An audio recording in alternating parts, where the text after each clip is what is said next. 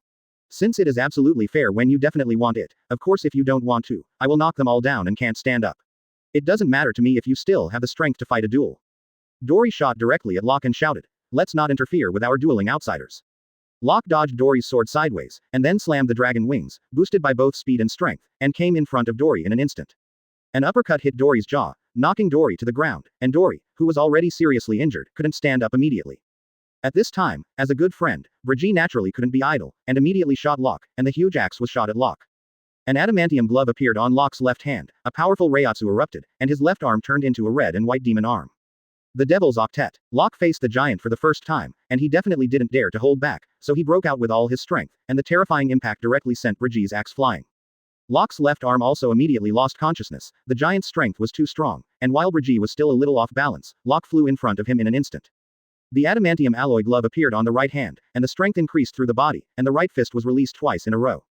Bridgie was also knocked to the ground directly, but he was not injured. Locke saw Bridgie and had to get up and fight again.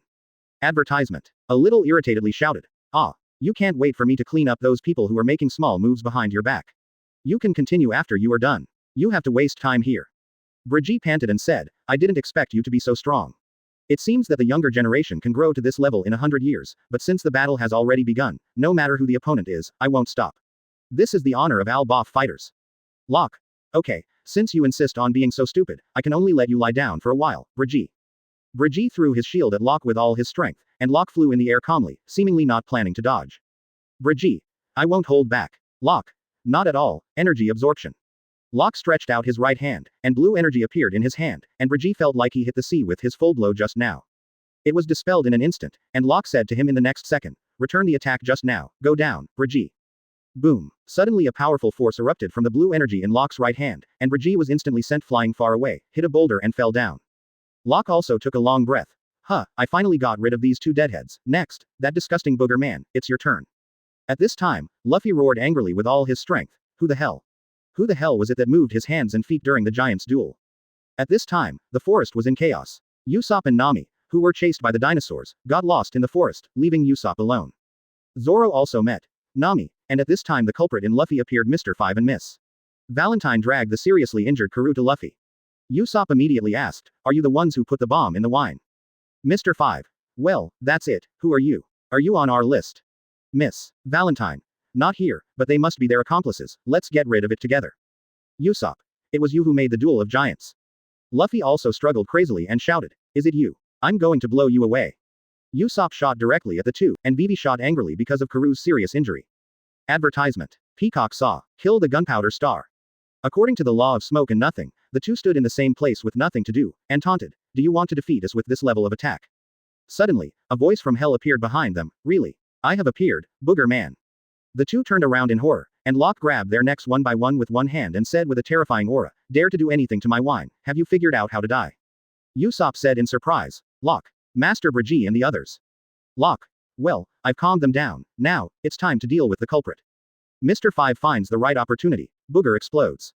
Boom. The two broke free from Locke's hand and started to escape in the forest. Locke looked at the flying miss. Valentine stretched out a hand to aim, finger pistol. Miss. Valentine, who was just thankful that she had escaped the next second. What? With a scream, a flower of blood exploded from his body and fell down. Locke said coldly. Cut, did you miss the shot? You should be aiming at the head. Then Locke said to Usopp and Vivi. Zoro and Nami may have had an accident. They should have encountered other enemies in the Baroque studio. Go and help. Still a little scared, Usopp asked, Locke, aren't you with us? Locke poked his crippled left arm with his right hand and said, my arm was injured when I fought the giant just now. I need to recover first. Anyway, go quickly. The two originally wanted to inquire about Locke's injury, but seeing Locke's appearance, they hurriedly set off, and Locke came to Luffy again. Putting on the Edmund alloy glove with his right fist, he shattered the boulder-pressing Luffy and said, go, Luffy, the culprit will be handed over to you, and avenge my wine with more ruthless attacks. Chapter 52. Don't touch Locke's wine. Luffy stood up and shouted, oh, the man behind the scenes dares to affect the battle of the giant uncle, ah. While yelling, Luffy rushed out, looking at the momentum. Locke didn't have to worry about anything, the first task now was to restore his left arm. The reason why the two were able to escape just now was because Locke's left arm had no strength, and he only had an instant burst of strength to grab Mr. 5, and then he seized the opportunity when his strength began to weaken. Locke started to use the breath technique to recover on the spot, and signed in by the way, which will be much more convenient when he will fight. Sign in. Congratulations on the successful sign in, the reward one of the 6 styles shaving has been issued. The next sign in location, Magnetic Drum Island. Reward. 6 styles, 6 King Spear fusionable. Panel, name, Wolf D, Locke, Hockey, none. Devil Fruit, none. Talent, advanced fighting skills. The overall ability is greatly improved in close combat, and various fighting moves can be instinctively used according to the combat situation. Tenacious Body, the body will be immune to the damage in a short period of time, and will feel double the pain if it has not recovered after a period of time. Murloc Advantage will not be affected in any way underwater, can be as sensitive and breathe freely as Murlocs, even after eating devil fruit will not be affected. Dragon Wings, with the wings of a dragon to gain the ability to fly freely, special moves need to be developed by yourself. Listen to the voice of all things, you can communicate with different kinds of creatures and even non-living things in language or consciousness. Attack moves. Devil's Octet Perfect Deliberate Punch Perfect Undulating Finger Pistol Perfect Penetrating Strength Fusionable. Defensive moves. Golden Bell Cover Perfect 8 Trigrams Palms Revolving Heaven Fusionable Energy Absorption Perfect. Body moves. Lingbo Weebu can be integrated one of the 6 moves, Shaving Perfect. Advertisement. Restoration move. Breathing Technique Perfect.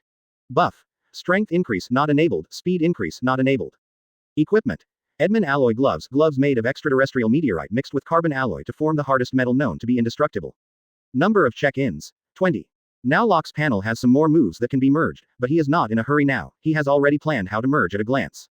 Body penetration strength and the next sign in reward can be said to be completely the same type of moves, and their strength can only be said to be quite satisfactory. Not strong or weak, Locke will fuse it with the penetrating power after the next sign in and get the 6 King's Spear. As for Revolving Heaven, it must be directly fused with the Golden Bell Cover. If the advantages of both are retained, I dare not imagine how strong this defensive move will be. Now Locke is only in the recovery category, and he can only recover slowly with breath. Although multiple injuries can be recovered slowly, it will be a waste of time in this case, and it is very inconvenient to recover during the battle. At this time, Zoro and Nami, who were deceived by the wax figure in advance, and Vivi who was taken away have been controlled by Mr. 3 to the huge candlestick. About to be slowly turned into a wax figure, Zoro is ready to cut off his own foot. It should have been cut in half before Luffy, Usopp and Karoo appeared. But because Locke released Luffy early, this time just in time, before Zoro could do it, Luffy and Usopp and Karoo arrived in time. However, the subsequent battle was still not optimistic. The simple Luffy was controlled by Mr. 3's partner Miss Golden Weak. Although he is not a person with abilities, he can mix colors with the paint on the palette to suggest that others control other people's emotions. But for Luffy, it's not a hint, it's a perfect control. It took a long time to finally get out of trouble, and the 3 of Zoro have also fallen into a critical moment. At a critical moment, Usopp wittily lit Mr. 3's extra-large candlestick with fire, and the forest instantly ignited a huge flame. At this moment, Miss Valentine, who controls Usopp, is furious and intends to kill Usopp. Look at what you have done. The sideshow is over, watch me crush him with your head. Must kill, 10,000 kilogram guillotine. At the critical moment, Locke came to the rescue, and grabbed the Miss who fell from the sky with one hand. Valentine taunted. Huh, this kind of force is 10,000 kilograms. Don't tease me, it seems that the previous hit was indeed missed. You're as good as anyone. Saying this, Locke put his finger directly on her head and said, I won't miss it this time. Advertisement. Miss. Valentine screamed wildly, and finally fainted on the spot. Locke threw her aside and ignored her, and Mr. 5, the booger man, planned to sneak attack. Zoro, who had already escaped from the flames, rushed out of the flames like a ghost, three-sword style, burning, demon slashing. Bark. With one move, the booger man Mr. 5 fell down with his whole body on fire, and Zoro withdrew his knife perfectly. The burning knife is not bad. But Locke suddenly ran away and shouted, Damn booger man. How dare you touch my wine? You don't need to think about it, you must have thrown your disgusting booger into it, damn it. Damn it, I can't let you go so easily. Saying this, Locke angrily rushed towards the fallen Mr. 5. Zoro was startled and quickly stepped back and asked, What's wrong? Locke, this is. Usopp narrated the ins and outs of the matter, and Zoro shook his head helplessly and said, It's really pitiful, why did you touch that guy's wine, it's so hard to think about. Locke didn't care that the guy was still on fire, he just pulled his collar up and looked angrily at the guy's fists clenched tightly. Seeing this scene, Zoro said, Hey, Locke, don't go too far, there are still enemies to deal with. As soon as Zoro finished speaking, he saw a golden arrogance appearing on Locke's body, and he panicked instantly. Usopp pushed Nami and Vivi directly and shouted, Run. This guy Locke is really angry. Zoro also ran along and said, Yeah, I haven't seen that trick for a long time, and it's scary to think about it. Nami also knew helplessly and said, That guy is actually so angry because of wine. Only Wei Wei asked with a puzzled look, What are you talking about? Why are you running? Zoro. If we don't run, we will be affected too. Usopp. Although Locke is the deputy captain, you should know that his bounty is higher than that of Luffy. He was the trick to make that Shichibukai eagle-eyed man voluntarily surrender. Vivi was dumbfounded and stunned. Everyone ran for a while, and suddenly there was a terrifying explosion sound behind them, without any smoke or dust. Except that there was a bottomless pit on the ground. Locke flew in the air and loosened the broken collar of Mr. 5 in his hand a little bit. Chapter 53. Farewell to Little Garden.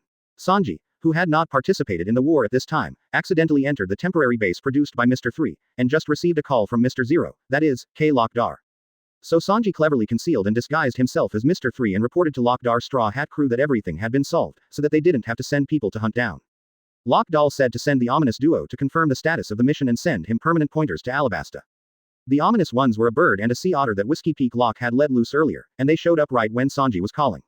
Seeing that it was not Mr. 3 who directly attacked Sanji, the result can be imagined. He was beaten up by Sanji and Sanji got the magic weapon for customs clearance, the permanent pointer to Alabasta. But these things Luffy and others don't know at this time, they are chatting with the awakened giant. Brigi. Kababa. Dory. Hey quack quack quack quack quack quack quack quack quack quack quack quack quack quack quack. We all forgot we had bounties on our backs. Vivi. But, the reason they came to this island is ultimately because of me. Nami went up and grabbed Vivi's face and said, Don't say such things. Luffy. Yeah Vivi, what are you upset about? Want some pancakes? Nami. Where did you get the pancakes? Luffy. I don't know, anyway, let's have a pancake party. Usopp. But it won't be fun if it's just pancakes. Locke. I still have some wine left, so Uncle Giant roasts some dinosaur meat for the banquet. Oh, Nami smiled and said to Vivi. Look, is there someone blaming you? In the middle is the scene where Luffy and Usopp fight over pancakes, and Nami gets bitten by a bug, which Locke has noticed. Soon Nami will start to get sick, although he knows that this will definitely happen, but it is related to the next partner joining, but Locke really doesn't want to see Nami sick and uncomfortable. But the current Locke can't do anything about it. He knows how to breathe in recovery moves, and it's too early to heal others. After a while, Sanji also came, and told about what he had just called Mr. 0, and how he got the permanent pointer from Alabasta, and everyone immediately cheered. Luffy. Great, let's have a pancake party. Usopp. But there are only 3 Luffy pancakes left, which may not be enough for a banquet. Nami stuffed all the pancakes into Luffy's mouth and said, Now is not the time to do this kind of thing, let's go, Captain. Sanji. By the way, Zoro, you probably haven't forgotten about the game hunting. Advertisement. Zoro. Of course, I won this game, I caught a rhino that big. Sanji. Rhino, do you think that's edible? Zoro. Of course. However, the word hunting game made Brigi and Dory pay special attention. While they were still thinking, Luffy held his hat and said goodbye to them. Then, Uncle Yuan and Uncle Giant, we are leaving. Brigi. Well, it looks like you guys are in a hurry too. Dory. It's a pity, but we won't keep you. I hope your country is okay. Vivi. Well, thank you. Luffy. Goodbye, don't die again. Usopp. Master, I will definitely go to Albof someday. Sanji. Wait and see, definitely my prey is bigger. Zoro. HMPH, say what you want. Locke. Then, I'm leaving too. Uncle Giant, let me give you a suggestion. You should be tired of fighting for 100 years. Otherwise, you can use another way to decide the outcome. Goodbye. With the group gone, Brigitte and Dory still have work to do. Brigitte. My friend's ship is about to set sail. Dory. Yeah, it can't be ignored. There's a monster in the sea to the west. Brigitte. Dory, how is your injury? Dory. It's okay, I can't die. Brigitte. This axe and that sword are almost at the end of their lives. Dory. Are you reluctant? Brigitte. Of course, this is the axe that I have fought with for more than 100 years, but I don't mind losing it if it's for them. Dory. Then it's decided. Luffy and his party have come to the melee, but Zoro and Sanji have been arguing about who can catch the bigger prey. In the end, under Nami's angry reprimand, the two quickly took off the meat that could be used, put it on the boat and set off. Nami. If you go straight like this, it seems that you can go out from the west side of the island. Advertisement. Luffy. Hey, there should be more meat on the boat. Sanji. Idiot. No, there is no way to save any more. Nami. Are you going to sink the ship? Locke. Sanji, help me. Usopp. Ah, Locke is foaming at the mouth and passed out. Sanji. Leave him alone, this guy actually took this opportunity to move out all the wine and drink it secretly, he just dies. Zoro. What, all the wine? Locke. Save some for me, UB asterisk asterisk asterisk asterisk asterisk D. Usopp. Hey, is it really okay to ignore this? Locke's complexion has started to turn purple. Luffy. Oh, it's the uncles, they are here to see us off. Brigitte. Come to this island personally. Dory. The important reason for not being able to reach the next island lies ahead. You risked your lives to protect our glory. Brigitte. So no matter what kind of opponent we face, we will never let the glory of friendship be ashamed. Dory. Believe us, let's go straight ahead, no matter what happens, don't change direction. Luffy. I get it. No matter what happens, keep going straight. Nami. Look ahead. A huge goldfish appeared in front of everyone, waiting for them with a bloody mouth, but no matter what, Luffy firmly believed in going straight. Dory. An island eater appeared. Brigitte. Let's pave the way for you, in the name of Al Buff. As the words fell, a blue light appeared on Dory's sword, and a red light appeared on Brigitte's axe. This is the sword technique of the giants, Hakoku. The powerful move directly pierced a hole in the body of the goldfish. Luffy and others successfully rushed out. Luffy shouted happily. Oh, it's out. You can move on. Go straight ahead. Usopp said with tears in his eyes. Even the seas are split together. This is the power of Al Buff fighters. It's amazing. Looking at the merry going away, Brigitte and Dory said at the same time, my friends. Go forward. Chapter 54. Both sick.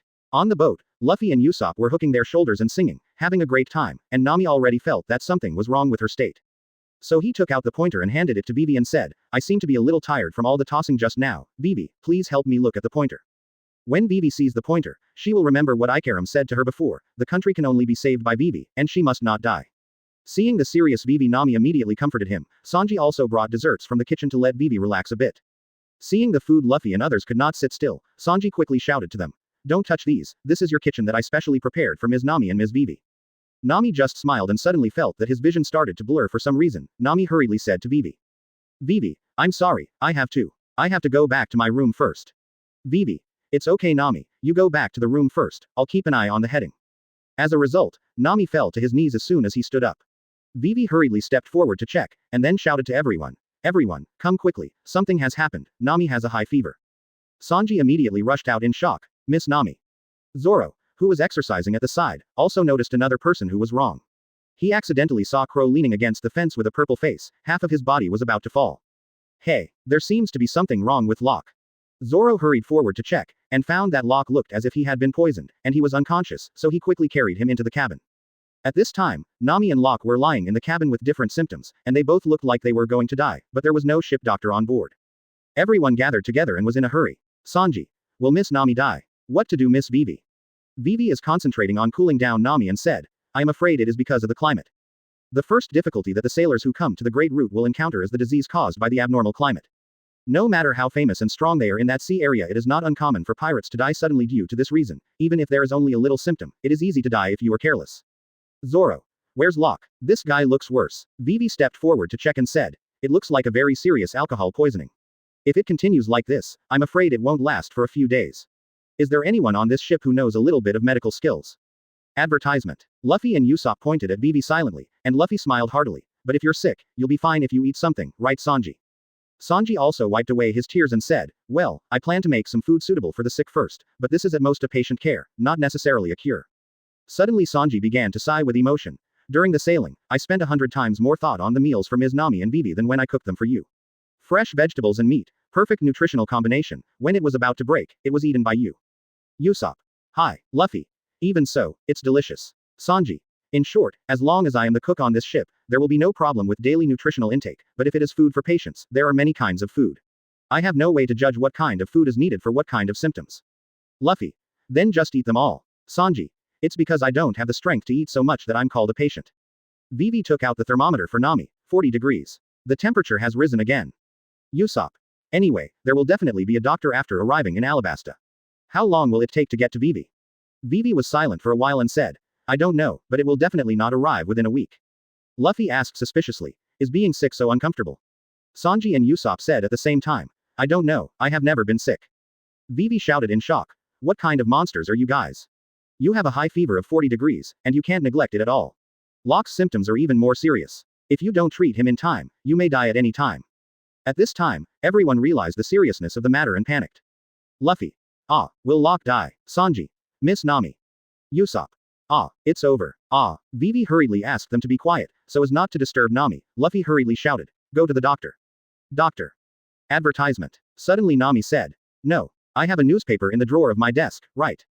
After Vivi took out the newspaper, he saw the shocking news. The 300,000 King's army defected and joined the rebel army. The original suppression war changed instantly. This also means that the riots in Alabasta have reached their climax, and Nami said that this was the newspaper 3 days ago, mainly because he was afraid that Vivi would only be more worried after reading it.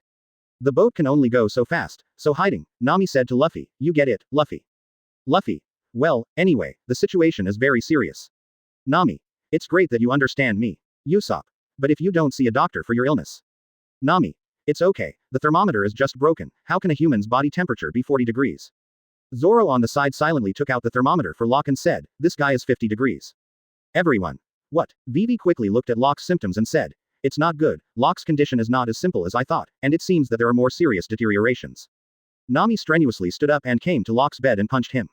A big lump appeared on Locke's head immediately. The next second, Locke, who was unconscious at first, stood up with a purple face. Nami forced a smile and said, look, this guy is fine. Anyway, let's go directly to Alabasta as originally planned. While talking, Nami was still stepping on Locke's feet. Locke instinctively said without any black eyes, no, it's okay. Nami. Look, it's okay, let's move on, I'll check the route. Maybe only Luffy would believe this look, so he said foolishly, what, the disease is cured. Usopp. Idiot, Nami is just trying to be brave, Locke's words, maybe a flashback before death. Now the situation on the ship has finally become difficult to choose. Nami and Locke's illness obviously cannot last that long, and Vivi's country is currently at stake. Chapter 55. Drum Island, a medical power. Later, in this state, Nami also staged a wave of terror as Uranus, perfectly predicting the hurricane from the Great Root. Let everyone escape for a while. Vivi also made up his mind to cure Nami and Locke's illness first and then go to Alabasta. On the way to find a doctor, Locke and Nami's condition has become more and more serious. Nami has been lying in bed with a high fever and a face of pain.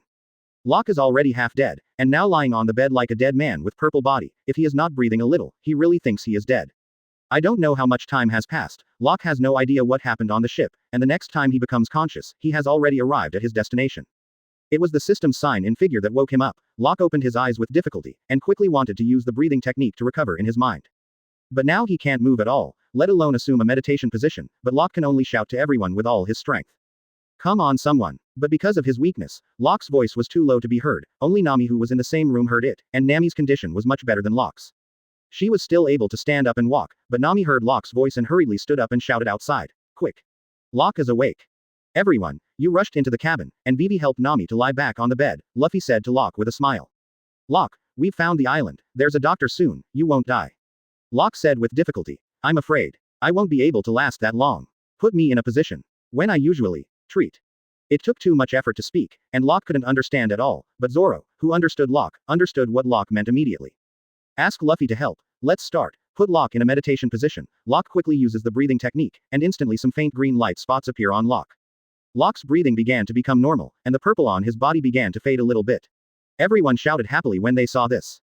Zoro. Phew, this guy is finally fine. Luffy. Oh ho, Locke's sick. Vivi asked suspiciously. Why? Advertisement. Usopp explained. Locke has a self-healing technique. Every time he gets injured, he will sit cross-legged in this position, and then after a period of time, the injury will heal. Sanji. So, don't worry about this guy anymore, the key is to quickly find a doctor to treat Miss Nami's illness. Vivi kept staring at Locke and thought to himself, why does this person know so many things? The strength is also ridiculously strong. However, At this time, the melee was surrounded by people, and the residents on the island had already set up their guns to drive them away, although it was the first time they met. But the residents of the town did not dislike the pirates at all, so they directly shot and attacked them. Vivi was scratched by the bullets in order to prevent everyone from being impulsive. Kneeling on the deck and begging to find a doctor, it was Vivi who taught Luffy that not everything can be solved with a fight. The tolerance of a captain should be desperate for his partner, so Luffy knelt down to apologize and asked for a doctor. Impressed by Luffy and Vivi's actions for their partners, the leader of them decides to take them to the village. The leading man on the road told about this country. Due to the relationship of the former ruler of Magnetic Drum Island, there is only one doctor left on the island, and that is the witch, Dr. Kuleha, who lives in the castle on the mountain. And this country is now also a country without a name. The man briefly introduced himself. His name is Dalton and he is the captain of the Kingdom Guard. Dalton was still wondering if he had seen Vivi somewhere, but Vivi quickly changed the subject and explained Nami's situation. Locke and Zoro didn't follow. Everyone thought that Locke's illness was really cured and he could slowly recover, and Locke himself thought so. He signed in while he was still recovering, and it turned out that this sign-in made Locke temporarily stop breathing, and Locke's consciousness disappeared instantly. He fell headfirst on the boat, and Zoro hurried over when he heard the movement, only to see that Locke had changed into what he was before, but the good news is that Locke is indeed much better. His current appearance is the same as when his face turned purple at the beginning, and it seems that he has recovered a little, but Zoro doesn't know what happened after that. Zoro had to stay to watch the ship, so he had to let Karoo bring Locke to Luffy and the others, and Karoo resisted Locke and started running all the way. Wait a minute. When Locke came over, Luffy was already planning to go up the mountain with Nami on his back, but everyone was surprised to see Locke's appearance. Vivi could understand what Karoo wanted to express, and everyone also understood that Locke was not well at all, but only recovered temporarily. In the end, he still needed medical treatment, but Sanji had no choice but to carry Locke on his back, and everyone was going to go up the mountain to find the witch doctor. Before leaving, Usopp warned Luffy, "Listen Luffy, remember, if you fall, Nami will die." Advertisement. Then he said to Sanji, "Locke is fine, but it will waste a lot of time if it falls." As if stimulated by instinct, Locke opened his eyes and looked at Usopp with weak but terrifying eyes. Usopp was so frightened that he dared not speak for a moment. The two were about to set off, and Dalton reminded them to walk from the back of the mountain, and they would meet a cruel carnivorous rabbit called Labang on the front. But the two of them didn't care about it and set off directly in order to save time, on the road. Luffy. It's starting to get colder, it's windy. Sanji. By the way, why are you barefoot? I feel uncomfortable just looking at it. Luffy. This is my, Yuen's. Sanji. What is, Yuzawa? It's, principal right. Luffy. That's it. Compared to this, do you know that people in Snow Country don't sleep at night? Sanji. Why, Luffy? Because if you sleep, you will die. Sanji. Don't be stupid, how could there be such a person? Luffy. Really, someone told me that before. Sanji. Is it Usopp? Luffy. No, people from my previous village told me. Sanji. Then why does that man named Dalton have a bed at home? Luffy. That's right, then is it for when you die? The two chatted along the way, and Laban had already attacked them, but they were ignored by the two. Chapter 56. The Witch and the Monster. But soon a large number of Rabang appeared directly blocking the way of the two of them. Luffy couldn't make a shot with Nami on his back, but Sanji could make a shot at will with Locke on his back. After all, Locke was more resistant, so the two ran and rushed all the way, thinking they had finally gotten rid of these guys. Unexpectedly, another group of Rabang appeared on the mountain. When Sanji was still saying that these guys were too difficult to deal with, suddenly the behavior of these guys became strange. They kept jumping up and down the mountain, which caused an avalanche. The two panicked and ran back quickly. Luffy. What to do, Sanji? Sanji. In short, the first task now is to protect Miss Nami. Suddenly the Locke behind Sanji moved, and Sanji hurriedly said, "Don't worry, I will protect you too." But Locke said, "You two idiots, it will waste a lot of time if you go on like this. Give Nami to me, I will fly up the mountain with all my strength, you two must follow me closely, when I can't hold on catch Nami, got it?" Sanji. Stop talking stupid, idiot, you are in this state. Locke jumped off Sanji's back and spread out his dragon wings and said, "Stop talking nonsense, act quickly, I believe Avalanche will not stop you." Luffy only handed Nami to Locke, and Princess Locke hugged Nami tightly and began to fly towards the mountain at full speed, waving her dragon wings. Luffy and Sanji also immediately turned around and rushed directly into the avalanche. After flying for a while, Locke still didn't see them. The weak body has already made Locke a little shaky, but the strong willpower is still supporting Locke, and finally Locke saw the two rushing out of the avalanche. The two rushed through the Labang group with full firepower, and quickly caught up with Locke. Sanji hurriedly asked, "Can you hold on, Locke?" Locke didn't have the strength to answer. Sanji could only lower his head and continue to fly up for a longer distance, until Locke finally couldn't hold on after flying 2/3 of the distance. Consciousness began to fade, and Locke gritted his teeth quickly and said, "Catch. Nami."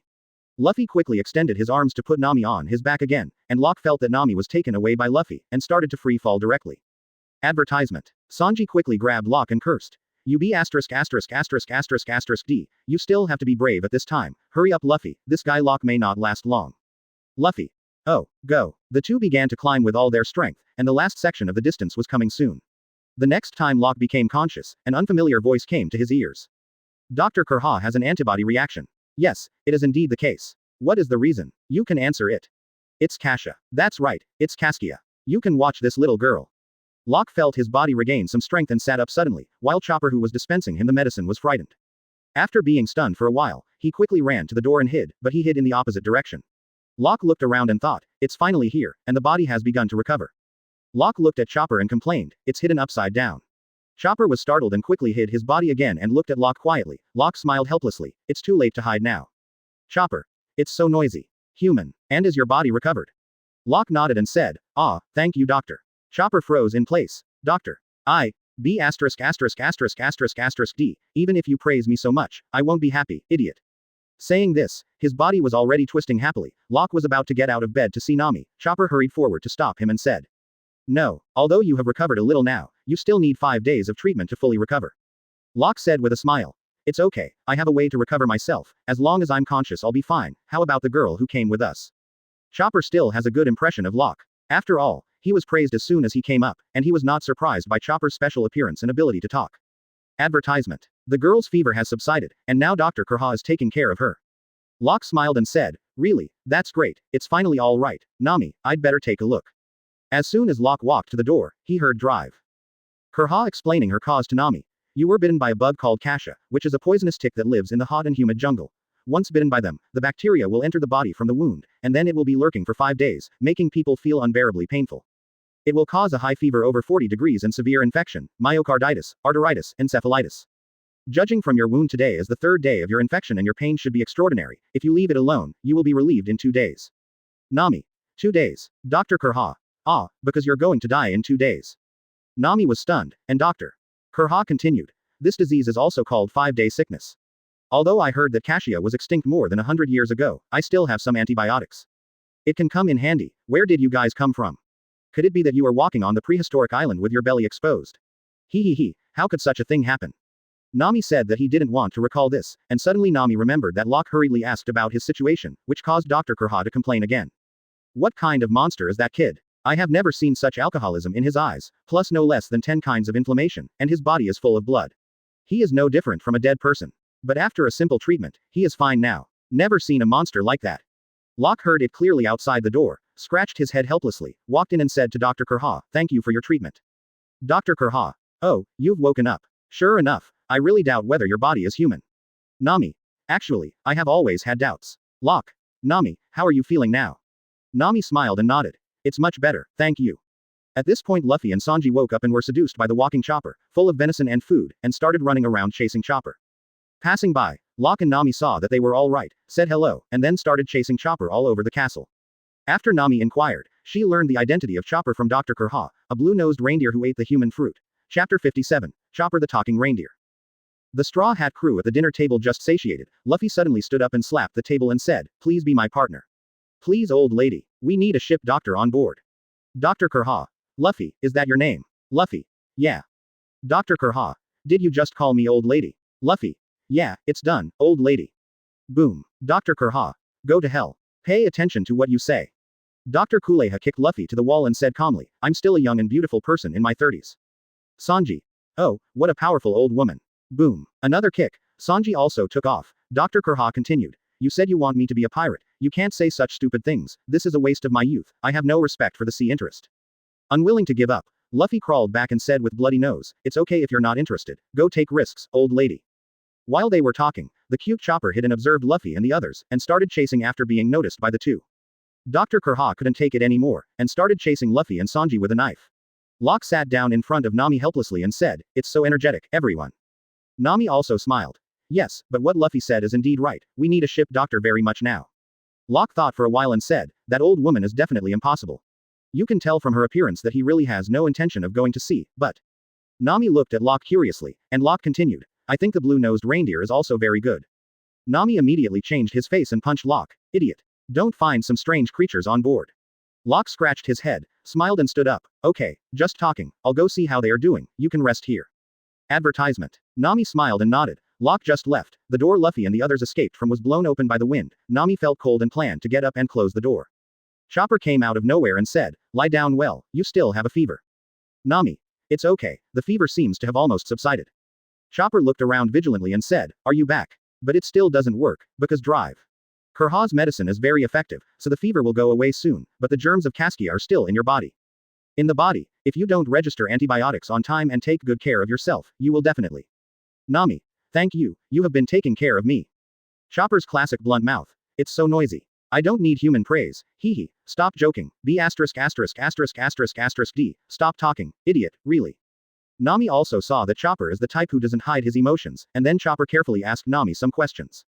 Nami also saw Chopper's character, so he directly invited it to board the boat, but Chopper's heart still couldn't accept that there were humans willing to be with it. Dr. Kurha also knew what Nami wanted to do after she came back. She didn't object to Nami's move, but Dr. Kurha also said something about Chopper. Its heart has been severely wounded, a huge scar that even she can't heal. It has been abandoned by its parents and the clan since it was a child, because of its blue nose. He was isolated when he was living in a herd of deer, and he walked silently at the end until that day when he accidentally ate devil fruit. Finally, he was completely regarded as a monster by the deer herd, and then drove him away, but Chopper has always wanted a partner very much in his heart. So he went to the human village again, but because his current body is not completely human, he is also regarded as a monster by humans. It doesn't know what it did wrong, and it doesn't know who it should hate. It just wants a partner, but it is rejected by everyone as a monster. In this way, it is neither a human nor a reindeer, and it has lived step by step until now, and Dr. Kurha can't heal the wounds in his heart. Luffy and Sanji found out that the castle door was not closed because the whole castle was very cold. They were about to close the door when they met an angry Chopper. After Sanji looked carefully, it turned out that it was because there was a nest of snowbird chicks above the door. Luffy recalled that it seemed that Chopper had spoken. So Luffy started chasing Chopper as if he had discovered a new world, and wanted him to join them, but Chopper would not win so hastily. He'd never believed that a human being would accept him, so Chopper just thought Luffy was playing tricks on him, that's all. Advertisement. At this time, in front of the hospital bed, Sanji held exquisite snacks in front of Nami and said, "In order to let Ms. Nami regain her healthy smile, I have prepared very healthy dishes for you." Nami. "Thank you, Sanji-kun." Locke. "Sanji, where's my meal?" Sanji changed his face instantly. "According to an old woman, you can't touch anything except water during this time, so be hungry." Locke said helplessly. "It's okay, I'm already well, you go and make me something to eat." Sanji doesn't believe Locke at all. "Stop dreaming, idiot. I don't want my cooking to be dangerous." Locke can only continue to use the breathing technique to recover, and it will not be long before his body fully recovers. When he fully recovers, Dr. Kuleha must check him again. When he wanted to eat whatever he wanted, Sanji was relieved to see that Locke wasn't arguing for food and said, "That idiot, he drank so much wine while I wasn't there, he almost died and didn't have a long memory. Don't worry, when you fully recover, I will cook you a recovery meal." Locke smiled and nodded and continued to recover, and suddenly the noisy Chopper and Luffy appeared here, and Chopper ran away all the way and shouted, "Dr. Kurha, save me. Don't run, don't run." Nami looked at Luffy suspiciously and asked, "What are you doing?" Luffy. "I'm going to make this guy our partner." Nami was pleasantly surprised. "Oh, is that so?" Chopper still objected. "I never said such a thing." Afterwards, the two chased and ran out again. Dr. Kurha sighed. "Partners, you don't know how much this time means to him. So far, there is only one person who has made him completely open his heart." Locke suddenly interjected, "Dr. Shirulik, is that right?" Dr. Kurha nodded and said, "He named Chopper and treated him like a quack doctor like his son." Chapter 58. The Shit-Scrambling Pirate Wapple. Afterwards, Dr. Kurha slowly told everyone about Chopper's previous experience, as well as the quack Dr. Shiruluk who was closest to Chopper.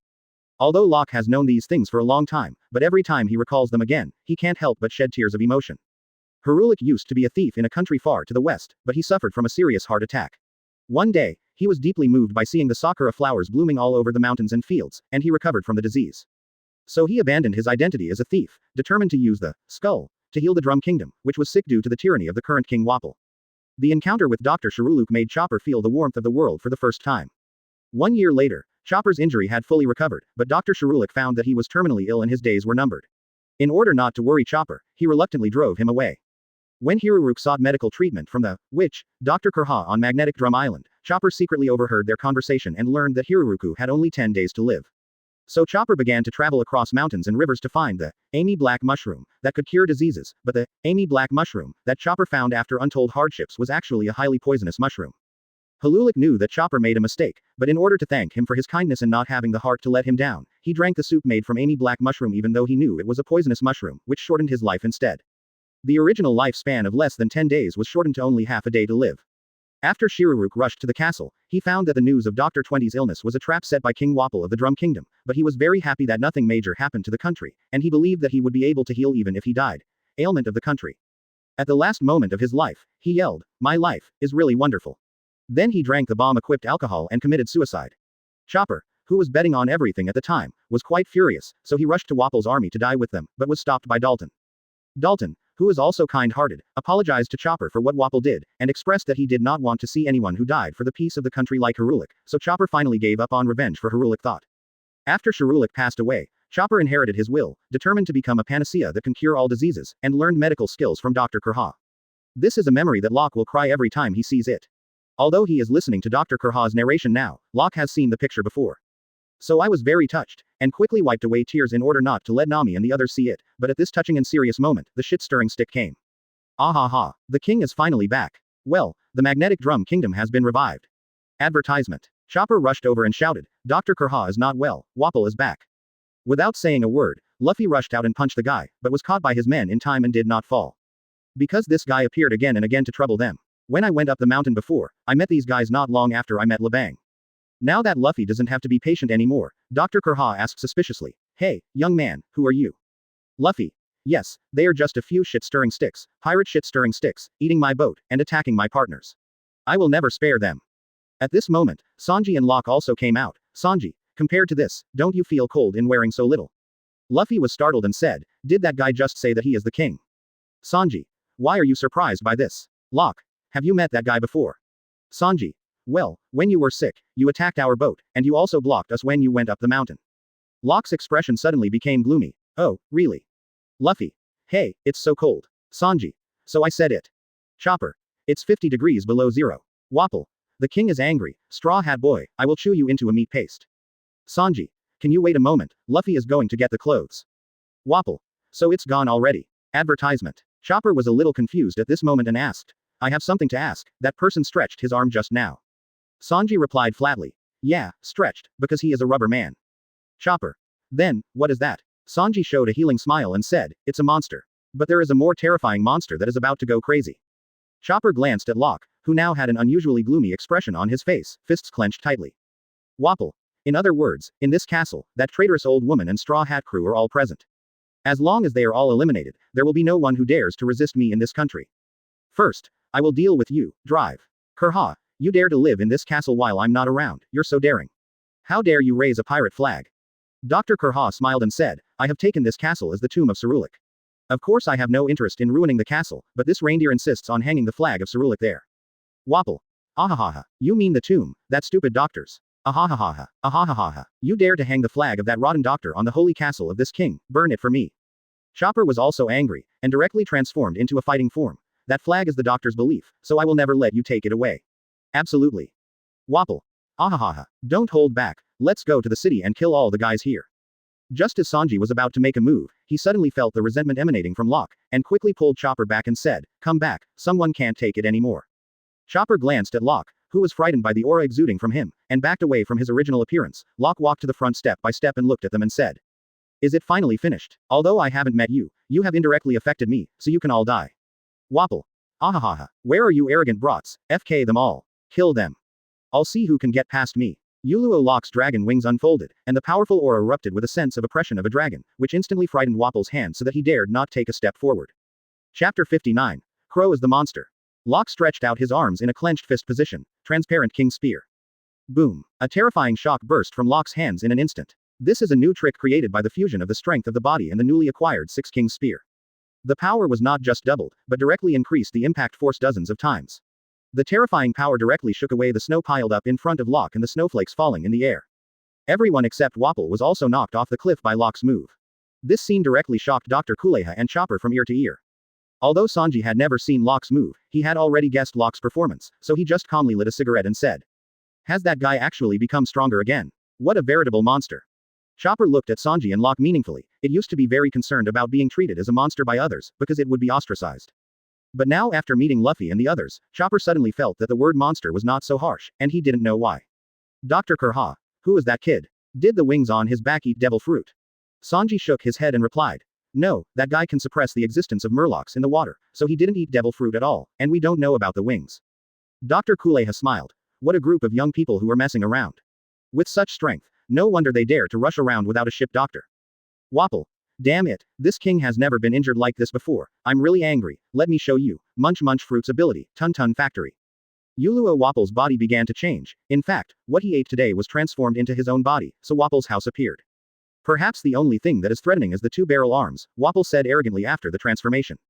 Article 1 of the Law of the Drum Kingdom, those who violate the will of the kingdom shall be punished with death. This is the fundamental law of this country, because this country is my country, and this castle is my castle. If you take 10,000 steps back, you cannot let that the banner of quack doctors hangs there. Boom. Advertisement. While talking, the guy fired at the flag, and watched the flag fall. Chopper was furious, and rushed up angrily to attack Wapple. But he stopped when he was about to throw a punch. He remembered what Shiruruk had said at the beginning. Shiruruk wanted to save everyone, including Wapple. Chopper. I won't attack you, you go. But how could Wapple understand Chopper, and knocked Chopper down with one shot? At this time Luffy came to the top of the castle. Tear off Nami's clothes and retied the flag. Hey. Shit stirrer. You said that your pirates are completely nonsense, right? Those of you who didn't risk your life to become pirates don't understand at all the meaning of this pirate flag. Wapple. You said the meaning of that flag, Straw Hat Boy, ahahaha. What's the meaning of the pirates, prank decorations? Luffy. That's why I said you were a bunch of trash. This is not a banner that allows people like you to make jokes and command randomly. Wapple. If it weren't for a joke, how could I hang a tattered pirate flag? Don't insert that stupid flag back over and over again. Boom. Wapple fired at the flag again, but Luffy had no intention of dodging. You can't break this flag. Chopper. Danger. Get out of the way. After the smoke cleared, Luffy stood there with the flag still standing, and everyone was stunned. Wapple taunted. Impossible. That guy is an idiot. Luffy. Although I don't know whose pirate flag this is, it is a flag that bears the oath of life. It is not standing here casually. This is not a flag that people like you can break laughingly. Ah, it will never be broken. The skull symbol is a symbol of faith. Wapple. Fool. If that's the case, blow that flag to dust. Go to hell. Boom. This time his cannonball exploded in the air, and Locke waved his dragon wings in the air and said gloomily, Do you really think I don't exist? It's useless to tell people like you. Since you don't know how to return, then it would be better to die. After speaking, Locke turned on the double boost of power and speed and came to Wapple in an instant. Wapple rushed to attack, but the arm of the gun barrel was directly grabbed by Locke. Advertisement. Then with Locke's little bit of force, Wapple's barrel arm was directly crushed, and Wapple opened his mouth to eat Locke. Locke put his hands directly on the guy's upper and lower mouth and said with a smile, Munch Munch Fruit can eat anything, then I'll give you a big meal. After speaking, Locke's left hand began to change, and a red and white devil's left arm appeared. Locke's right hand held Wapple's upper teeth and threw it into the air. Then aimed at his mouth. Majin's octet. Boom. Immediately releasing Ye's most powerful Majin blow, Wapple froze in the air with his mouth wide open. The next moment, Wapple's body began to shatter piece by piece, and finally exploded into blood foam, and the clouds in the sky were directly scattered in large pieces. Putting away the dragon wings, Locke stood still and looked at the sky, recalling the enemies he encountered along the way. He had changed some things more or less. Because according to Locke's understanding, almost none of the enemies along the way died, they were all blown away by Luffy, and they would appear more or less later. But there have been many people who have died at Locke's hands so far. Although they are not important roles, Locke knows. In the days to come, he will meet more powerful enemies. At that time, he said that he can keep his hand if he needs to. If he does not go all out to die, he will definitely be the one. Only after experiencing these things did Locke know that becoming a pirate is really determined to die, and normal pirates must be desperate to face the enemy. The victorious side wins and lives on, the losing side dies, and few survive, but Luffy's enemies are almost all defeated, that's all. Of course, this is also based on his strength and the aura of the protagonist, but Luffy is just an ordinary pirate, let alone being caught by Marine. The clown Buggy might have died long ago when he was captured. So Locke can't be like Luffy. Faced with the enemy he thinks he should be damned, Locke will directly kill him. This is the biggest difference between real experience and watching. Finally Locke adjusted his mentality and signed in. Chapter 60, Closing Work. Sign in. Congratulations on the successful sign in. The reward, emergency treatment, has been issued. The next sign in location, Alabasta. Reward. Observation Hockey. The last time the check-in task was released was when Locke woke up from the castle, and it was also the check-in task of the Drum Kingdom. There was an additional condition after defeating Wapple. The bonus moves are pretty good though, the kind of restoration Locke could only dream of. Emergency treatment. When you are seriously injured, you can use a simple emergency treatment bandage to stop the bleeding instantly and last for 30 minutes. It can be said to be very practical. You only need a simple bandage to get a short-term full-blood resurrection. After dealing with some powerful enemies or being injured by a sneak attack, this trick is the hope of a comeback. But what surprised Locke the most was the reward for the next sign-in. Finally, it was about to start giving the world its own abilities. Locke had been looking forward to this moment for a long time. Observation Hockey. the most practical Haki among conquerors. Haki can sharpen one's 5 senses, and can detect the breath of surrounding creatures and changes in emotion. After mastering it proficiently, it is equivalent to gaining the ability to perceive and predict in advance, and it is passive. As long as you learn it, it will always exist and be in a permanent open state. It can be said to be a very practical ability. Locke then checked the panel again. Name: Wolf D. Locke. Haki: none. Devil Fruit: none. Talent: advanced fighting skills. The overall ability is greatly improved in close combat, and various fighting moves can be instinctively used according to the combat situation. Tenacious Body: the body will be immune to the damage in a short period of time, and will feel double the pain if it has not recovered after a period of time. Murloc Advantage: will not be affected in any way underwater, can be as sensitive and breathe freely as Murlocs, even after eating Devil Fruit will not be affected. Dragon Wings: with the wings of a dragon to gain the ability to fly freely, special moves need to be developed by yourself. Listen to the voice of all things. You can communicate with different kinds of creatures and even non-living things in language or consciousness. Attack moves: Devil's Octet: perfect. Deliberate Punch: perfect. Wave Finger Pistol: perfect. Penetrating King Spear: perfect. Defensive moves: 8 trigrams Golden Bell Cover: perfect. Energy Absorption: perfect. Advertisement: movement moves: Weebu: perfect. Recovery moves: breathing technique: perfect. Emergency response: perfect. Buff: strength increase not enabled, speed increase not enabled. Equipment: Edmund alloy gloves: gloves made of extraterrestrial meteorite mixed with carbon alloy to form the hardest metal known to be indestructible. Number of check-ins: 22. In addition to the body-penetrating King Spear fused with the 6 King Spear, Revolving Heaven and the Golden Bell Cover have also been fused into a new move, retaining the ability of the Golden Bell Cover to release instantly. The continuous effect of Revolving Heaven has been added. The new trick can instantly release a rotating golden bell to surround itself. The defense strength is determined according to the strength of both parties. Lingbo, Weebu and Shave have also been fused into a new move, Weebu. Weebu not only retains the speed of Shave, but also adds the advantage of Lingbo. Weebu can stop midway to shoot. It can be said that it is an enhanced version of Shaved. Now Locke has fewer moves than before, but the strength is definitely greatly improved. Chopper looked at the sky and said, Dr. Kurha. Dr. Kurha. Yeah, it seems that this day has finally come, and the long nightmare is coming to an end. Chopper. It's over. Dr. Kingdom. Drum Kingdom is now dead. It was all over, and Zoro and Usopp Vivi, among others, took the injured Dalton to a hidden cable car belatedly. However, Luffy above the castle thought they were Wapple's people, and rushed down directly. It was Zoro and Usopp who came into the distance. But it was too late, and the three crashed into a snowdrift. After playing around for a while, Zoro asked Luffy what they were doing up there. Luffy recounted everything that happened just now, and at this moment Dalton also came out and said in surprise, sure enough, that person just now is Wapple. Where are his 2 cadres? Luffy. They all got blown away by Locke. Dalton's eyes were full of shock and he didn't know what to say. Luffy said happily, by the way, Usopp, I just found a new partner. Usopp was startled, and Dalton also saw Chopper hiding in reverse at this time, and he realized that Chopper had been fighting for this country since that time. Dalton knelt down directly to express his gratitude. Thank you. Magnetic Drum Island will definitely be reborn. Advertisement. At this time, the crowd who came up with them also appeared, and they all shouted in surprise when they saw Chopper. What is that? Blue nose. Reindeer. It's a monster. Dalton quickly stopped them. Quickly shut up. But Usopp also noticed Chopper at this time. His eyes widened and he shouted in surprise. Ah. Monster. The terrified Chopper ran away, and Luffy punched Usopp angrily. Ah. Don't call it a monster. He is my new companion. Usopp suddenly realized. What? Is it him? Luffy. In this way, he will run away because of being hit again. Wait. Monster. Oh no. Reindeer, wait for me. Hey Reindeer. You are our companion. Little Reindeer, I must want you our partner. While running away, Chopper thought to himself, Doctor, that's all right. Now it's time to wrap up. Locke has started to recover with breath directly on the spot, and he finds that breath can indeed heal any injury. However, the effect would be much worse in the face of illness. Just after the battle was over, Locke felt a blur in front of his eyes and almost fell down. The ending has nothing to do with Locke. Sanji suffered a sprained spine, and Dr. Kurha rushed to treat her. The scene was so cruel that people wondered if it was treatment. As for Nami, she was thinking of leaving early, but Dr. Kurha didn't allow it at all. However, during their chat, Nami found an opportunity, so he directly proposed the condition that all medical expenses of their crew members be exempted, and let her leave now. Nami happened to have the key to the castle arsenal that Dr. Kurha needed, but in the end Dr. Kurha only agreed to Nami's first condition. As a doctor, she would never allow her patients to leave without being cured. Nami was in a hurry to ask for the key back, when Dr. Kurha pointed to her and said, Listen up, little girl, I have something to leave this room now. There is my coat in the closet in the room inside, and no one will watch you, and the treatment for the guy with the sprained spine is over. Do you understand? Absolutely don't run away. Oh. Chapter 61. Chopper joins and continues.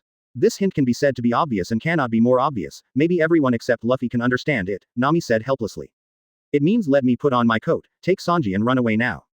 Vivi. I feel the same way. It was already dark outside at this time, and Chopper sat on the top of the castle panting and said to himself, I have been running for a long time, and it is night before I know it.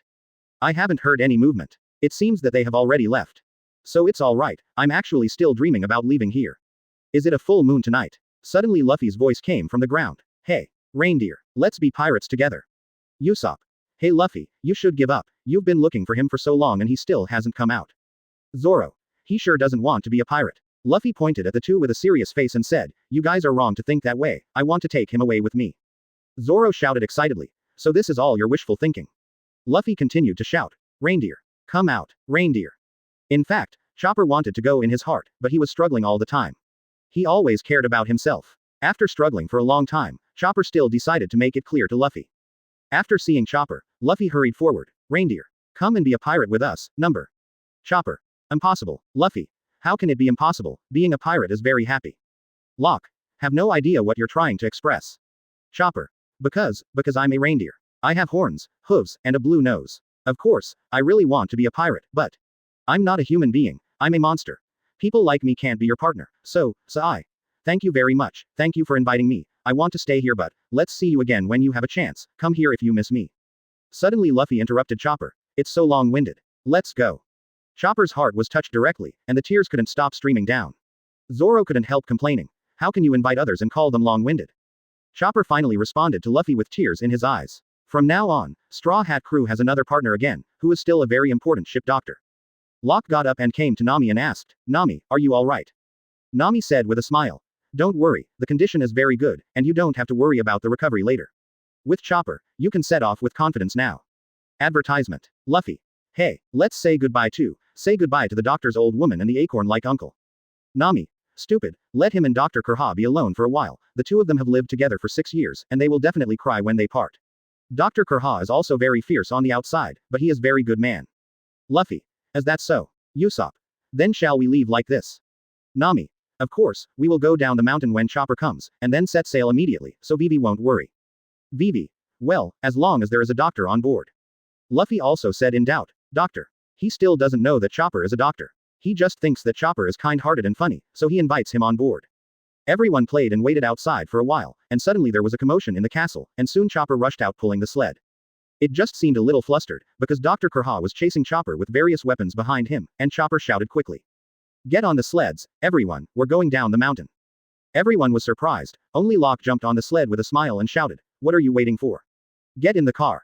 Straw Hat Crew quickly got on the sled and left. Locke knew that this was just Dr. Kurha's way of saying goodbye, and she didn't like crying and crying.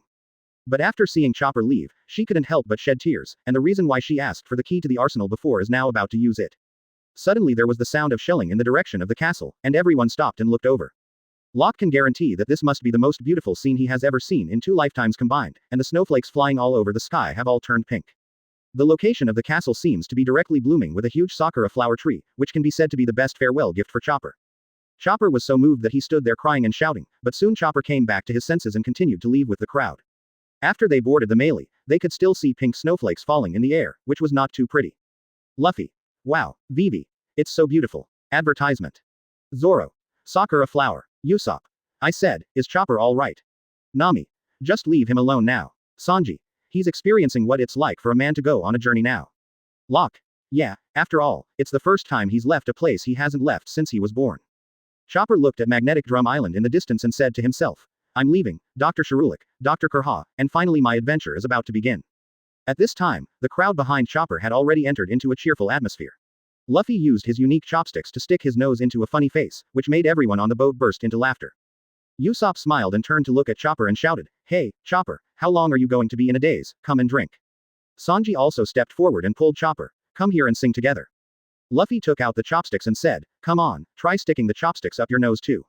Locke. What a beautiful night, Sakura. It's a pity that there is no banquet at this time, ha ha ha. Zoro. Yes, let's drink. At this time, Chopper was still in a daze, mainly because he was shocked by Luffy's enthusiasm. Nami stepped forward and said with a smile, Scared, you have now become a partner of this group of crazy and silly guys. Quote. Chopper turned to Nami. Partner. Nami. Yeah, although they are guys without common sense, we will be friends in the future, so you must get used to it. At this moment, Vivi was hugging Kuru, whose lips were purple, and asked, Kuru, why did you get frozen in the glacier? Zoro taunted. It's probably because the foot slipped and fell, this stupid duck.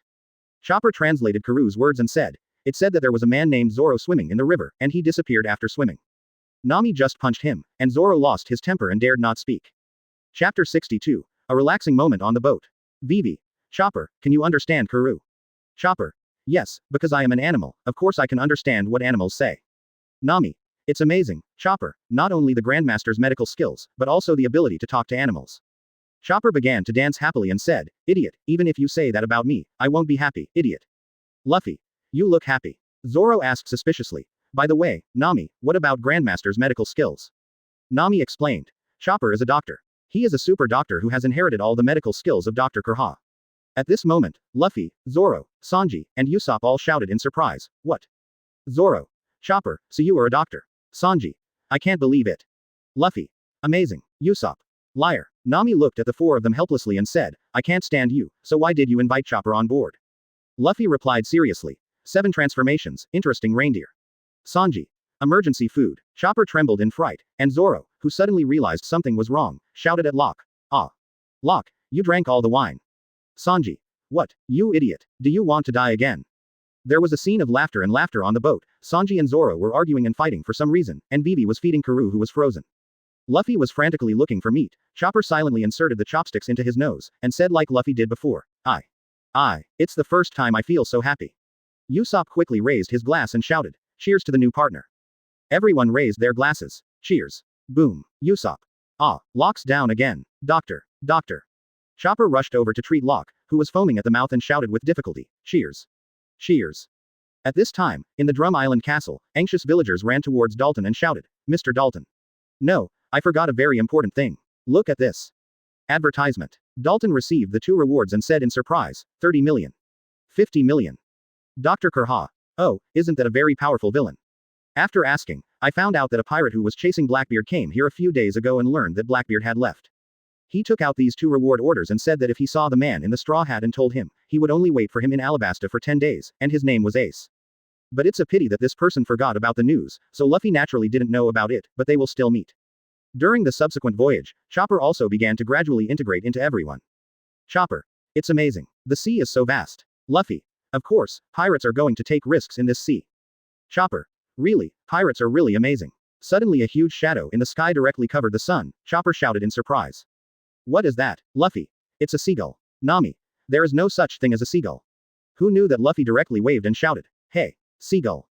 In an instant, the huge bird was seduced by Luffy, and after a dive, Luffy disappeared. Nami was stunned for a while and said, wait, where's Luffy? The 2 looked up and found that Luffy was actually in the mouth of the giant bird.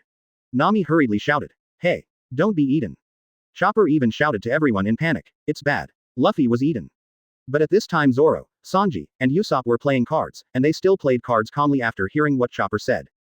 Chopper anxiously circled around them and shouted, now is not the time to play cards, Luffy is in danger. Zoro. Did he call for help? Chopper. No, Zoro. That's fine, leave him alone. In the next second, Chopper looked up and saw that Luffy stretched out his arm and made a spiral, knocking down the giant bird and falling on the melee, but the bird was too big. The melee immediately lifted up and nearly capsized. The card-playing trio was overturned directly, and Locke, who was sleeping at the lookout, was thrown directly into the water. Advertisement. Sanji. Oh, it's really big. Zoro. Finally, I can eat some decent food now. Usopp. Want to eat this? Luffy looked at Chopper who was in a daze and asked, Chopper.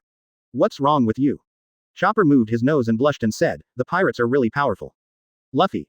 Yes, it's amazing. Ha ha ha. Everyone laughed, and Nami appeared and said, hey you guys. This ship will arrive at Alabasta soon, no time to play, come quickly. Huh, where's Locke? Usopp. By the way, when Luffy came down with the bird, there seemed to be something. Sanji. Yeah, it flew over our heads. Zoro. It must be Locke. The boat tilted so badly just now. Locke is sleeping at such a high place. He will definitely be thrown out. Luffy. Really? Ha ha ha ha. Chopper. Nami clenched his fists to suppress his anger. Hurry up and get him up. The crowd acted quickly, and within a short while they found Locke who had passed out. He had already drunk a lot of water, and his belly was bulging. Chopper was trying to get the water out of Locke, and the rest of the group gathered to listen to Vivi talk about Lockdar and Bad Locke's studio.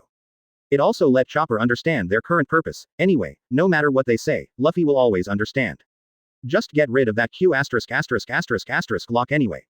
Gradually it was getting closer and closer to Alabasta, and at this time the situation in the kingdom was getting worse and worse, and Lockdoll seemed to work perfectly. Every time, the kingdom's army would suppress the troublesome pirates one step ahead, which also caused the people's hearts to start to favor Lokadar, so they no longer trusted Vivi's father. Back on the boat, Sanji is reprimanding Luffy, because the food that had been distributed earlier has disappeared again, and the culprit is unknown. Luffy won't lie at all. Sanji made Luffy tell Luffy that he stole it, and then went up, except for Luffy of course. Usopp, Chopper, and Karoo, who pretended to be fishing and actually secretly hid the food in their mouths, were also members of the stealing team. Sanji soon found out that he had taken care of them. Asked to buy a refrigerator with a lock, because the large mousetrap is no longer useful, Nami looked at these guys and said he would consider it. Chapter 63. Arrival at Alabasta. Because of the food they stole before, the portion originally divided by Sanji to each person in Alabasta is completely not enough, and there is no food on board now. Luffy and Usopp were fishing, and Luffy's hungry stomach made a sound. "Ah, I'm so hungry." Usopp yelled at him, "Luffy. It's not like you eat all the bait so you can't drop it. Without the bait, the fish that would have fallen can't be caught now." Luffy. "Didn't you eat it too?" Usopp. "I just ate the ones that were glued to the lid of the bait box." Vivi came to see how the two were fishing. "Luffy, Usopp, did you fall into something?" After separating the two, they found that they actually used Karoo as bait again. After teaching the two of them, Vivi suddenly discovered that there was an abnormality on the sea ahead. "Hurry up and ask Nami to come out." After seeing it, Nami said it's all right. After some research, it's just steam, which means that there is a volcano underwater in this place. You don't need to worry about passing it on. After enduring a wave of bad smells, it finally came through. Surprisingly, Luffy and Usopp actually dropped things with Karoo. To be precise, it fell on a person, or a ladyboy. Locke was also woken up by that unpleasant smell before. Seeing that ladyboy, Locke smiled and whispered to himself. Has the most manly Xiao Feng come on stage yet? Xiao Feng didn't hold on to Karoo and fell into the water, and was finally rescued by Straw Hat Crew. After briefly explaining his situation, Xiao Feng began to show his abilities. Clone Fruit imitated everyone on the Straw Hat Crew one by one, except Locke and Vivi who were watching the show on it, and finally explained to Nami that the body can also be imitated. I opened a pair to prove it, and it was also a feast for everyone's eyes. Later, during the performance, I showed Vivi's father, the king of Alabasta. At the time of parting, they heard Xiao Feng's crew call him Mr. Tu, and everyone suddenly realized, although it was a pity that such a difficult enemy ran away. But Qingxin should have met him in advance, so that everyone can discuss strategies, because even Locke couldn't sleep because of the long-term lack of food. I started fishing with Luffy and the others, when suddenly the boat shook violently under the sea, a huge sea cat appeared, and Zoro directly pulled out 3 knives. Food after a 4-day absence. Luffy rushed out aggressively. There is food. Advertisement. When Sanji saw it, he ran out of the kitchen and shouted, "Oh! Don't let it get away. Be sure to catch it." Locke directly spread his dragon wings and rushed over, shouting ferociously, "Don't run. Food." Vivi knocked over the Straw Hat Crew, saying that sea cats are sacred creatures in Alabasta and cannot be eaten, but Locke has already rushed out. Vivi hurriedly shouted to Locke, "Mr. Locke. No, come back." Locke was about to shake his fist, but he was stunned for a moment when he heard Vivi's voice, but the sea cat ran away. Locke flew back angrily and said decadently, "What are you doing? Vivi, the food is gone." Vivi explained the sea cat to Locke again, and Locke fell down and said, "Is it a sacred creature, so if you eat it, you will be punished by God, I don't care much." Vivi. Locke, bear with me, we will be in Alabasta soon, and then you can have a good meal. Finally the boat landed in a small place, and Nami hurriedly told everyone, "Listen everyone, let me explain in advance, please don't act according to instinct." Sanji. Yes, Miss Nami. Zoro. The guy who most should have listened to this is gone. I saw that Luffy had already rushed out. Where is the restaurant? Usopp. That guy just acts on instinct. Vivi. What should I do?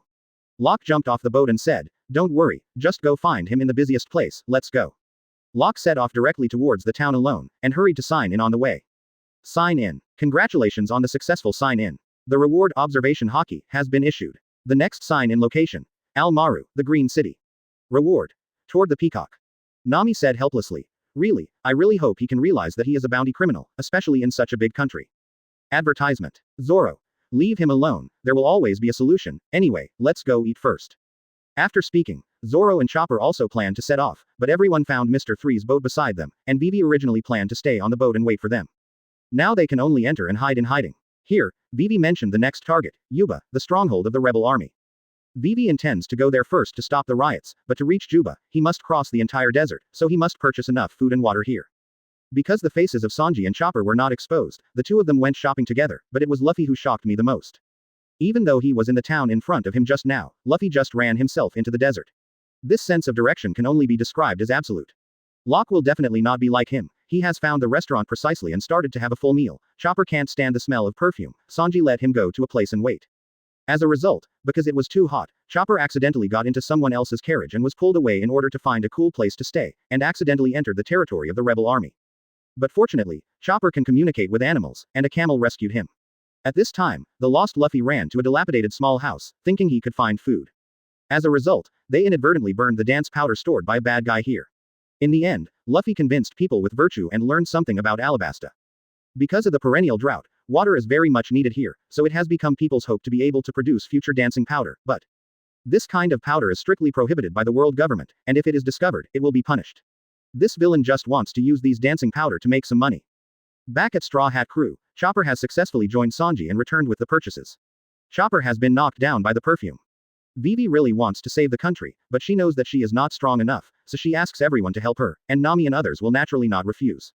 After some discussion, everyone was ready to go, but after shouting slogans, Usopp said silently, "It seems that 2 people are missing." At this time, Luffy is lost in the desert, and Locke is entangled in a liquor store, and there is no way to leave the store for half a step. Nami. Those 2 idiots. Chapter 64. Ace debuts for support. Oh, brother, I haven't seen you before. You are from another place. Look at this. This is a golden apple. Locke held the wine bottle. Huh. Golden apple. Can you eat it? Of course. This is a dreamy golden apple that can live for 1,000 years with just 1 bite. Locke looked at the guy with a surprised look and said, "Do you think I'm an idiot?" He just left after speaking. The fool knew he was a liar. It was so obvious. Locke had just left when he heard the old man start saying the same thing to another person. At first Locke was not interested, until this person said, "I'm sorry, I'm not interested in living 1,000 years, I just need to live well today is enough." Locke looked back suddenly, and it was indeed that man, Potter Cassidy Ace, the Fire Fist, Ace with a bounty of 550 million Baileys currently on offer. Ace didn't notice Locke. After all, the two had never met. Ace's main purpose was to find Luffy. Locke directly stopped him when he passed by. Ace froze for a moment and smiled. "Is there something wrong?"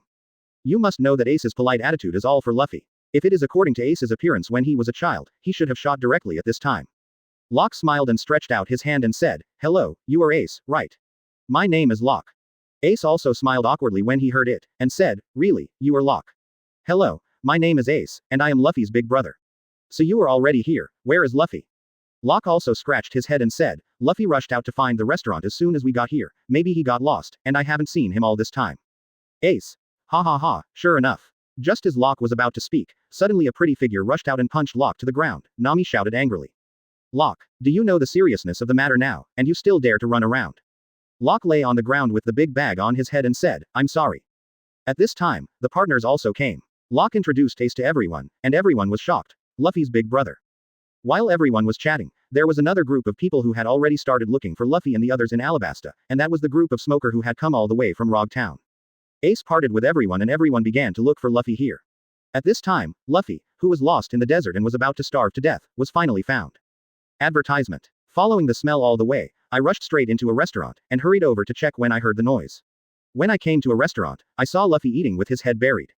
Next to him is a hole that runs through several walls. Locke patted his forehead helplessly and shouted, "Hey, Luffy, where did you go?" Luffy turned around while eating and said, "Ah, L.K.I."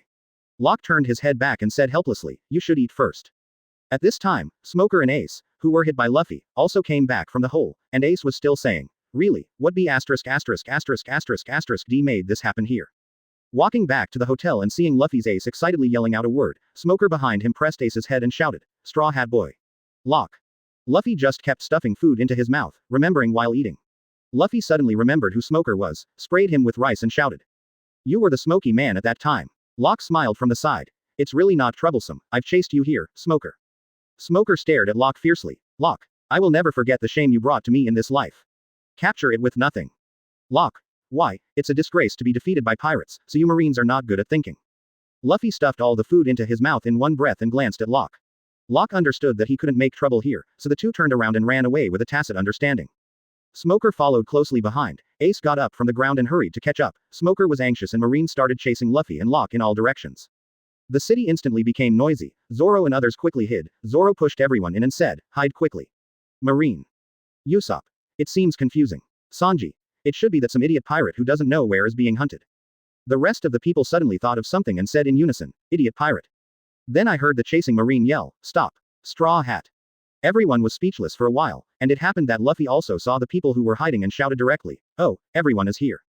Then he ran directly to the crowd, and Marine also took advantage of the opportunity to spot everyone and shouted, "I found the Straw Hat Crew, hurry up." Advertisement. Straw Hat Crew is now running away except for Locke. Nami noticed that Locke was not asking Luffy, "Luffy, where is Locke? Didn't he go to you before?" Luffy thought for a while and said, "That's right. Locke went to hold that smoke man, I forgot about him." Everyone. You idiot. Behind everyone, Smoker chased up and rushed towards Luffy with a white snake. Luffy could only run with his head buried. At the critical moment, Ace came to the rescue. The handsome Yang Yan blocked Smoker's attack. "Stop it, although you are smoke, but I am fire, and the winner cannot be determined by ability alone." After that, Luffy and Ace had a short exchange, but the current situation is not the time to talk with peace of mind. Ace said that he would hold them back first. Let Luffy and the others go first, and he will follow soon. Luffy also has absolute trust in Ace, so he turned around and left without hesitation. The battle between Ace and Smoker has also begun, and Locke is waving his dragon wings to watch the battle in the air at this time, but this battle is really nothing to watch. The two Logia fought with their fruit abilities, white smoke and flames formed a huge tornado in the air and began to entangle, that's all. It didn't take long for Ace to get away, and Locke stopped watching the show and left quickly. When Locke returned to the boat, everyone was ready to sail. I was relieved to see Locke coming, but when I was about to leave, I found something was missing. Yes, Luffy got lost again when they ran away with them. Locke was not worried at all and said calmly, "It's okay, he should be with Ace now, just wait for a while." Nami asked curiously, "Who is that Ace?" Locke said with a smile, "Do you know about the Whitebeard pirates?" Vivi, who lives in a big city, naturally knows it and said, "4 emperors." Locke nodded. Yes, one of the 3 major forces in the sea, the Emperor of the Sea among the pirates, one of the 4 emperors, the Whitebeard pirates, Ace is the captain of the second team of the Whitebeard pirates. What? Chapter 65. Fire Fist Ace, the first 4th update in December. Ace. By the way, Luffy, who are your friends? Luffy. A swordsman who wants to be number 1 in the world. He usually wears a girdle. A navigator prefers maps, oranges and gold. Then there is a cook who cooks delicious food. There is also a liar and a reindeer. But in the end the stronger one is Locke, he was my first partner. Ace. Your hobbies are really rich and varied. That Locke, I can see that he is a character, but as the captain, Luffy is not as high as the bounty offered by the vice captain. You are too shameful. Luffy smiled and scratched his head. Ha ha ha. There's no way, Locke is really stronger than me, he made that eagle-eyed man take the initiative to admit defeat before. Ace was a little surprised. Eagle-eyed man, is that person? I didn't expect that thing to be true, your partner is really not simple, Luffy. Luffy. Ha ha ha, right, oh yes, now there is also a princess and a duck as partners, because the family is very interesting. Ace. Yeah, I think you're the funniest one, but a pirate group with only a few people really fits your style. Luffy. I want a musician for the next 110. Suddenly a group of people appeared blocking their way. Stop, Fire Fist Ace, I want your head. Everyone on the melee has already set off. Chopper. Is that okay? Set sail without Luffy. Nami. The port will be surrounded by Marines soon, we need to find a place to hide the ship first. Vivi. There should be a relatively secluded bay ahead. Sanji. Let's find Luffy after the limelight passes. Usopp. Really, it's the guy that keeps us like this. Zoro. Oh, what an unreliable captain. Locke. Ha, ha. Usopp. This co-captain is even more unreliable. After driving for a while, Nami saw Luffy at the port with a telescope. Yes, it's Luffy. Zoro. I found it. Sanji. That's right, that's stupid. Wait. When they saw Luffy, Luffy had stretched out his arms and flew over. This time, he hit Sanji and Chopper, but Luffy was still the same. Sorry, Sanji Aja Chopper. Advertisement. Sanji grabbed Luffy's clothes and shouted, "You be asterisk asterisk asterisk asterisk asterisk D doesn't know how to reflect." Nami. Yeah, do you know how much trouble you have given everyone? You should have a little self-consciousness as a captain. Locke. That's it, everyone. Shut up. Locke was just woken up from a dream by Nami, and now he is going to be trained with Luffy, and Ace came after a while. Who did you say you could beat? Luffy. Luffy. Ace, these are the guys I just mentioned. Ace hurriedly said politely. It's true, my brother is taken care of by you. Everyone. No, nothing. Ace. This kid's IQ is not online, you must also find it difficult. Everyone. It's nothing. Ace. Please take care of me. Usopp. It's really surprising. Zoro. Indeed. Usopp. I thought he was a more goofy guy than Luffy. Nami. Liar, how could a guy with such common sense be Luffy's big brother? Zoro. It's such a good person to be so considerate of my brother. Chopper. Brothers are really good. Sanji. It's really unpredictable, the sea is really incredible. Vivi quickly smoothed things over. Wait a minute, I said. Luffy said with a smile. Look, they are very interesting, ha ha ha. At this time, a large number of boats appeared in front of them, and Vivi saw that this was the billionaire elder of Baroque Studio, and the same group who attacked Luffy Ace before. Ace took the initiative to deal with them, stepped on his strange boat on fire, and everyone planned to see the strength of the captain of Whitebeard's second team. Ace made a handsome leap to the side of these ships, and with a fire punch, he directly penetrated the 5 huge ships, shocking everyone. Advertisement. But there was another one who was definitely not convinced. Locke spread out his dragon wings and flew towards another wave of billionaire elders, and also came to the side with his dexterous agility. The Devil's Octet. Boom. The terrifying impact also penetrated the 5 ships in an instant, even faster than Ace's fire fist, but the range was a bit short, although these ships were also fragmented. But it didn't look like there were only some dregs left on Ace's side. After the end, Locke and Ace looked at each other, both thoughtful. Back on the boat, Luffy happily said to Ace, "Look Ace, Locke is very strong." Ace nodded and looked at Locke and said, "Yeah, it's definitely better than you idiot." After that, Ace also saw the strange behavior of Straw Hat crew on the road, and Luffy, Usopp, Chopper, and Locke gathered together to toast. Usopp. It's really gratifying Ace has become our partner. Everyone. Cheers. Ace sat on the side with a dazed face and said, "Who said he was going to be your partner?" After a while, Locke said, "Just for this good wine." Everyone. Cheers. Ace looked confused. Nami smiled and said, "Don't worry, they are just looking for an excuse for Qian Lin." 11. After the play, Luffy asked again, "Ace, are you really not going to be my partner?" Ace took a sip and said, "I'm hunting a man, and that guy's name is Blackbeard." Everyone has heard of this name. When they were on Magnetic Drum Island, they heard about a pirate named Blackbeard, who conquered the Magnetic Drum Kingdom with just a few people. After that, Ace told about what Blackbeard did, and finally learned that Ace's destination was also Juba, so everyone decided to go together temporarily. After toasting together, Locke came to Ace and asked, "That Blackbeard, are you sure about it?" Ace looked at Locke suspiciously and thought for a while and said, "Of course, that guy did something unforgivable. I'll take him back no matter what." Locke. "Well, I can only wish you luck, but be careful not to capsize in the gutter." Ace smiled and said, "Thank you for your reminder, I will pay attention." Locke knew that Ace would be defeated after chasing Blackbeard and was finally handed over to Marine by Blackbeard, which then triggered a series of big events. But these are not what Locke can stop now, the only thing he can do is simply remind Ace, that's all. Advertisement Chapter 66. Al-Maru, the Green City. Usopp stuck a rice ball with his finger. "Hi. I'm Usopp, the captain of the rice ball, who are you?" Luffy made a snowman out of rice balls. "I'm a rice snowman." Clang. Then the two suffered from Sanji. "Don't treat the food as a toy. Go wash the dishes when you are in a hurry. Really, I am obviously busy making bento before crossing the river."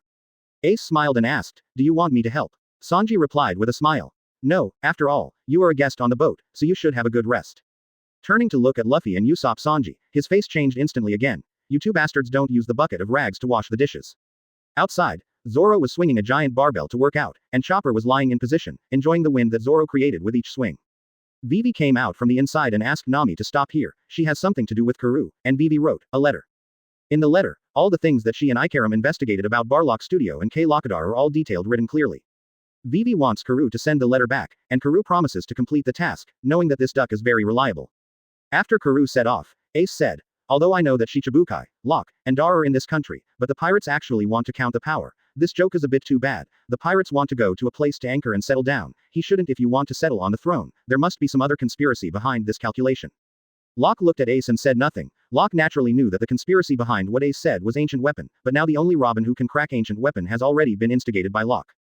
After driving again for a while, we soon arrived at the destination. When everyone broke down, a group of manatees sprang out of the water. The Kung Fu manatee came on the stage, and Chopper stepped forward to translate their words. "If you want to go ashore, try to beat me. If you don't dare, go to the shore, coward." Usopp stood up and said, "I've been called a coward and I can't be silent anymore, me." Vivi just tried to stop him and it was too late. Usopp was defeated, but on the other side Luffy and Locke also won several times. Then these Kung Fu manatees who were defeated were divided into two parts to learn from Luffy and Locke suddenly lost his IQ. Advertisement. At the beginning, I led a group of manatees to practice with Luffy. When it was time to set off, the manatees were reluctant to leave, so they could only take out part of the food for them. The people were able to leave. On the way, Vivi told everyone what happened in the kingdom, and Baroque Studio framed them. After carrying the dancing powder pretending to faint the palace, and then deliberately exposing it halfway for everyone to see, Nami also explained why the dancing powder was banned. Because the dancing powder can instantly generate the cloud that will be coming, but once this powder is used, the neighboring countries living in the downwind will suffer from drought. In this way, there will be 2 wars, so it will be banned, and then Vivi's father who was framed will start to lose the trust of the people. After that, the war broke out, and the hungry and thirsty people began to abandon the cities and go to the oases with water sources to rob them, which led to the fact that many cities have become what they are now. The original Green City, now there is only a ruins, all buried by sand. Locke has been walking at the end of the team. Because he knows all these things, he doesn't need to listen to Vivi's storytelling. After arriving here, Locke can't be sure whether it is the place to sign in. But with the idea of trying, I signed in silently in my heart. Sign in. Congratulations on the successful sign-in. The reward towards the peacock has been issued. The next sign-in location, Yuba. Reward. A blinding leaf.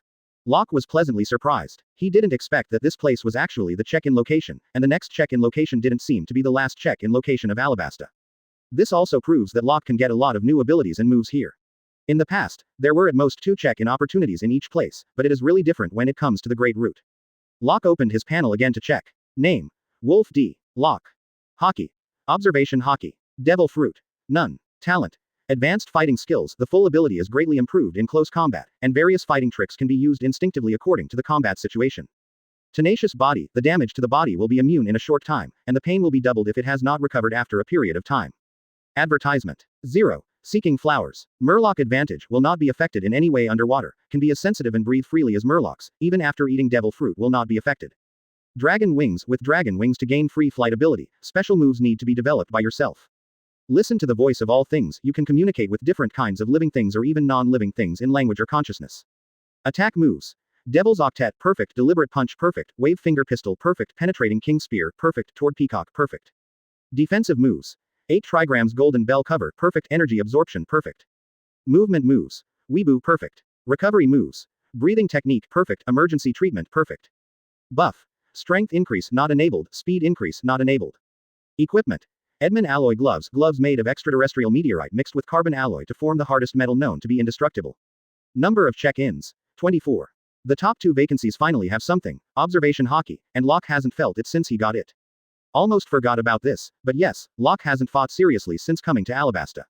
As for the new trick, facing the peacock, there is no need to say more.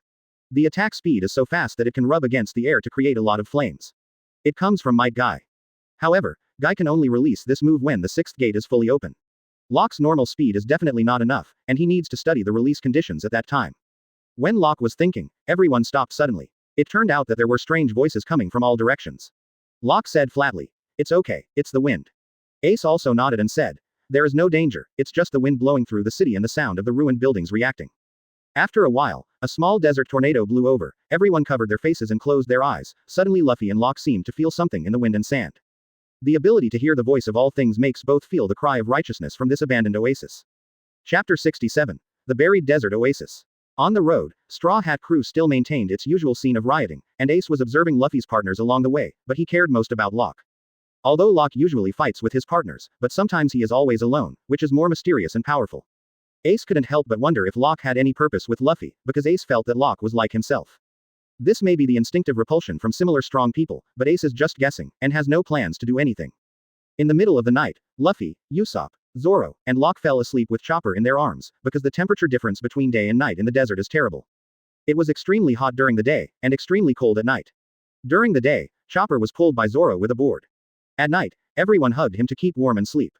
797 had nothing to say all night. Luffy and others got up early the next morning, grabbing the poisonous scorpion and planning to eat it, but threw it away after being warned by Vivi, and the next second. Chopper seemed to sense something. Vivi observed for a while and hurried everyone to hide behind the rocks. The desert storm was coming.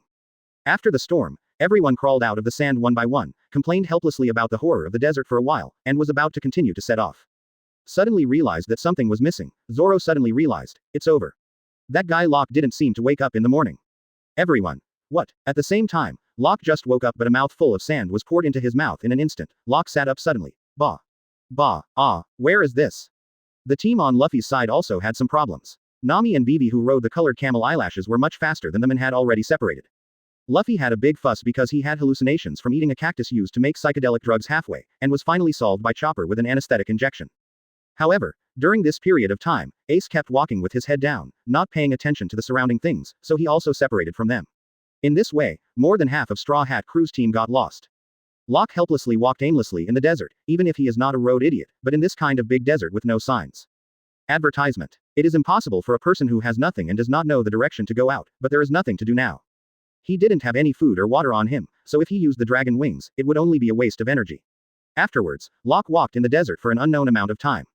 Till he was thirsty, hungry and tired and still didn't see anyone, Locke went to the beach to rest for a while. Suddenly, the sand under him suddenly swelled up, and a huge scorpion appeared. Locke stood up and scratched his head in doubt, seeing this guy's big scorpion tail pointed at him.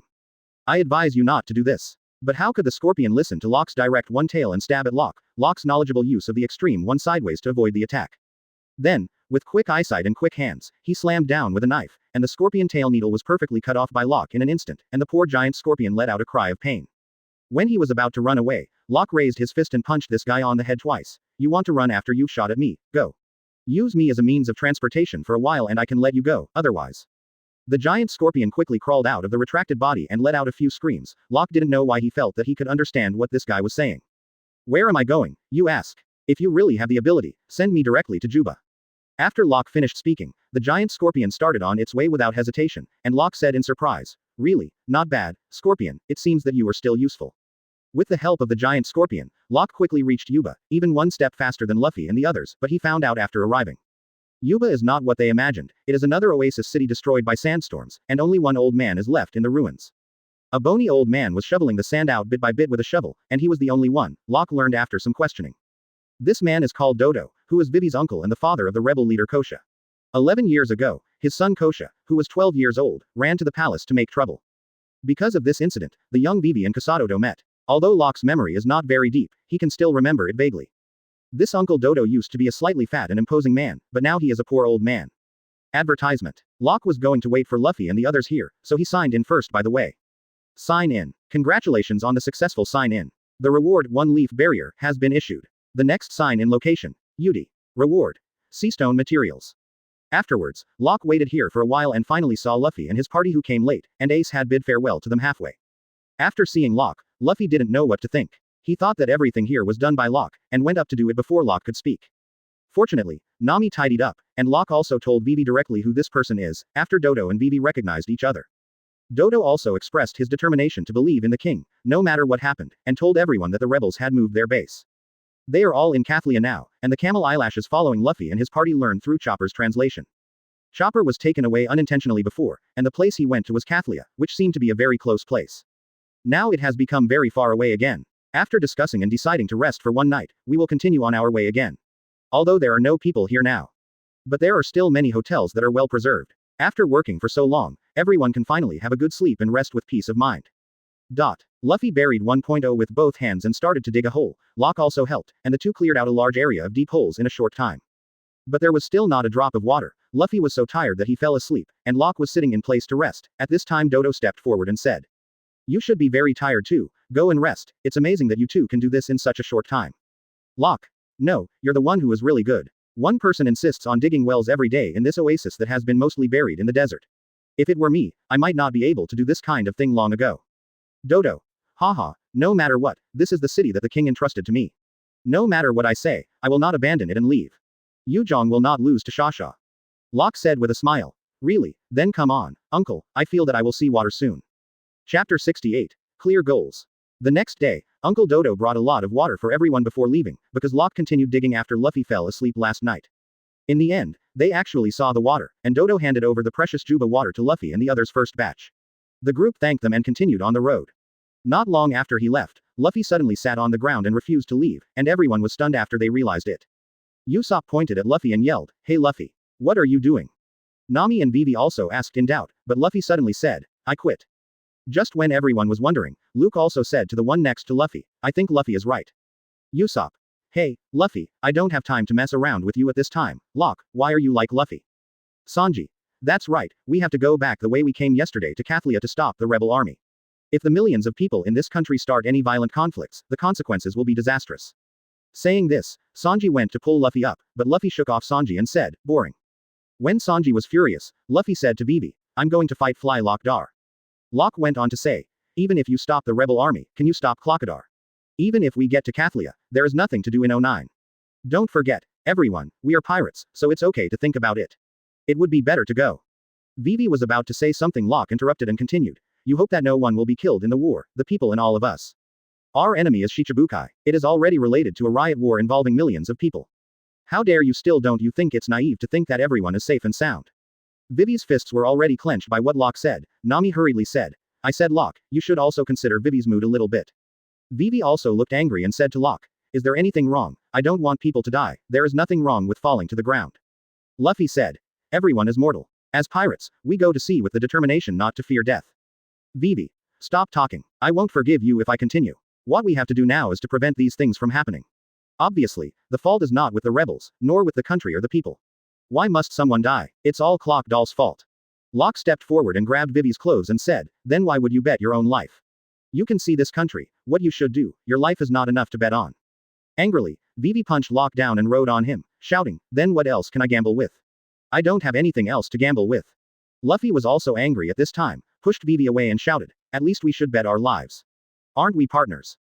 Luffy's words finally made the strong Vivi shed tears, and this was the first time Vivi shed tears in front of everyone, since she grew into an excellent princess. She never wanted to shed tears like this again, no matter what she encountered, she knew to be strong, even if she was undercover alone in Locke's studio. Even if she uses her own life as a bet to desperately try to save the country, Vivi will always comfort the citizens she meets along the way with a smile. But what about herself? She is still like this even though she is beside Luffy and the others. Although everyone says that they are partners, Vivi still intends to let herself take care of everything. Advertisement. After finally explaining Vivi clearly, everyone changed their course, and now the target is Clock Doll. As long as all his problems are solved, they will all be puzzled. After changing the route, you only need to go northward for about half a day. After another difficult desert trip, you finally saw the rainy land where Clock Doll is. Vivi. I can see it. Chopper. Ah, it's finally here. Luffy. Okay, go Lock Doll and fly. Zoro. By the way, did Locke Studio find that we have come to this country? Nami. I'm afraid you already know it. We have also met Mr. 2. First of all, we must be treated as we have been exposed, so it must be correct. Usopp. Our appearance has been exposed, which means we can't move freely in the rain. Luffy. Why, Usopp? If we were discovered by them earlier, wouldn't Clock Doll use all means to deal with us? Zoro. After all, assassination is their field of expertise. Luffy didn't hear a word at all. Hey, get out of Clock Doll. Sanji. In short, no matter who is in charge, I will definitely protect Miss Vivi and Miss Nami, please call me a prince. Zoro said angrily, Prince. Sanji. Be careful I'll kill you. Idiot. Usopp and Chopper. Prince, give us some water. Locke. It's finally the last stop, I don't want to walk the road in the desert again in my life. As soon as we arrived here, we can clearly see that it is not at the same level as the previous Yuba and the passing green city. The bustling city is full of people. Only then did it look like what a city should look like. Luffy rushed out to find water without saying a word, and Locke also left directly alone. The first thing to do after leaving is to check in. So far, Locke has checked in 3 times in Alabasta, and there will be the last time without accident. It can be said that it is very profitable. Sign in. Congratulations on the successful sign in. The reward, Seastone material, has been issued. The next sign in location, Underground Funeral Hall. Condition after defeating Clock Doll, reward, Devil Fruit. Advertisement. Before Locke had time to check the effect of the Seastone material, he was shocked by the reward for the next check-in, Devil Fruit. What Locke most wanted to try when he came to this world was Devil Fruit, and he had paid special attention to many fruits with good abilities before. But he has always believed that the system will definitely send him a powerful fruit, so Locke put this matter down and never thought about it. After so long, I almost forgot about it. I didn't expect that the next sign in reward will finally be given to Devil Fruit. Locke is already very excited. But for now, let's take a look at what the previous Seastone material is for. 830 panels. Name. Wolf D. Locke. Hockey. Observation Hockey. Devil Fruit. None. Talent. Advanced fighting skills. The full ability is greatly improved in close combat, and various fighting tricks can be used instinctively according to the combat situation. Tenacious Body. The damage to the body will be immune in a short time, and the pain will be doubled if it has not recovered after a period of time. Murloc Advantage. Will not be affected in any way underwater, can be as sensitive and breathe freely as Murlocs, even after eating Devil Fruit will not be affected. Dragon Wings. With Dragon Wings to gain free flight ability, special moves need to be developed by yourself. Listen to the voice of all things. You can communicate with different kinds of living things or even non-living things in language or consciousness. Attack moves. Devil's Octet. Perfect. Deliberate Punch. Perfect. Wave Finger Pistol. Perfect. Penetrating King Spear. Perfect. Toward Peacock. Perfect. Defensive moves. 8 trigrams hyphenation point Golden Bell Cover. Perfect. Energy Absorption. Perfect.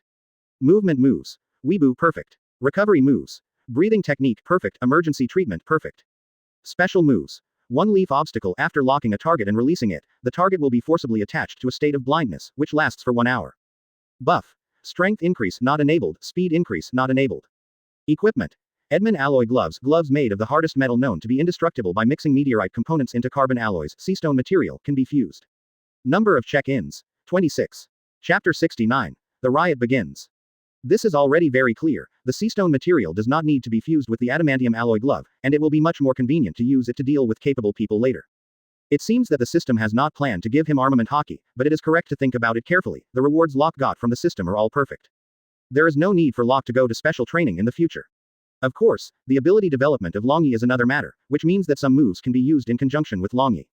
If it is really given to armament hockey, let alone now, there will be no existence that can hurt Locke until Sabayati Archipelago. Locke, the top armed color, didn't even dare to think about how powerful it is. Now that the Edmund alloy gloves with Seastone have been fused, it will be much easier to deal with Logia fruit-capable users. Another newly obtained reward is actually a special move. Looking at the introduction, it can only be said to be quite satisfactory, because blindness may be really useful for the enemies you encounter now. But after that, one or two of the two encountered had 1 or 2 hockey, and it was completely useless to activate this trick at any time. Thinking of this, Locke suddenly thought of Fujitora. Feeling helpless, he decisively judged this ability as useless in the later stage. Locke quickly found a restaurant to eat and drink as usual, while Luffy and Usopp went to buy water for everyone. Originally, everyone planned not to make too much noise, but who knew that the store Luffy and Usopp went to had been waiting for a long time for Smoker and Tashigi. Therefore, the people who originally planned to keep a low profile could only change their plans and escape separately. In the end, everyone went to meet at the place where Locke Dar was. The golden building with the crocodile roof, the casino run by Clock Doll, Feast. Chopper happened to go to the bathroom at that time, and when he came back, he found that everyone had disappeared. He was even more confused after smelling the smell, and everyone was in different directions. At this time, Locke happened to be back, so he took the Chopper group and set off from another road. On the way, Smoker sent a large number of Marines to stop them. In addition to Marine, there are also millions of elders in Bar Locke Studio. The number is also very large, but fortunately everyone has the main combat power around them. Vivi is with Zoro, Nami and Usopp have Sanji here, Luffy is being chased by Smoker, and Chopper is chasing after Locke. Nami's Usopp arrived first, then Zoro who got separated from Vivi, and finally Luffy who was chased by Smoker, and they ran into the rain banquet directly. Advertisement. Regardless of the people inside blocking all the way, rushing in without telling the head, entered the VIP passage. There are 2 routes at the corner of the passage, one is written VIP and the other is written Pirate. Luffy took the lead and turned to the pirates without hesitation, and everyone could only follow along, but it turned out that there was a dead end in front of them, the next second. Ah, Smoker. What the hell is going on? Nami. Ah. Zoro. To be fooled like this. Usopp. I have a disease where I swim involuntarily once I'm in the dark. Luffy. So it's a trap. At this time, Locke and Chopper, who had already arrived at the entrance of the rain banquet, only saw Sanji, and none of the rest came. Little did they know that they had all fallen into the trap. Luffy. What a clever trap. Usopp. Yeah, there is no way. Nami. This is obviously an avoidable trap. Wouldn't you fall into the enemy's hands like this? Are you idiots? Luffy. Compared to this, I can't use my strength from the beginning. Usopp. What's going on? Are you hungry? Before finishing speaking, Smoker behind him knocked Luffy to the ground and held him down with 10 hands, Luffy said in distress. What's the matter? I can't use my strength, it's like falling into the water. Nami. What did you do to Luffy? Advertisement. Smoker. There is a AJDF, rare ore called Seastone on the front of this 10-hand. It is an incredible stone that exists in a certain sea area. Although it is still full of many mysteries, it can emit the same energy as the sea. It can be understood as the sea. The solid Huxia material, the prison fence in the headquarters is made of this thing, in order to prevent the demon fruit power from escaping, and this fence is also made of the same material. Although Smoker explained it to them, but seeing that Zoro was about to fight Smoker, Smoker didn't intend to fight and let go of Luffy and said. Give up. Locke's strength can't do anything to me, if it wasn't because he used the Seastone in my 10 hands, I wouldn't have lost to him last time. Everyone was surprised. Locke. Because Locke didn't mention it to them, it turned out that Smoker lost to him before. At this time, Vivi, who was surrounded by a person outside, met the guards around the king. Bell, also known as the strongest fighter in Alabasta, is a zone bird fruit and falcon form capable person. He has one of the 5 world recognized flying abilities, and is called Bell of Falcon. After rescuing Vivi, Robin appeared. Originally, Robin obeyed Locke's order to take Vivi back, but now Robin has been instigated by Locke. So coming here is just a plan after discussing with Vivi. During the conversation, Vivi also confirmed that Ikalem was not dead and trusted Robin. In such a serious atmosphere, Luffy and Usopp are still playing around in the cage. Luffy imitates the show, and then gets hammered by Nami. Zoro sleeps, and gets hammered by Nami. In the face of such a serious situation, what are you doing so early? It's serious because you can't get out, okay. If this continues, we may all be killed. Lao Sha. What an amazing little girl. Nami. What? You can relax and relax now. We still have friends who haven't arrived yet, and when Locke arrives, I will beat you to the clouds. At this time, the outside has begun to become chaotic. Xiao Feng's perfect acting skills, who pretended to be the king, successfully aroused public anger, and the war finally broke out. On Lao Sha's side, Robin also brought Vivi, but it was only for acting. After waterproofing the cage and releasing a huge banana crocodile, Lao Sha took Robin and left. Before leaving, the key to the cage was also thrown into the water by Lao Sha. I don't know which crocodile ate it. The biggest one was released and was approaching Vivi. When Vivi was about to be attacked, the savior appeared. Locke swung his dragon wings and smashed down from the ceiling, landing directly on the huge banana crocodile. He directly knocked this guy out. Ah, I finally found it. This broken place is so winding. If I didn't hear you calling Vivi just now, I'm really not sure. What are you doing? Chapter 70. Preparations for the decisive battle. Nami. Locke, you are finally here, let us out. Luffy. Let me out, I'm going to fight Fly Locke. Zoro. Too slow Locke. Usopp. Saved. Thank you, God. Smoker. Locke. Finally found you. Vivi. Locke. Locke didn't talk nonsense and went directly to the cage to observe. Vivi was talking about the key being swallowed by an unknown crocodile. Click. With a cracking sound, Locke took his trap and easily crushed the cage. Although it was made by seastone, Locke is not a person with abilities. And the material of the adamantium alloy can't be touched with your seastone. After releasing everyone, the group left quickly, but it turned out to be a step too late. I don't know why the water tank exploded, and everyone was sucked in, and the partners rushed out to swim. Luffy didn't forget to ask Zoro to save Smoker before entering the water. It was not easy to come to the shore. Smoker asked Zoro why he rescued him. Zoro said that he only obeyed the captain's order. The way Luffy woke up made Smoker really unbelievable. How could there be such a simple guy in the world? Finally Smoker decided to let Luffy and the others go this time. Before leaving, Luffy looked at Smoker with a smile and said, I don't hate you. The proud old Smoker blushed. Get lost. Sanji had already arranged for Chopper to find a means of transportation in advance, and when everyone came up from the water, Sanji asked Nami to spray some perfume. In this way, Chopper can confirm their location and wait for everyone in front of them in advance. Soon everyone saw Chopper waiting with a giant moving crab. As a result, as soon as he set off, Lao Shaw's golden hook flew over and grabbed Vivi. Luffy quickly replaced Vivi with his quick eyes and hands, and he was hooked. Advertisement. Luffy. Let's go first. I'm enough alone. Be sure to escort well. Send Vivi home unscathed. Zoro. You idiot. Hey, Chopper, just head towards Alba like this. Chopper. Well, I see, let's go. Usopp. Wait, hey, Zoro, are you going to leave him? Locke suddenly stood up and spread his dragon wings to take off. Clockdar is not that easy to deal with, I'll help him in the past, and Vivi will be handed over to you. After speaking, Locke set off without waiting for everyone to respond. At this time, Zoro began to instill ideas in Vivi. Listen to Vivi, and Lockdar will be handed over to them. The moment the rebel army is dispatched, the life of this country is already doomed. Now, if the royal army and the rebel army meet, this country, Alabasta, will disappear. If you are the only hope to stop this, no matter what happens, you must live for me. No matter what happens to any of us in the future, what's up? Vivi was stunned. Why, how did this happen? Sanji. Vivi, this is the war you started, you fled the country years ago, you asked this unknown person to stop the war, but don't feel like you are alone anymore. Usopp also hurriedly said nervously, Vivi, don't worry, yes, I'm still here. At this time, Luffy and Lao Shaw have already started a conversation. Locke Doll. No matter how they escape, the agents have already gathered at Alba, you are a bit too much, Luffy, the Straw Hat Kid. Luffy got up and said, that guy, obviously weak, but wants to save everyone he sees, because he can't throw away anything, so he has been suffering, and he hopes that no one will die in this rebellion. Quote. Clock Doll. Don't die alone, that naive piece idiot, because she doesn't know what a real fight is, you think so? Luffy. Yeah, but that guy, as long as you're still here, she will fight you to the death, so I'm here to deal with you. Lock Doll. It seems that you are the hopeless idiot. This is a good example. I have seen many people who died because of being too affectionate with others. Luffy. Then, you are also an idiot. Robin on the side couldn't help laughing, and Lao Shaw immediately gave a gloomy look. What's so funny, do you want to die too, Nico Robin? 0. Advertisement. Robin. If you want, it's up to you. And we agreed not to call me by that name. After speaking, Robin turned around and left. Lao Shaw threw an hourglass, indicating that he would give Luffy 3 minutes, and the first battle between the two began. However, Luffy can't hockey now and he doesn't know Lao Shaw's weakness.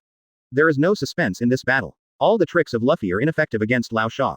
When Locke arrived, the person had disappeared, only straw hats and clothes were seen on the ground, which made Locke a little puzzled, because he must have been there in time. It seems that some changes have taken place again. Lao Shaw directly attacked Luffy, but this way the next target, Locke, also knows where to go. 0. This time there was no accident, the undercover agent Robin had already arranged to save Luffy, was waiting for Locke. Locke opened the door and came in and saw that Luffy had been tied with gauze. He was sleeping, and it seemed that his life was not in danger. Robin saw Locke approaching and asked, what should we do next? Locke. Go straight to the final location, it's time to get this over with. At this time, the people escorting Vivi had also arrived at their destination. In order to cover Vivi, everyone put on white robes and walked towards the city gates in 3 different directions. Successfully lured the agents of Bar Locke's studio, and after some tossing, Straw Hat crew began to confront the senior agents of Bar Locke's wages. Mr. 1 vs Zoro. Zoro wins, and realizes the realm of cutting iron. Mr. 2 vs Sanji. Sanji won, and Xiao Feng forged the seeds of friendship. Ms. Fingers vs Nami. Nami wins, using a new weapon made by Usopp, the weather stick. Mr. 4 vs Usopp. Usopp wins, defeated by Usopp using Killer Comet Hammer. Ms. Merry Christmas vs Chopper. Chopper wins. Chopper eats rumble balls and strengthens his brain power and successfully defeats through wisdom. All the members won with difficulty. Although they all suffered a lot of injuries, they all grew up. Now the last battle is left. Locke wasn't going to have Luffy in this fight, the result would be the same anyway, so it's better to end it sooner. Chapter 71. The Battle of Locke Dar. Clock Doll. That way you can stop the rebellion, this way you can stop the rebellion. Sober up, Your Highness, your ideal is ugly and unrealistic, the so-called ideal is the reality that only powerful people can speak, and you have no such qualifications. Vivi. It doesn't matter if I'm ugly, I won't abandon my ideals, how can a person like you understand that I am the princess of this country, and I will never submit to you? Locke Doll. What an unlovable woman. Vivi. I will not give up, I must save this country. Locke Doll. He. There are still 15 minutes before the shelling of the square, and the reinforcements of the rebel army will continue to gather here. You don't even know your own fate, so you come to the bombing area one after another. If you tell the 373 King's army about the explosion just now, even if there is a panic, at least tens of millions of people will be rescued.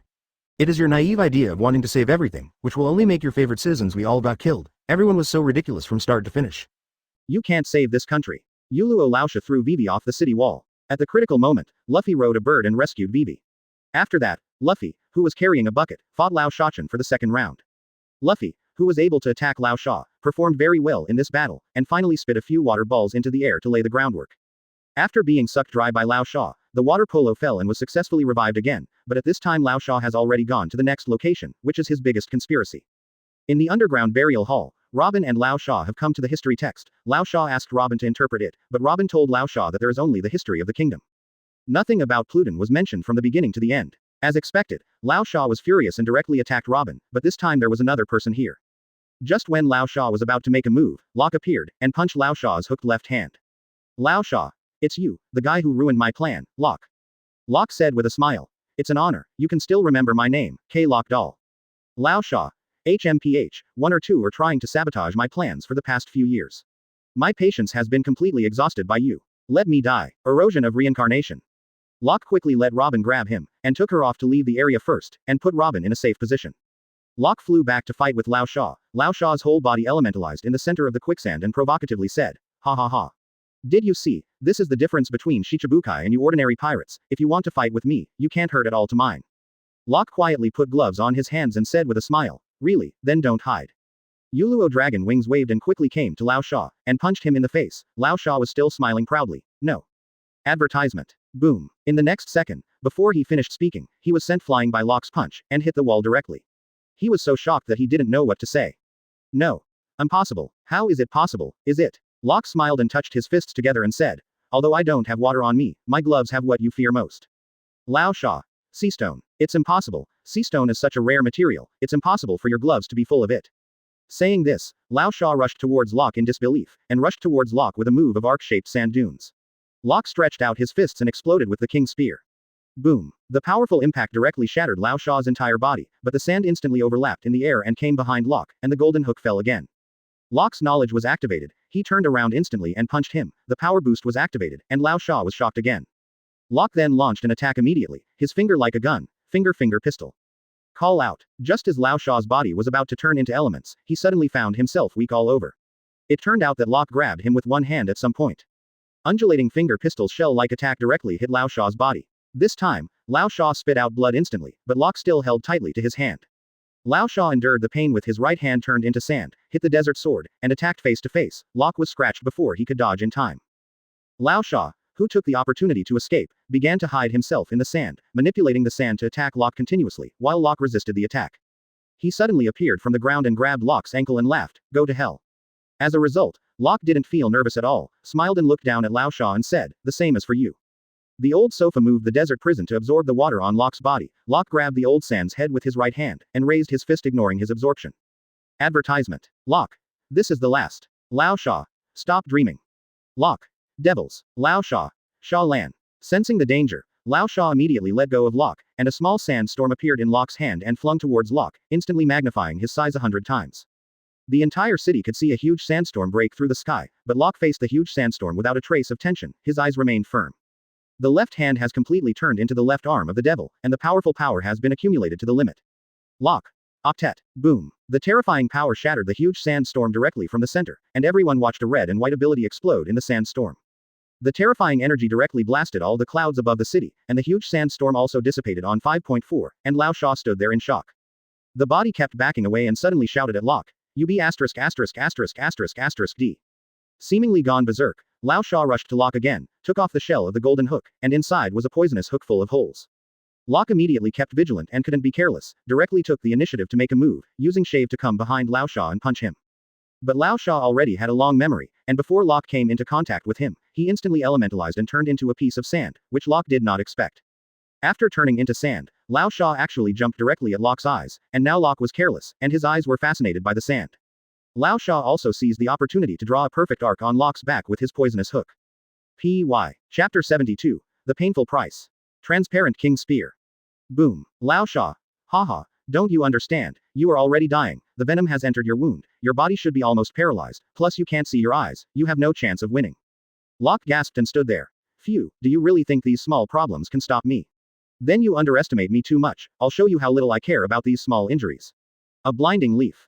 Locke sensed that Lao Sha was casting a blinding leaf, and Lao Sha's eyes became dim in an instant, and Lao Sha shouted in surprise.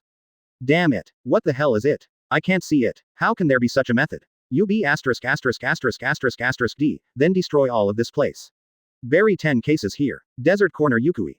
Lao Sha waved his hand to control the sand dunes, forming life-swallowing quicksand that covered the entire underground funeral hall, and Locke also felt his feet begin to sink. Even using the emergency treatment, Locke's eyes instantly recover from the injury on his body, and he can't feel it directly, and the body paralyzed by the toxin before has fully recovered.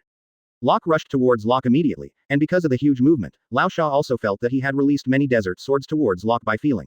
09 Locke. 8 trigrams hyphenation point golden bell shade. Clang clang clang clang. The rotating golden bell covered Locke's body, blocking all of Lao Sha's attacks, and Locke rushed straight at him like this, and after getting close, Locke tightly grabbed Lao Sha with one hand. Restricting his actions, I have to say that Lao Sha is indeed much better than Luffy in the use of fruits now, and he is also controlled by Sea Stone. Lao Sha can still use the fruit ability, and besides being unable to elementalize, there are almost no other images, which once made Locke wonder if his Sea Stone fusion is fake. Lao Sha turned his hands into 4 big sand blades and shouted, Desert Vajra Saber. Locke roared with golden flames all over his body, deliberately punch. Clang, crack, the sand Vajra Saber broke through Locke's golden bell cover and cut him on the waist, blood spattered, but Locke's fist did not waver at all. A golden dragon erupted from his right hand, an unspeakable terrifying power erupted, and Lao Sha flew upwards from the underground funeral hall.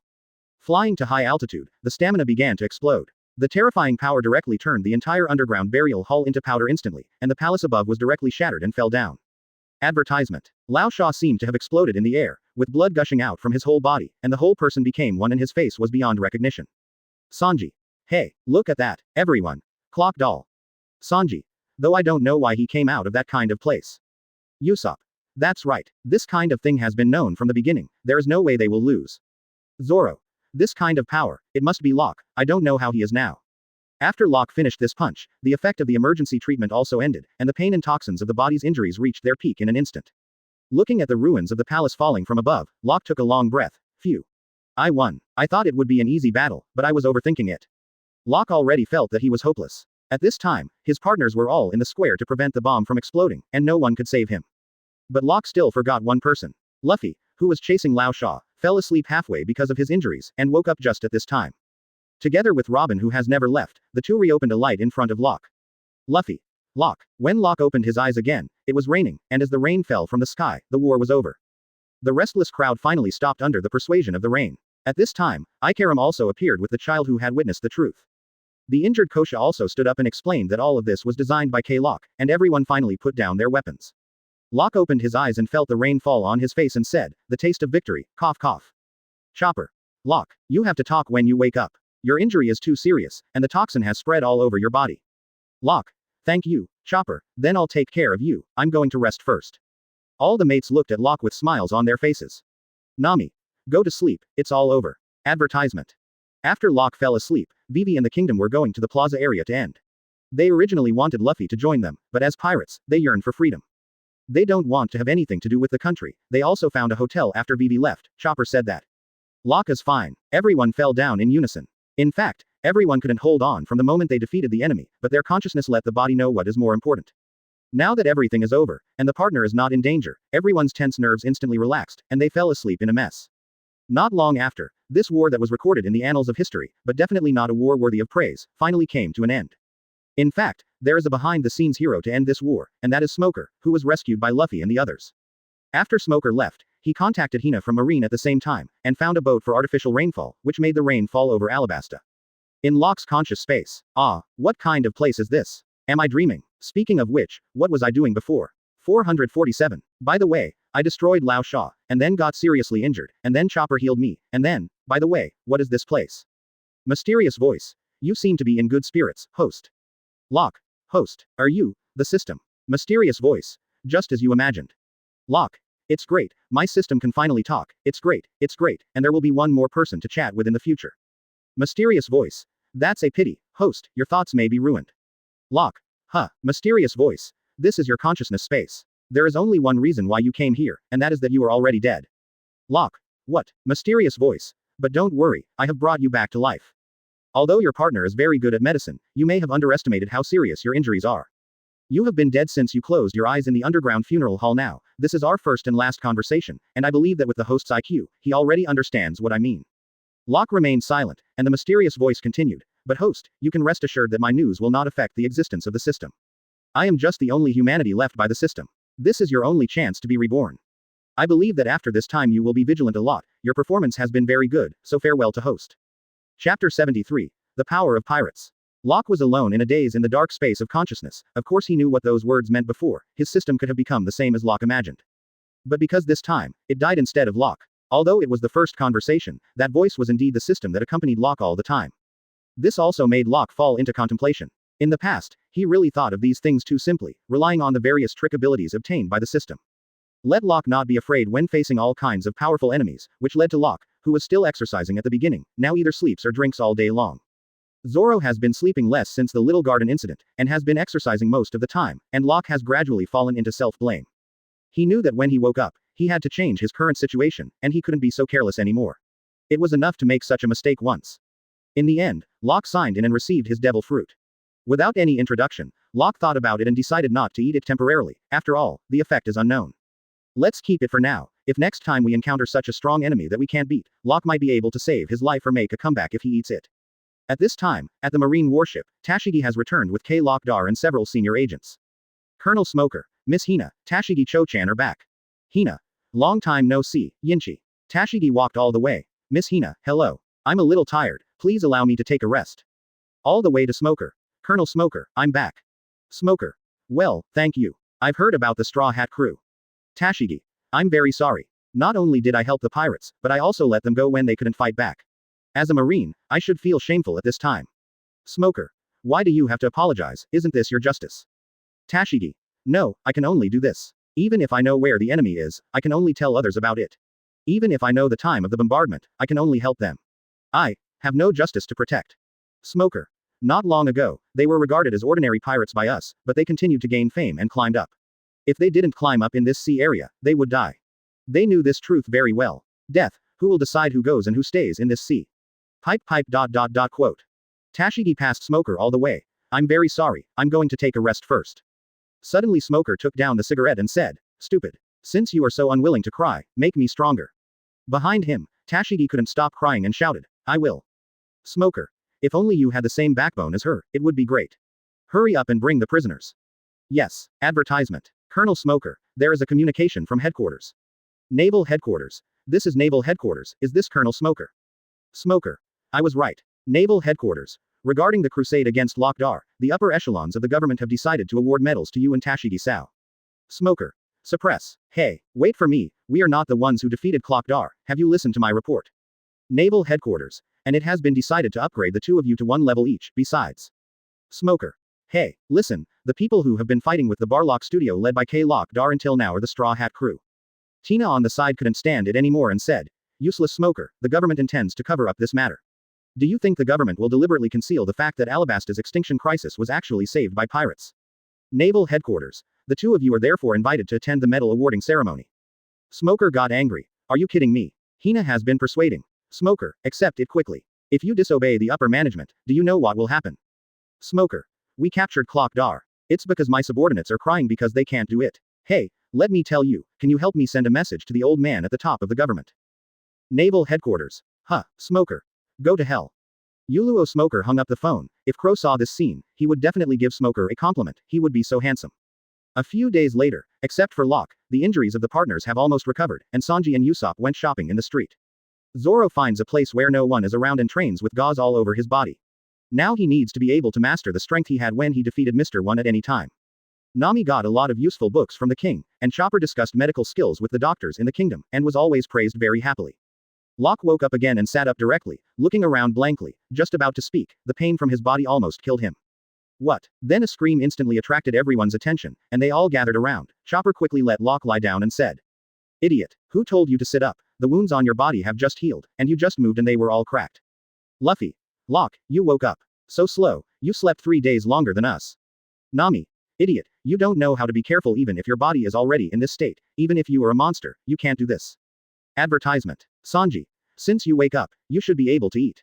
Chopper told me about the nutrition you need, and I'll cook for you. Zoro. Hey Locke, I've never seen you suffer such a serious injury. Maybe I'm stronger than you. Usopp. Captain Usopp thinks Locke you did a great job this time, keep up the good work. Vivi thank you, Locke. Quote. That's what it's like to have a group of mates who care about you, where 1,000 words come together into a Locke laugh that echoes them all. All the events in Alabasta are completely over, and the next check-in location is far away, Gaia Island. Locke remembered that he would pass through many islands before arriving at Gaia Island, and encountered some not-so-big things. It seemed that he would not get the sign in reward for a while. It happened that Luffy planned to improve his basic strength in the future, and everyone woke up because of Locke. Now. It's time to eat the big meal that was prepared earlier, and Luffy's saliva almost flowed out of a river.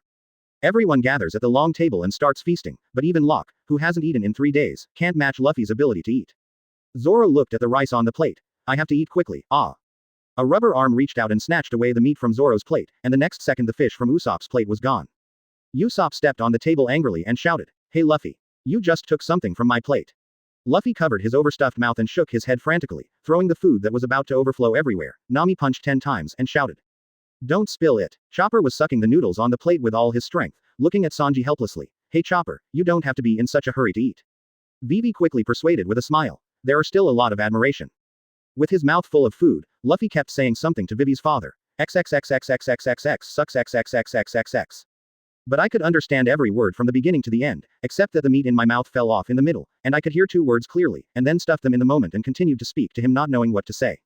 The king smiled and said, "Well, don't be so anxious, we can talk about it after we finish eating." Locke drank all the wine in front of him and shouted, "Can I get some wine?" Chopper choked on eating too fast and knocked on the table in tears. Sanji hurriedly shouted, "Hey! Bring water."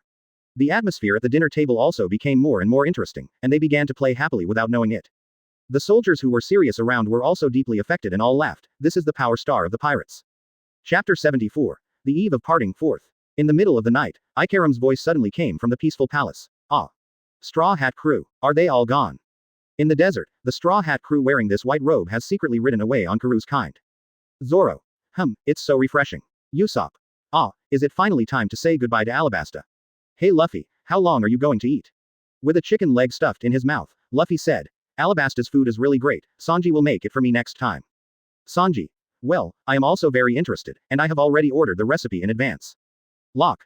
The wine here isn't great though. Sanji. Well, you brought so many buckets. Locke. It can't be helped, there is no stock on the ship, Sanji, or else you will learn to brew next time. Sanji. Don't dream, I'm only interested in cooking, it involves other fields. Chopper observed that Nami was in a moody mood and asked, Nami, are you feeling unwell? Luffy also looked at Nami's unhappy face and said, Nami, do you want me to give you a piece of meat? Just one piece. Sanji. Miss Nami, you are thinking about Vivi, right? I can understand your feelings at 897, but no matter how much you think about it, there is nothing you can do. Although we had so much fun before, let's raise your head. Locke. Yeah, after all, Vivi is different from us, although she has been a partner for a long time, but she has too many things to tie her down. Nami suddenly said, I give up, after all, it's for Vivi, a billion Pele. The shocked faces of all the members were distorted and they shouted, I definitely can't have it. Locke. So you're doing it for money. Chopper. Ah, Usopp fell. Zoro. Nami, don't say anything to me to cause confusion. Nami. What are you guys arguing about? It's useless to worry about Vivi. Chopper. Hey, Usopp fell. Nami. Leave him alone. Advertisement. Everyone. It's all your fault. In the rebuilt palace at this time, Vivi couldn't fall asleep, and sighed. It's so quiet, Kuru. It's been a long time since I spent such a quiet night. There is no chef who is troubled by the shortage of refrigerators, and there is no training day and night. There are no swordsmen, no navigators who fell asleep AJDB, and threw pillows, none of them are there. Time went back to before Straw Hat Crew left, everyone received a call from Xiao Feng, saying that they were their friends. Xiao Feng. Hey, ahahaha, it's someone. Luffy took it and asked. Ah, it's you, what can you do with us? Xiao Feng. Ah, this voice is the little straw hat, you are amazing, by the way, don't call me Mr. 2 anymore, if Marine hears it, it will be troublesome. Chopper. You already said it yourself just now. Zoro. Hurry up and talk about something important. Xiao Feng. That's right, your boat is with me. Everyone. Are you kidding me?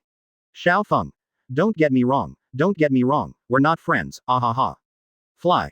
Up the Sandora River. Quote. Sanji. Can you trust him? Luffy. Let's call it a friend. Locke. Don't worry, that person can still be trusted, right Sanji? The reason why Locke said to Sanji was that Sanji was on the same line as Zhaofeng in the Straw Hats 1v1 before. Sanji. Well, anyway, the ship is in his hands now, if he dares to design us, he will be dealt with by then. Zoro. Then it's decided, then hurry up and get ready to go. Usopp. Okay, hurry up, don't go fast. Vivi suddenly interrupted and said, I said everyone. What should I do? Before leaving, Nami said to Vivi, listen well, Vivi, we will give you 12 hours to think about it. After we regain the boat in the Sandora River, we will pass through the East Port at 12 o'clock noon tomorrow. I am afraid it is not enough to park. If you still want to continue traveling with us, that moment is your chance to get on board. Locke. We will warmly welcome you when the time comes, although you are welcome to join the pirates. Sanji. Because you are a princess of a country, this is already the best way to invite us. Advertisement. Luffy. Come, Vivi, you must come now. Usopp. Don't say that Luffy, go. Luffy and the others who arrived at the agreed place inquired and found out that it was Xiao Feng who helped them keep going merry from Marine. Luffy, Usopp, and Chopper excitedly danced with Xiao Feng, but Zoro explained the reason because Marine blocked the surroundings. So in fact, Xiao Feng can't afford to pay by himself, so he wants to find someone to help at this time, but even so, Luffy still accepts Xiao Feng as a good friend. The battle for the port has begun. Fire. Luffy. Damn it, let the shells come here. Watch me beat you all back. As a result, Marine learned to be smart. It was not shells, but some huge iron guns. Locke quickly pulled Luffy behind him and spread his dragon wings. They began to intercept in the air, but due to the large number, some iron guns still pierced the melee directly, Sanji shouted quickly. If we are continuously attacked by this kind of iron gun, the sinking of the ship is only a matter of time. Nami. Here we go again. Locke. Damn it, don't stand still, find a breakthrough to make the boat move, otherwise it will only be a living target now. Chopper also came up from under the cabin carrying a board and shouted, hey. It's too late to block the hole. At this time, it is Hina who is besieging Luffy and the others, and Xiao Feng is already in a hurry. What are you still doing? Run away quickly, as long as you rush out of that southern point, you can escape with minimal losses. If you continue to move forward like this, you will definitely be killed. Luffy. If you want to go, we're not going. Nami. It's 12 o'clock in the East Port, we have an appointment, we don't have time to detour, we have to go straight. Xiao Feng. You are so stupid, could it be that there are treasures more important than your lives waiting for you? Then you go to die yourself. Luffy. We're going to meet our partners. Xiao Feng. My friend. Lord Bentham. Xiao Feng. If I escape from this place today, I will risk my life to meet my friends for Bentham. If you ask me to leave them alone, will your dinner taste delicious tomorrow? Listen up, little ones, and little ones the straw hats, you must listen to me. Chapter 75. Farewell to Vivi. Marine. Miss Tina and the others separated, the duck boat went south. Hina. The duck boat should be the bait. Marine. No, the straw hat crew is all on the duck boat. The bait is the sheep boat. Hina. Hurry up and get in line again. All the warships chased after them, but in fact, Xiao Feng and his men on that ship were dressed up to help Luffy and the others. After all the warships on the melee chased after Xiao Feng, they headed for the East Port at full speed, with the last 3 minutes left. Everyone on the melee who had just left saw the sunk Xiao Feng's ship, and such behavior moved everyone on the ship to tears. Luffy. Little pot, we will never forget you. After escaping, I came to the agreed place, but many Marines had already caught up. Locke went alone to delay the time, and everyone waited here. Chopper. Vivi. Zoro. You heard it all, the speech just now, that is indeed Vivi's voice. Sanji. This is just the broadcasting ceremony at Alba, she has already decided not to come. Luffy. No, it's just similar to Vivi's voice. It's true that Tomalisk is here. Zoro. Well, that's right. Sanji. Let's go, it's past 12 o'clock. At this time, Locke overturned 2 warships and flew in the air to confront the warship led by Hina. Locke. I said, Miss Tina, there is no need for this, Colonel Smoker said he would let us go, why do you do this? Hina. What Smoker does has nothing to do with me. Hina can do whatever she wants. Straw Hat Crew Deputy Captain Locke, Hina knows you. Locke. Miss Hina is really capricious, but you should stay away from me when I'm here, so as not to cause unnecessary casualties. Advertisement. Marine. Locke. Don't be too arrogant. Ms. Hina orders all warships to attack him together. Hina. No, Hina knows what to do. You all back off. Hina will be very disappointed if you drag your feet. Hina stepped forward and pulled his gloves and shouted to Locke. Locke, if you are a man, come down and fight me. Hina promises to be fair and no one will interfere. Locke said helplessly. Since you have said so, how can you refuse the beauty's invitation? Locke flew directly to Hina's warship, put away the dragon wings and faced Hina, and took a closer look at Hina. Hina was really beautiful. The body proportions that cannot appear in reality, the sexy beauty with pink long hair, the only bad thing is that she is smoking a cigarette like Sanji. At first glance, he learned from Smoker, that Smoker. Locke felt uncomfortable when he saw it, and he started to take micro steps and came to Hina in an instant when she was surprised. He directly snatched the cigarette from her mouth and threw it on the boat to extinguish it. This stuff has somewhat affected your temperament, so don't smoke it in the future. Hina said angrily. Hina is not happy. You are not qualified to manage Hina's affairs, and according to the investigation, you are also an alcoholic. Locke didn't deny it. Yeah, but drinking doesn't affect me at all. I'm the same before and after. If this sentence is known by the companions on the boat, they will definitely roll their eyes. Locke just doesn't know what he looks like after drinking. Hina didn't talk nonsense with Locke, and went directly to attack Locke, and the battle between the two broke out. Hina's current strength is not strong. If it is really difficult to deal with, Smoker's Logia will be more difficult to deal with, while Hina's ability will be easier to deal with. Paramesha cage fruit can create fences from anywhere on the body to imprison enemies, and its fence hardness is even stronger than steel. But just the hardness of the steel, which is completely incomparable to Locke's glove, Hina rushed to Locke and passed his hands through Locke's body. In the next second, the black fence directly locked Locke tightly, and all Marines shouted excitedly. As expected of Miss Hina. It's too strong. It actually solved a bounty criminal of Locke's level in an instant. Miss Hina is invincible. Advertisement. Hina turned and looked at the imprisoned Locke and said, Hina thought you would be difficult to deal with. Hina is very disappointed. After speaking, Hina took out another cigarette and was about to light it, when Locke suddenly smiled.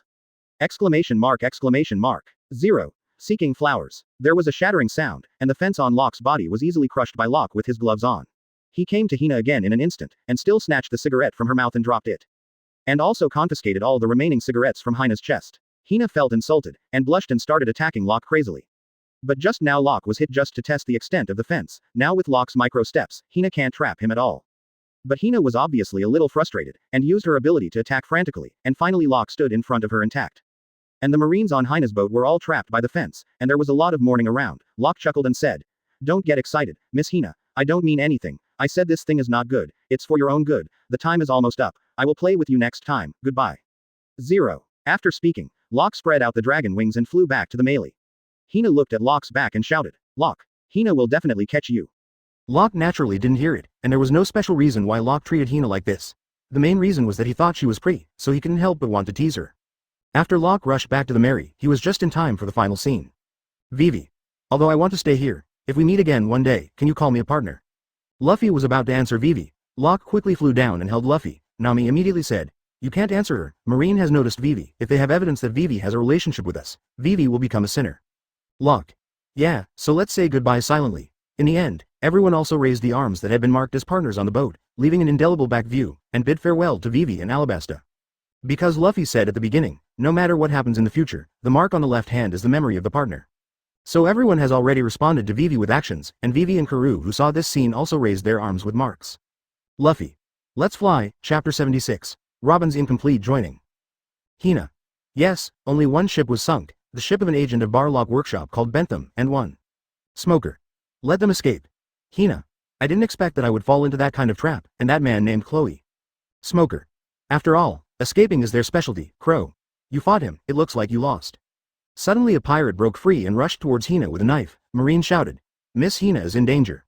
Hina turned around and said, It's really annoying, it's annoying. Smoker. Is it useless to bother yourself? Hina turned sideways to avoid the pirate's attack. No. That's not true, I'm mad at you, Smoker. Smoker. Do you know too much? T-590. Nah. Although Straw Hat Crew escaped, and you seem to be very happy. Smoker. Huh? Me? Why? Hina. Who knows? Aboard the Mary. Luffy. So fast these guys. Nami. To be precise, our ship has slowed down. If we continue like this, we will definitely be caught up. Usopp. Hey, Chopper. Do you still have planks? I don't have enough here, huh? Bah. The seawater leaking in from the bottom of the boat had already caused Chopper to fall powerlessly on top and float up, and the Marine's boat on the boat also chased after him. Zoro. The opponent only has 3 ships. Sanji. I have to go. Luffy. Okay. Come on. Then all 3 tripped over the iron gun that had been pulled from the boat earlier, and Nami explained that it was because Usopp thought it was useful and stayed. Angrily, Luffy threw all the iron guns out, and all the iron guns hit the 3 warships accurately. Every ship was covered by rain and dew, and everyone just took advantage of this opportunity to escape from here. Under Nami's command, they rowed and finally got rid of Marine.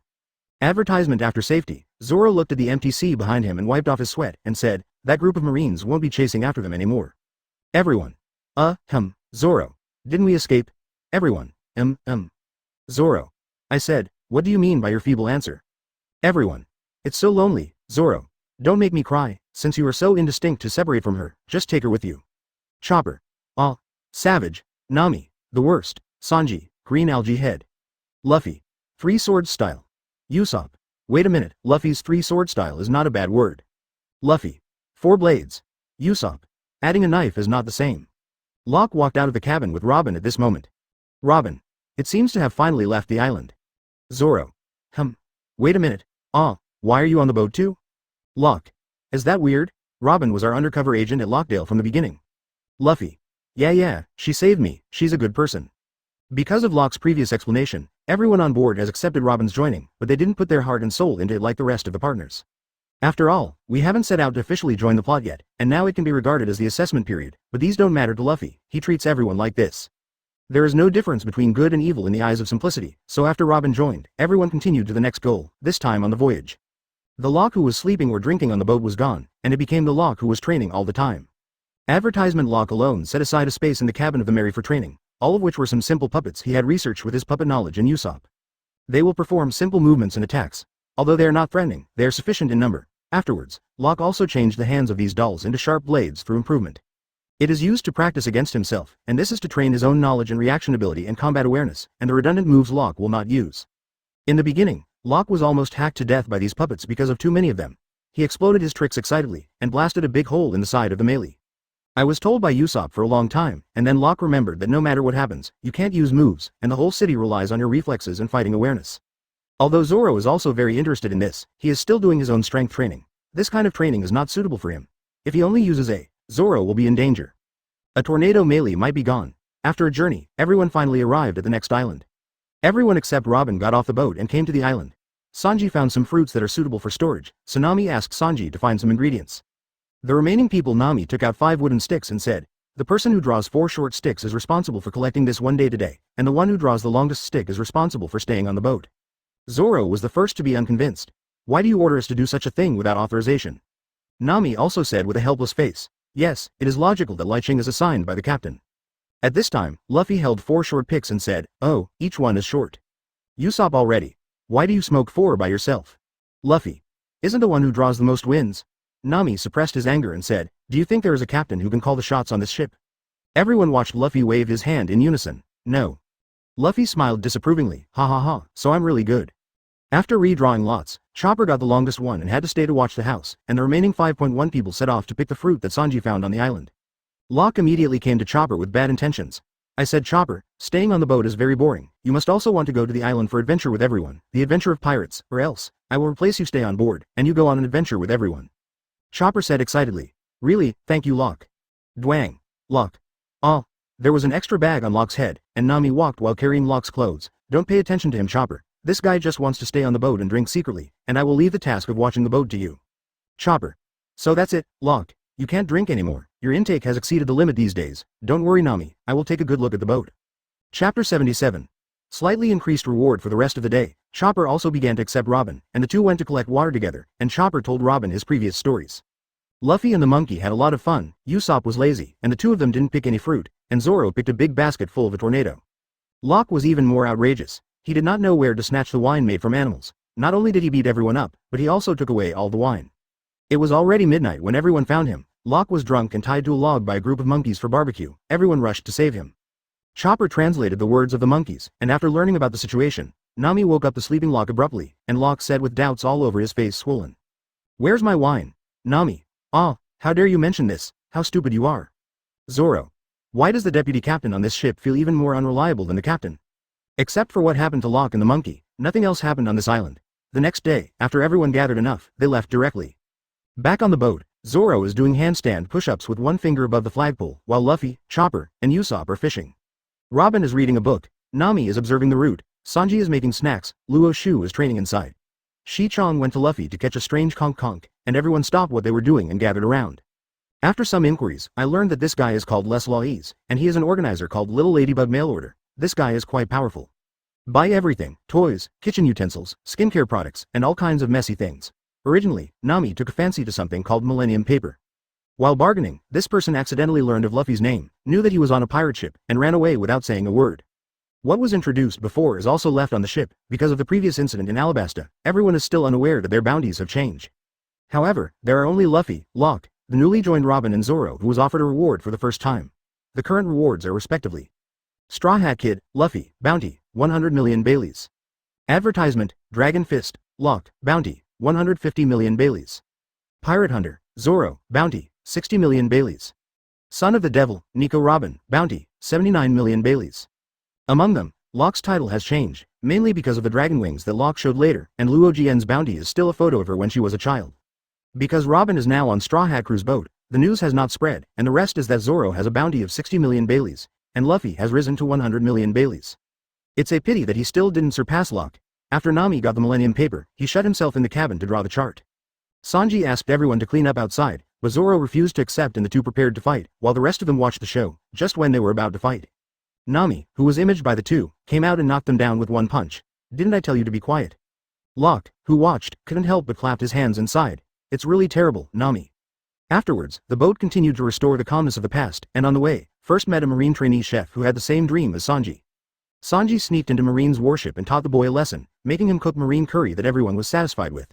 Locke also took the opportunity to get some wine that Marine usually drank, and Luffy also brought some food, but this guy just brought some apples. He really wanted to take away any food he saw. After solving this matter, everyone continued to set off. The boring Luffy in the cabin actually became interested in the book Robin was reading, which really scared everyone. Then they met an island just in time for their fireworks festival, and everyone wanted to stay here to watch the fireworks. Usopp met Xiao Yu, a girl with the wish of her deceased parents here. After going through some things, Usopp persuaded Xiao Yu to temporarily give up on releasing the huge fireworks number 200 left by his parents, because that one didn't quite succeed. There will be great danger. Xiao Yu understood under Usopp's persuasion, but after all the fireworks were released that night, Usopp and the old man. Completing the feat in one corner, a massive 200-numbered firework exploded in the air for all to see, the largest firework ever made. Advertisement: the fireworks almost covered the entire sky and fell like a meteor shower. In just a short moment, everyone saw the magnificence of this arrogant fireworks. At the next stop, everyone came to an island with only one grandpa goat. This grandpa was called Chaney, who dreamed of being a pirate when he was young. Later, he drifted to an uninhabited island due to the pirates' revenge, and the only remaining banknotes on his body were eaten by sheep when Chaney was in a coma. Since then, he has lived with the sheep on the island and built a coffin in the shape of a pirate ship on the top of the mountain. It was originally judged by Chopper as less than 3 days old, but because of Luffy's words, he wanted to become a pirate. Later, First met some marine scumbags who couldn't be named but looked very wretched in appearance. They were thinking about Grandpa Chaney's treasure, and wanted to ambush Luffy and the others. In desperation, the old man let go of his pirate ship in the mountain and went down the mountain to the sea. At this moment, the strong pirate group appeared. In the end, Grandpa Johnny also told the 633 secrets of all his treasures, after he was hunted down by pirates and finally escaped here. All his money was eaten by these sheep, so he said that these sheep are his best friends, knowing that the scumbag marine who has no money is beaten out by Luffy. His boss knew nothing about these things. He said to Luffy on the phone bug, "I have no interest in this island or the person named Chaney. My purpose is to crusade against you scum in the name of justice. This time, I want to repay you for cleaning up the black sheep of our team, so I let you choose to fight. Place, let's set sail." Luffy: "We also feel that it's time to sail, then we'll go." After bidding farewell to Grandpa Chaney, Straw Hat Crew set sail again. On the way, Nami looked at their destination and smiled. "You're pretty good at luring enemies to the reefs in the fog, Luffy. I don't see how smart you are occasionally." Locke hurriedly said, "Nami, you don't even need to think about it. How could Luffy come up with such a method?" After speaking, Locke pointed to Luffy, and Luffy naturally asked with a puzzled look, "Really?" Nami stomped her feet angrily. "Really, I'm an idiot too. Why would I want to praise you? Give it back." Luffy: "What? Chapter 78. Fighting together, today's 4th update." Nami: "Hurry up and turn the bow, there will be a storm ahead." Usopp: "Damn it, it's all Marines." Locke: "South, I'm going to make a way now." After the words fell, Locke spread his dragon wings and flew towards the warship in the south. Nami also hurriedly gave orders, but this time there was an accident. The storm did not follow Nami's expectation. It appeared silently and directly, and the melee was swept into it instantly. Locke had just shot down 2 warships to clear the way, and was dumbfounded when he turned around. Ah, everyone. After the rain, Locke sat on the wreckage of a group of warships. His clothes had become tattered, and all the warships here were killed by him. 2 of the naval headquarters colonels who were still somewhat strong were also defeated by Locke, and fled with the rest of his men. Locke panted and looked around and said, "It's too bad, I got separated from them. Because of the storm and Marine's intervention, the melee was blown to nowhere, and Locke has no clue now. You can't just wait here. There are no islands in this sea area, and there are no signs. These scrapped warships will sink soon." Locke had to leave. Find the nearest island to confirm the target and go to Gaia to wait for them in advance. So Locke left here with the boat he found from the warship in advance. After that, Locke also experienced how difficult it is to sail alone. The small boat can't stand the wind and waves at all, and Locke doesn't know anything about navigation. This is a great route, not the calm East Blue. The weather is like seeing a ghost, and Locke almost hit all the shipwrecks in a short journey. After finally finding a small island and climbing up, the boat was smashed to pieces by the wind and waves long ago. At this time, Luo Shu also began to feel glad that he didn't rush to eat the devil fruit. Dragon Wing consumes a lot of energy, and Locke relies almost entirely on swimming. If Locke had eaten the fruit, he might have been swallowed by the sea by now. Advertisement. After finally climbing to the island, Locke took a rough look and found that it was just a very small island, with a few sparse trees and some sandy beaches. There is nothing left. Locke can only take a rest here now, and after recovering his physical strength, he made a boat with these few trees and left. As a result, Locke fell asleep before he knew it, and it was already afternoon when he opened his eyes, and the whole sky was golden. Locke hurriedly got up and stretched his waist, ready to cut the tree, but just when Locke was about to do it, a sense of danger suddenly appeared. Knowledge-colored warning Locke flashed back suddenly, and because he was too hasty, he even hit the ground directly. Sure enough, an area around Locke was directly penetrated by unknown things in the next second. And it's all frozen. Locke turned his head in shock and looked over, and the guy he saw made him feel like crying. "Alala, you can't cut down the trees here, little brother." The Admiral of Headquarters, one of the highest combat powers of the Marine Headquarters, together with Akainu and Kizaru, is called Marine 3 Admirals Kuzan, and the Marine codename is Aokiji. Locke doesn't know why his luck is so bad. Now that he meets Admiral, he can't beat him. Locke can only pray that Aokiji doesn't know who he is. Locke smiled at Aokiji. Sorry, I don't know that the tree here can't be cut down, because I can't leave the island now, so I want to use this tree to make a boat." Aokiji walked towards Locke slowly. "Is that so? But why are you here? Dragon Fist, Locke." Locke's expression changed instantly. Sure enough, this guy knew his identity. After the Alabasta incident, Aokiji originally wanted to confirm the news of Nico Robin, who disappeared after the Alabasta incident. Originally, I should have met him after the end of Sky Island, but Locke, who was separated now, actually met him alone, Locke said with a long sigh. "So, do you want me?" Locke knows that Aokiji is not a bad person, and he is one of the few justices in Marine, but he does things more casually if he doesn't have that idea. Maybe he won't do anything to Locke, but it's a pity that the words waiting for Locke are not what he thought. Advertisement. Aokiji. "Since we met, we still need to take care of it. You guys have been making a lot of noise recently, so you better stop struggling." Locke. "I'd be ashamed to get caught without a fight like this, Marine Admiral, time to give it a go." After speaking, Locke took out the devil fruit rewarded earlier and quickly ate it. Locke's face changed just after eating, but it was not because of any changes. "But it's really super unpalatable. Even if you've never eaten shit, you'll think it's worse than shit." Seeing Locke's appearance, Aokiji laughed. # devil fruit. "You actually ate devil fruit at this time. It seems to be your whole card. I thought it would be easier." The moment Locke ate the devil fruit, all the information about the fruit had already appeared in his mind. Human fruit Phantom Beast Shira form. It belongs to Devil Fruit Zone. After eating it, it can become a powerful blood Shira. There are 3 different forms that can be improved. The development of the fruit requires Locke to study slowly. The current bonus after transforming into Blood Shira. All abilities are increased by 100%, blood killed or injured in battle will give Blood Shira unlimited growth uncle. After hearing the information, Locke can only say, the products produced by the system must be high-quality products. First of all, Zone Devil Fruit is the most suitable fruit ability for Locke, because, for money, his fighting style is to attack with fists to the flesh. Phantom Beasts are generally considered to be the top Zone Devil Fruit. Phantom Beasts transform into mythical or legendary animals or characters. In addition to possessing Zone's characteristics that can enhance the physical fitness of the eater, they also have some special superpowers. It is a type of devil fruit that is rarer than Devil Fruit Logia and Zone, ancient species. Now Locke's fruit ability can increase 100% strength after transformation, that is, double the strength of the full ability. In addition, there is a special talent, the unlimited growth given by blood. If this is made public, it will definitely be snapped up by the world. Locke also gained some confidence after gaining a new ability. Although the hope of winning is still relatively slim, he will still try his best to defeat Aokiji, because Locke has to return to his partners. Chapter 79. Battle Marine Admiral Aokiji. Aokiji looked at Locke and said, "Your eyes have become a little scary. It seems that the fruit ability is not simple. The original strength has already caused so much trouble for Marine. If you continue to grow, it will be troublesome, gone." Locke. "I have never caused any trouble to your Marines. Although we are pirates, I think we have done more justice than your Marines." Aokiji. Pirates are not qualified to talk about justice. This is the end of the conversation. Wake up, Iceblade, Iceblade. An ice blade appeared in Aokiji's hand and flew towards Locke. Locke easily dodged under the perception of knowledge and shattered some, and the next second Aokiji came behind him without knowing what happened. At the extreme moment, Locke turned around and appeared with Edmund gloves to resist Aokiji's attack with the ice blade behind him, and then the explosive force shocked Aokiji back. Aokiji looked at his hand and said, "Sea stone, actually use that material to make weapons. If you are not careful, it will be dangerous." As soon as Aokiji finished speaking, ice thorns appeared behind Locke and attacked him. Locke opened the 8 trigrams hyphenation point golden bell cover in 600 grams to resist the attack. "You are Marine Admiral. Do you still need a sneak attack to deal with a small person like me?" Aokiji. "Allah, are you knowledgeable? It's really troublesome. It seems that you can't rest early. You are not a small character. A pirate at your level is already the standard of New World." Locke. "That's a real honor, but no matter how much you say, you don't intend to let me go, so let's hurry up and call it a day." Yuluo Locke took the initiative to attack, and used Shave to come to Aokiji, and his left hand instantly turned into a red and white demon arm.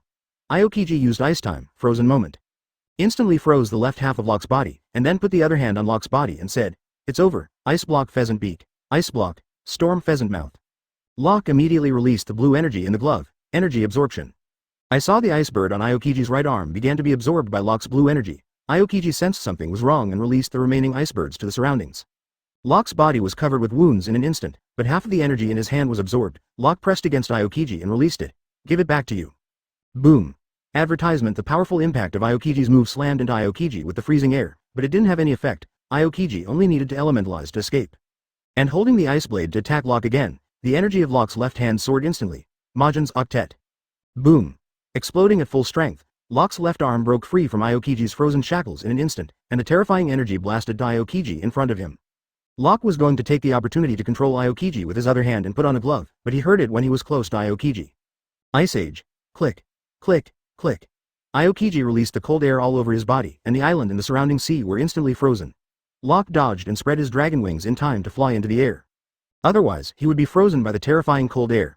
Seeing the flying Locke, Aokiji said flatly, "Allah, it's really difficult to deal with." Suddenly, a large number of huge ice thorns burst out from the frozen ground, piercing towards Locke in the air. Locke dodged frantically in the air and didn't have time to fight back. He dodged all of them, but he didn't expect that ice thorns could spread out from these icicles.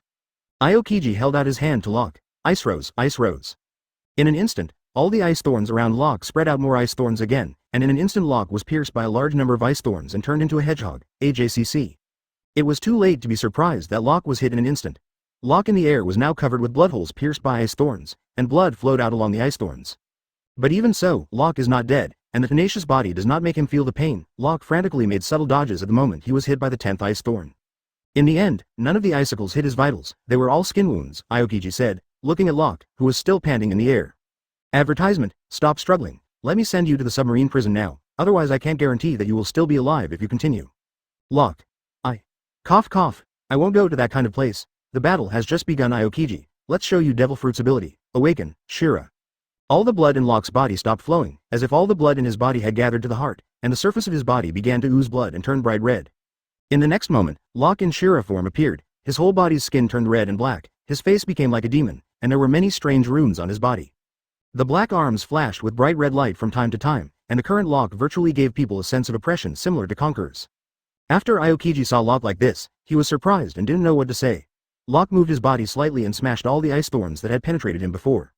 Fortunately, Locke's consciousness is very clear, and there are no side effects, and some side effects may start to occur after absorbing the blood. Feeling his own body, Locke felt stronger than ever before, causing endless strength to accumulate in his body. Originally, Locke's abilities and tricks can still be used. Locke spreads out the dragon wings, and the dragon wings are also affected by the Shira form. The wings look more like demon wings, the black and red color scheme and the sharp edges stand out hockey, Locke said, looking at Aokiji from the air. Although it's the first time I use it, I don't feel a little strange. Now we can have a good fight, Admiral Aokiji. Aokiji. I haven't been so serious for a long time. I didn't expect to be so tired when I came out today. But if I am provoked by pirates and still remain indifferent, then I am too incompetent as Marine Admiral. Both of them looked at each other after they finished speaking, and at the same time, they shot Locke and flew to Aokiji on the ground. There was a terrifying energy on his left arm, but it didn't change.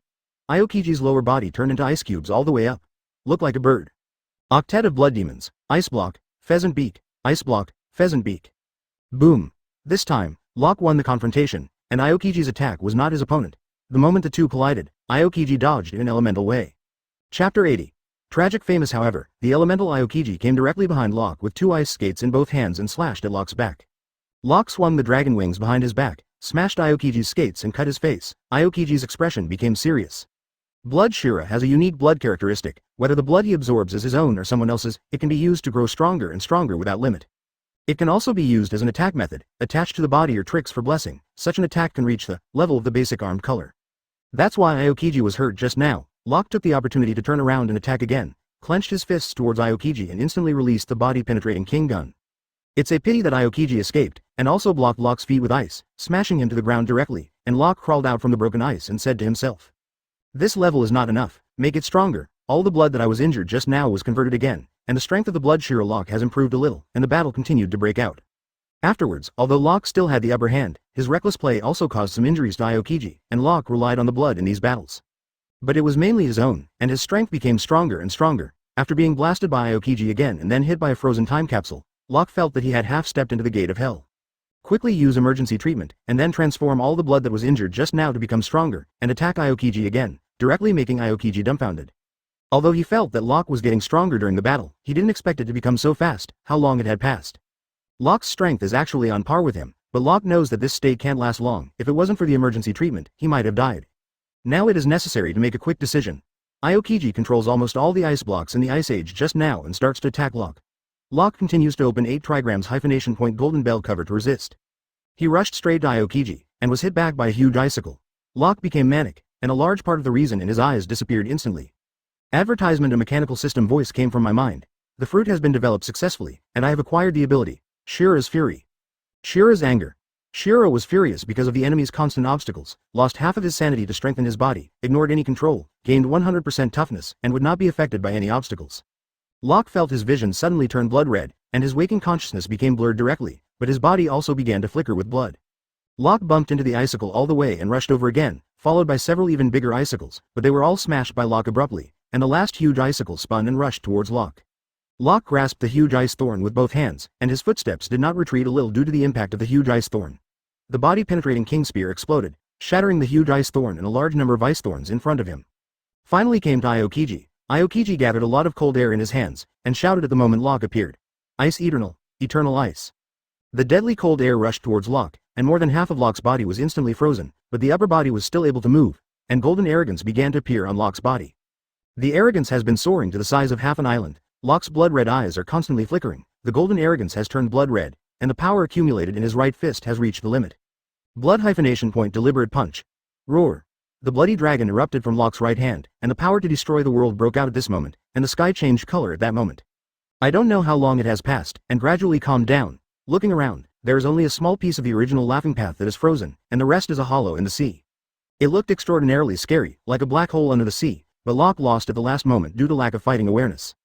Originally such a terrifying attack, if Aokiji received it, he would not die or be half disabled, but unexpectedly, Aokiji not only escaped the moment Locke shot. It also completely frozen Locke. Although he was indeed injured, it was not as serious as Locke thought. Originally, Aokiji did not intend to let Locke go. As a result, before he returned to the fallen Locke, a huge black hole was formed on the sea surface due to Locke's attack just now. Several volcanoes that were silent on the bottom of the sea erupted one after another. Advertisement Sanji started to hold back, and he didn't finish all the troubles until he was exhausted, at which point he didn't bother to catch Locke, and just rode off on his little bicycle. 0. Seeking flowers. At this time, Locke was lying on the only remaining ice-covered island with his whole body frozen. If no one came to rescue him in a short time, he would be finished. At this time, Straw Hat Crew was preparing to go to Gaia to inquire about Sky Island. If Locke hadn't met Aokiji, he should have arrived in Gaia by now. Not bad, Locke's luck was very good, and he ran into Buggy and Alvida's boat, and it happened that Ace happened to be on their boat at the time.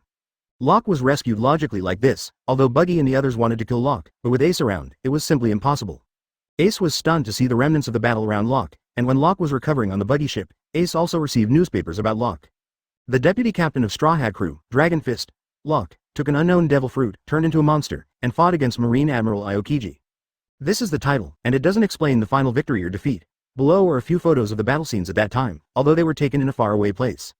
But just looking at these few photos, you can see how terrifying the battle is. Sengoku saw the news and called Aokiji immediately.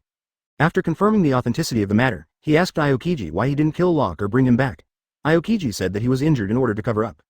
After Sengoku learned about it, he directly called a meeting of Marine's top management and began to decide to redefine the bounty for all Straw Hat Crew members, especially Locke. On the other side, Nami, who got the newspaper on the melee, called his partners in surprise. Everyone was shocked when they heard the news, but they were mainly worried about what happened to Locke now. Robin couldn't believe it even more. Among the three admirals, Robin is most familiar with Aokiji, and his strength is beyond their imagination. As a result, Locke actually fought against such an existence. After this news was released, the whole world had a lot of fluctuations. Although there was no result, the latest reward issued by Marine proved that Locke was still alive. That way, no matter who wins or loses, Locke's name will become known to everyone. It's too scary to be alive after such a fierce battle with Marine Admiral. Chapter 81. The latest reward. Dragon Wing Shira. Locke. Bounty. 300 million Baileys. Straw Hat. Luffy. Bounty. 230 million Baileys. Pirate Hunter. Zoro. Bounty. 100 million Baileys. The bounties of the three on board all exceeded 100 million, and Locke even reached an astonishing 300 million Baileys. Luffy and Zoro also all increased their bounties because of Luffy. The remaining people have not yet started to be rewarded, but I believe that when they start to be rewarded, the bounty will be much higher than in the original plot because of Locke. But Locke is not out of danger yet, and the ordinary ship doctor on the buggy ship can't cure Luke's injury at all. A normal person with this degree of injury would have died long ago, and the ship doctor didn't know why Locke was still alive. The injuries and bones all over his body were fatal injuries. But Locke's heartbeat and breathing are still 473. Normal. The ship doctor is dumbfounded. Ace also knows that he must take Locke to the town for treatment. Saying goodbye to the buggy gang in a hurry, and brought Locke to Gaia. At this time, Luffy and his group just arrived in Gaia. It looks like a very nice town from the outside. It feels like a resort, but it's actually a mess. All the pirate ships are parked next to the port, and Blackbeard's group is also here at this time. Locke slowly opened his eyes. The severe pain from his whole body almost made him faint again. Locke rushed for an emergency treatment to restore himself in an instant. Then he meditated directly on the spot and began to recover with breathing technique. While recovering Locke, he looked around, a room that looked very nice. There was no one else in the room except him, in order to confirm his current location. Sign in. Congratulations on the successful sign in. The reward Dragon Fist has been issued. The next sign in location, Sky Island. Reward. Shinwang. Seeing that he signed in successfully, Locke knew where he was now, but Locke didn't know who saved him yet, but he could still be saved in that situation. Locke also had to lament that he had somewhat of the protagonist's luck. After recovering for a long time, Locke barely healed about half of it. It was time to take a break, got up and opened the door to find the doctor in this place. It was a very good hospital just as Locke thought. After inquiring, Locke found out that it was Ace who saved him and paid all the expenses, otherwise Locke would not have a Bailey on him. But thinking of this, Locke suddenly thought of something. If Ace sends himself to Gaia, it means that he will meet Blackbeard in Gaia in advance. Advertisement. The two wouldn't fight directly in Gaia, it would be a mess. Locke hurried out to find Ace, but just pushed the door open. He ran into two men and a woman head on. Ah, it hurts so much. B************D. Do you want to fight? Well, you just promised me. You must not make trouble on this island. Ah, you. Locke heard this familiar voice and looked up. Oh, I didn't expect to meet him directly. What luck. The three were Nami, Luffy and Zoro who had just arrived in Gaia, and when they saw Locke, they all shouted in surprise. Locke. Locke scratched his head with a smile. That's right, it's me. I miss you so much after a long time. Let's give Nami a hug. Dwang. There is an extra bag on Locke's head. Nami nodded. That's right, it's Locke. Locke got up and covered his head. Why do you need to verify in this way? I'm still a patient. Locke's words made the three of them notice the injuries on his body. Except for his face, almost all of his body was wrapped in gauze, and he was almost mummified. Zoro sized Locke up and asked, that Marine Admiral? Locke replied directly in advance. Very strong, not an opponent at all, but fortunately God favored me. In the end I didn't know why I was still alive, I only knew that I met Ace later, and he brought me here. As soon as Luffy heard Ace, he immediately asked excitedly, Ace. Where is Ace? It's great, I met Ace again. Locke. I don't know. I haven't seen it myself. After waking up, I heard what the doctor here said. I met you as soon as I went out. Zoro. Anyway, let's continue gathering information for now. Nami. Well, now that Locke is back, I don't have to worry about you anymore, but you are the same as these two guys. Remember, don't fight and make trouble here. Locke. I'll do my best. Nami. What the hell? Idiot. Hey Locke. Don't think I'm afraid to beat you because you're wounded.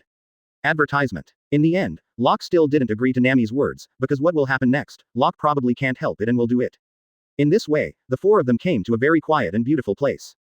Zoro. How is it here? Luffy. It doesn't look like it will be very noisy. Locke. I didn't expect there to be villas on the sea here. Nami. Speaking of which, this place is so beautiful, I didn't expect there to be a place like this in this evil town. Luffy. But there is no one, although there is a very fragrant food smell.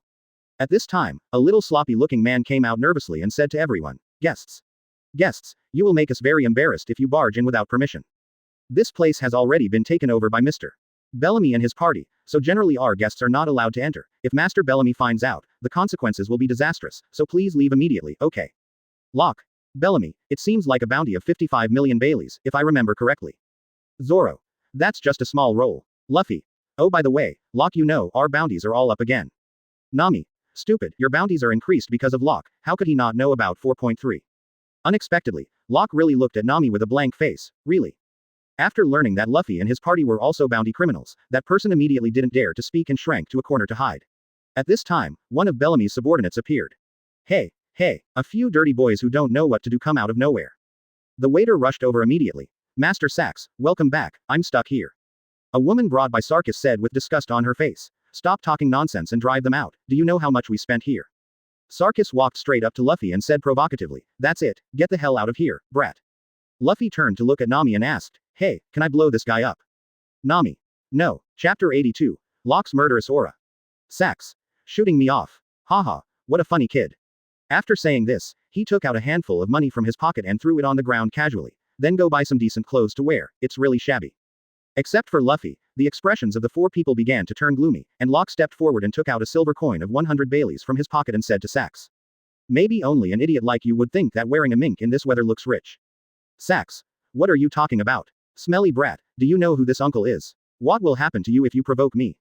Call out, Pyrie. Before Sarkis finished speaking, the silver coin in Locke's hand was bounced and flew directly through Sarkis' body. Sarkis fell to his knees and clutched his chest, screaming in pain. Locke walked past him and said, excuse me, I don't like hearing dogs barking. The partners followed Locke and left. When they reached the door, Sarkis yelled at them, report 09 if you have the ability, and I will take revenge on you. No one paid attention to him at first, but suddenly Luffy turned his head and said seriously, my name is Luffy, please give me your advice. Nami made a fist and left with Luffy's collar. Idiot, who told you to introduce yourself? How much more trouble will it be if you were known by that kind of person? After leaving, the four found a shop to sit and rest and inquired about the situation with the boss, but at this time a sloppy man appeared beside Luffy. The two said at the same time while eating Sakura peach pie. Luffy. Hey uncle, this Sakura peach pie is terrible. Man. Hey boss, this Sakura peach pie is delicious. Then the two took a sip of the drink on the table at the same time and spoke in sync again. Luffy. Why is this drink so delicious? Man. Why is this drink so bad?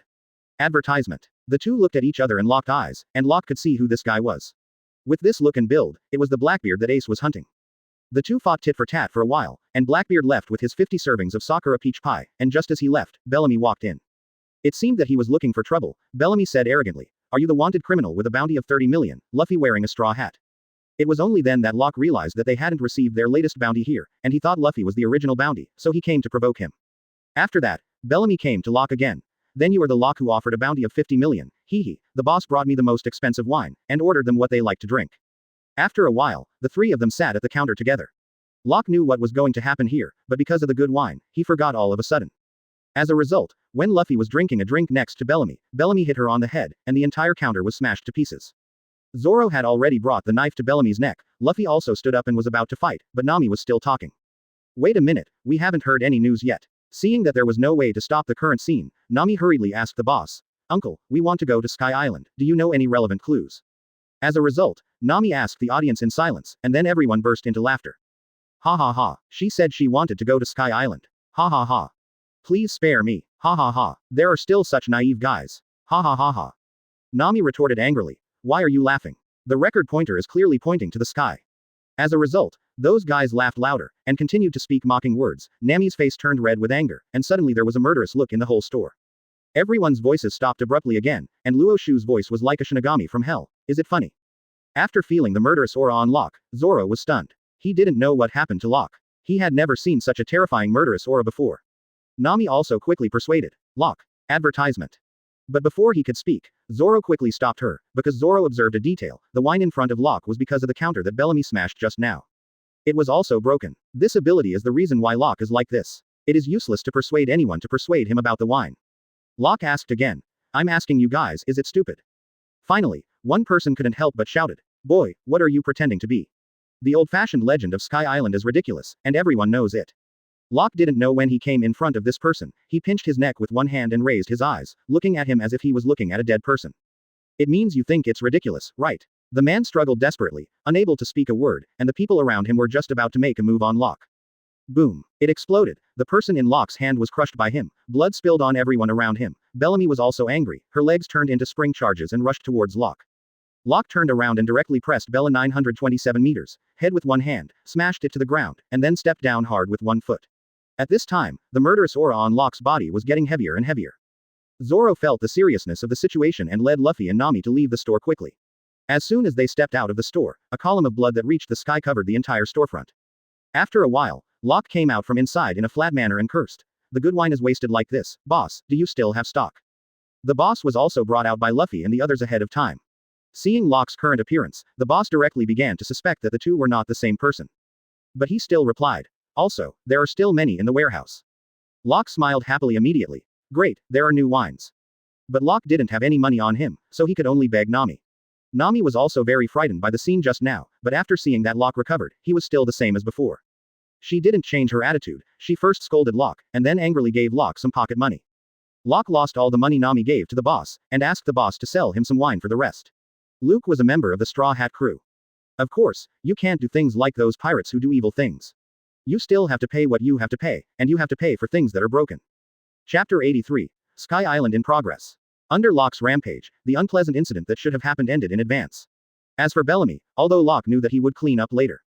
But this time things really d off Locke, so Locke didn't know if he was still alive, after a fight without any result. The four returned to the boat, and Usopp and Chopper, who were repairing the boat, were very surprised to see Locke. Usopp. Ah, Locke, you're alive. Great. Chopper. Oh my god, Locke, the injuries on your body are terrible, go up and you can't move freely now. Sanji. Oh, you're back too, do you want something to eat? Locke. Thank you for a fried rice. Sanji. Understood. Although Luffy and the others didn't get any information, Robin, who came back later, brought useful information, a map. According to Robin's introduction, the town on the left of the map is Moku Town, where they are now, and there is an X mark on the east side of his opposite bank. It is said that there lives an old man who is not accepted by the people of Guy Island. His name is Mondolong Coolie Guy, who was expelled for talking about his dreams. So Luffy decided to go to that place for his next goal, but at this time, a group of orangutan pirates who claimed to be the king of seabed exploration appeared and met Luffy and the others. Their captain really doesn't look like a human being, but this guy's bragging ability is comparable to that of Usopp, and he said that his strength is comparable to that of Clock Doll. Now he is waiting to be called by the government to become the next Shichibukai, and then this guy doesn't listen to others, just boasting himself there. Later, when everyone was about to leave, this guy started screaming into a microphone, and the noisy sound waves could actually destroy the ship. Usopp saw that the boards that had just been repaired fell off again, and was in a hurry. Nami directed everyone to leave. Advertisement. However, the Mei Li had suffered additional damages. In order to make Mei Li suffer less, Locke directly waved the finger pistol. A big hole was punched through their boat, and everyone finally left safely, but there were still many damages to the hull. Everyone took the hammer to start repairing. Usopp sighed and said, "The ship is getting worse." Zoro. Take a closer look at when this ship has become dilapidated. It's time to search for it. Usopp. Even you say that. Heartless B****************. D. Chopper also imitated Usopp. He has no heart. Luffy also tapped a nail with a hammer beside him and said, "I know, Usopp, it's useless to complain now, Going Merry is our important partner, we will work hard to fix it no matter what." Luffy's words moved Usopp to tears, but the next second Luffy raised his hand and hammered down. A large piece of wood that had just been nailed was smashed by Luffy's hammer. Usopp was furious. Hole. Are you going to fix it or destroy it? Luffy. No, I'm definitely trying to fix it. Broke again. Everyone. Luffy. Locke watched this scene silently from the side, and looked at Usopp. He knew that Mei Li was about to lose her strength, so they would definitely usher in the moment of changing ships. At that time, it is time for Usopp to make a choice. Although Locke has long regarded the Merry as an important partner, he will still stand by Luffy. Whether it was because of his role as the captain, or because of the consideration of the voyage later, everyone found the man named Mengulong Coolie Guy. I inquired about many things with him, and he is the descendant of Wenbulong Rolando, the protagonist of the story of Rolando the Great Liar, separated by 400 years. 400 years ago, the ancestor Mengulong Nolando was executed by the king because he trusted his friend until his death and refused to deny the existence of the Golden Land, and he was notorious through the ages. The descendants of Wen Bulan's family were also looked at differently because of this incident. Even if he didn't completely believe it, in order to prove the existence of the Golden Land and break the curse of the Montblanc family, he bet his whole life to fight against fate. Advertisement. Because Calando guessed that the Golden Land had sunk into the sea, Curry often took the time to dive and explore. He also suffered from diver's disease and was an old smoker. The cigarette butts in the ashtray often piled up into a hill. After learning that the goal of Luffy and his group is Sky Island, Uncle Chestnut Head, also known as Mondlang Coolie Guy, decided to help them realize their dream. It was speculated that the water column that could help them soar into the sky will appear at noon tomorrow, and now they will help reinforce the already dilapidated melee. In the middle of the night, when everyone was drinking and chatting together, Uncle Lizatu realized that he had forgotten a very important thing, the guide bird. The body of the guide bird will unconsciously face south. Only by catching this guy can we ensure the direction at sea, because this time the place they are going to is not an island. But to find the rising water column in the south, this bird is a must, so everyone formed a team of 2 or 3 to find the guide bird. Originally, Bellamy should have come to snatch Uncle Chestnut Head's gold during this period, but now he won't come. Of course Bellamy is still alive. It's just that he was already half dead, all his men had been wiped out, and he was the only one left to escape. It was not until the next morning that Luffy came back with the guide bird and a rare insect called Heikels, and the melee had also been transformed into a new version of the ship. A sheep boat was put on a layer of chicken coat again, and it looked as unreliable as possible. After all the preparations were completed, Uncle Lizatu bid farewell to everyone. Uncle. Boy, you will bid farewell here. Luffy. Yeah. Uncle. But there is one thing you need to understand, the Golden Bell and Sky Island, no one in the past can prove that they do not exist. Maybe some people will laugh at me and say that this is a nonsense made up by me, but there is nothing wrong with it. This is the romance of a man. That's it. Be careful, don't fall from the sky. Luffy. Goodbye Diamond Face Uncle. Nami. Thank you for taking care of Mr. Coolie Guy. Usopp. Uncle, there must be a Golden Bell in this world. After the farewell, the melee set off with the 2 orangutan boats I met before. They are friends of Uncle Chestnut Head like family, so they also decided to help Luffy and the others go to Sky Island. Chapter 84. Landing on Sky Island, start of Sky Island chapter. Robin. Miss Navigator, what about the pointer? Nami. The needle keeps pointing to that cloud and doesn't move. Usopp. A Sky Island on top of that. Nami. It's tailwind right now, and the cumulus cloud is moving towards the center of the vortex. Luffy. Where is Uzumaki? Why can't I see anything? Locke. Wow, this vortex looks kind of scary. Zoro. That's right, it's the same as the black hole left by Locke's move through the sea. Sanji. Do you really want to enter from this kind of place? Chopper. It's scary, it's scary. Usopp. To be swallowed. Nami. Never heard that our ship will be swallowed. Sanji. Don't worry, I will protect Miss Nami and Miss Robin. Robin. It's the first time I've seen such a big vortex. Usopp. Ah, don't. I'm not going to Sky Island. Go back. Go back. Zoro. Give up Usopp, it's too late, someone's heart has already flown up. Luffy.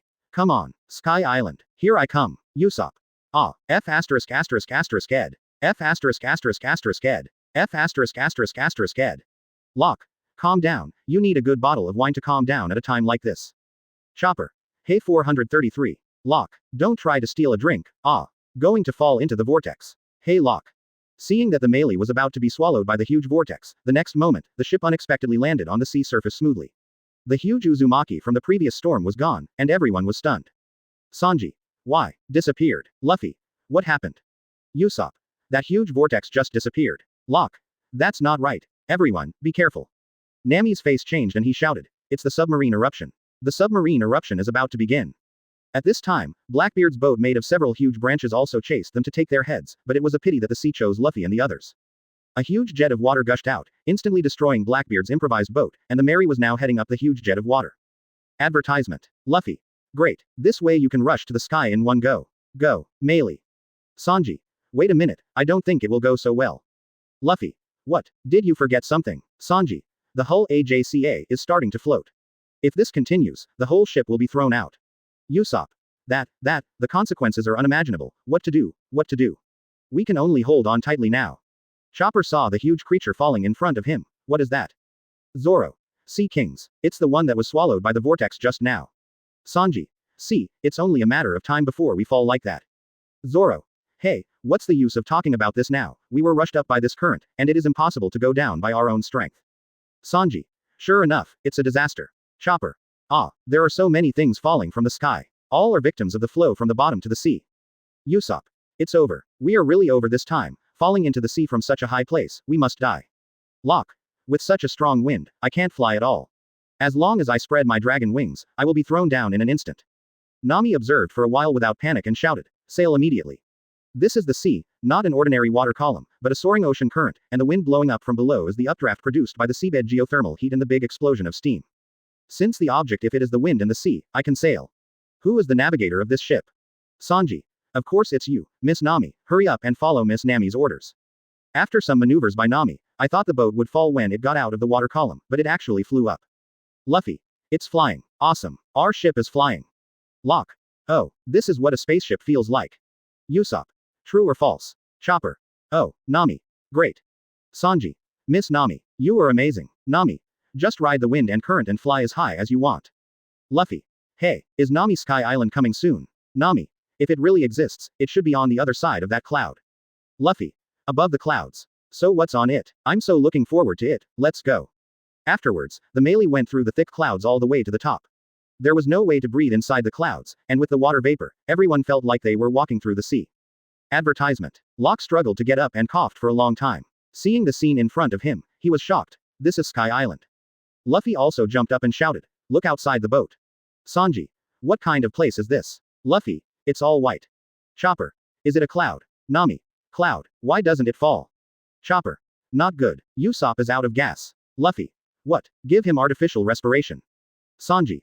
Okay, I volunteer to give Ms. Nami artificial respiration. Zoro. Idiot. Chopper. Usopp, hold on. Locke. Let me come to Chopper and watch my CPR compressions. Click. Chopper. Ah, Usopp's bones are broken. Luffy. Locke, so you wanted to kill Usopp. Locke. Huh, it's different from what I imagined, ha ha ha. Nami. Don't make trouble. Really, this is the legendary Hawkeye now, but you can see that the record pointer is still pointing to it. Robin. It looks like this is just the middle layer of the cumulus cloud. Chopper. So we have to go on, but how? Robin. I don't know. At this time, Usopp has regained his energy and took off his shirt to go swimming in the empty sea. Although Sanji and Zoro persuaded him, Usopp said that the sea is the sea. Then they jumped down. Luffy and Chopper looked envious, but after a long time did not see Usopp showing up. Locke issued a fatal question. Well, will there be an ocean floor in this place? Everyone. Could it be? Zoro. Did that guy fall from the clouds? Luffy quickly extended his arms. Usopp. Fortunately, with the cooperation of Luffy and Robin's abilities, Usopp was successfully fished up, and then two huge monsters were brought up by the way. It was easily solved by Locke. Unexpectedly, after a little activity here, Locke has already started to pant. This place will make people breathless. Chapter 85. Bai Hai and Bai Hai, 4th update today. Sign in. Congratulations on the successful sign in. The reward hard net has been issued. The next sign in location. God's Island, Apayado. Reward. Lightning Fist. Panel. Name. Wolf D. Locke. Hockey. Observation Hockey. Integrable. Shinwang Integrable. Devil Fruit. Human Fruit. Phantom Beast. Shira Form. 1 stage. Fruit Trick. Shira's anger. Shira is furious because of the enemy's constant obstacles, loses half of his sanity to strengthen his body, ignores any control, gains 100% toughness, and will not be affected by any obstacles. Talent. Advanced fighting skills. The full ability is greatly improved in close combat, and various fighting tricks can be used instinctively according to the combat situation. Tenacious Body. The damage to the body will be immune in a short time, and the pain will be doubled if it has not recovered after a period of time. Murloc Advantage will not be affected in any way underwater, can be as sensitive and breathe freely as Murlocs, even after eating devil fruit will not be affected. Dragon Wings. With Dragon Wings to gain free flight ability, special moves need to be developed by yourself. Listen to the voice of all things. You can communicate with different kinds of living things or even non-living things in language or consciousness. Attack moves. Devil's Octet. Perfect. Deliberate Punch. Perfect. Wave Finger Pistol. Perfect. Peacock. Perfect. Dragon Fist. Perfect. Defensive moves. 8 trigrams hyphenation point golden bell cover. Perfect. Energy absorption. Perfect. Movement moves. Weebu. Perfect. Recovery moves. Breathing technique. Perfect. Emergency treatment. Perfect. Special moves. 1 leaf obstacle. After locking a target and releasing it, the target will be forcibly attached to a state of blindness, which lasts for 1 hour. Advertisement. Buff. Strength increase not enabled. Speed increase not enabled. Equipment. Edmund alloy gloves. Gloves made of the hardest metal known to be indestructible by mixing meteorite components into carbon alloys. Seastone material can be fused. Number of check-ins. 29. I haven't checked my panel for a while, and Locke's tricks have unknowingly increased, and the peacock, which I haven't used once, can actually merge. The hard net obtained by signing in can also be integrated, and it is already very obvious that the hint is very obvious. The hard net and observation hockey are different. Shinwang can directly see through other people's moves. When others close their eyes and fight randomly, Shinwang can't see or predict the opponent's moves. The two are very similar, but there are still differences. For example, if Zoro closes his eyes and slashes and strikes, the mind network with his eyes open cannot be predicted, but he can escape with his eyes closed. Observation hockey originally possesses 2 powers. One is the ability to perceive, and can listen to the voices of others. One is predictive ability. You can predict the enemy's next move. Enel's mental network is more inclined to the former, while other people's knowledge is more inclined to the latter, and Locke directly combines the two. With the top-notch observation hockey, and then towards the peacock, the attributes after melting towards the peacock are scattered. Locke thought about it and merged it with his weakest move at present. The wave peacock gun was born. Qing Xiaobing's very comfortable move is still the finger pistol posture for long-distance attacks, but the released attacks are no longer invisible. Instead, it becomes a small fire phoenix that can disperse. It can disperse about 100 small fire phoenixes once it is released, and it will still cause area damage after hitting the enemy.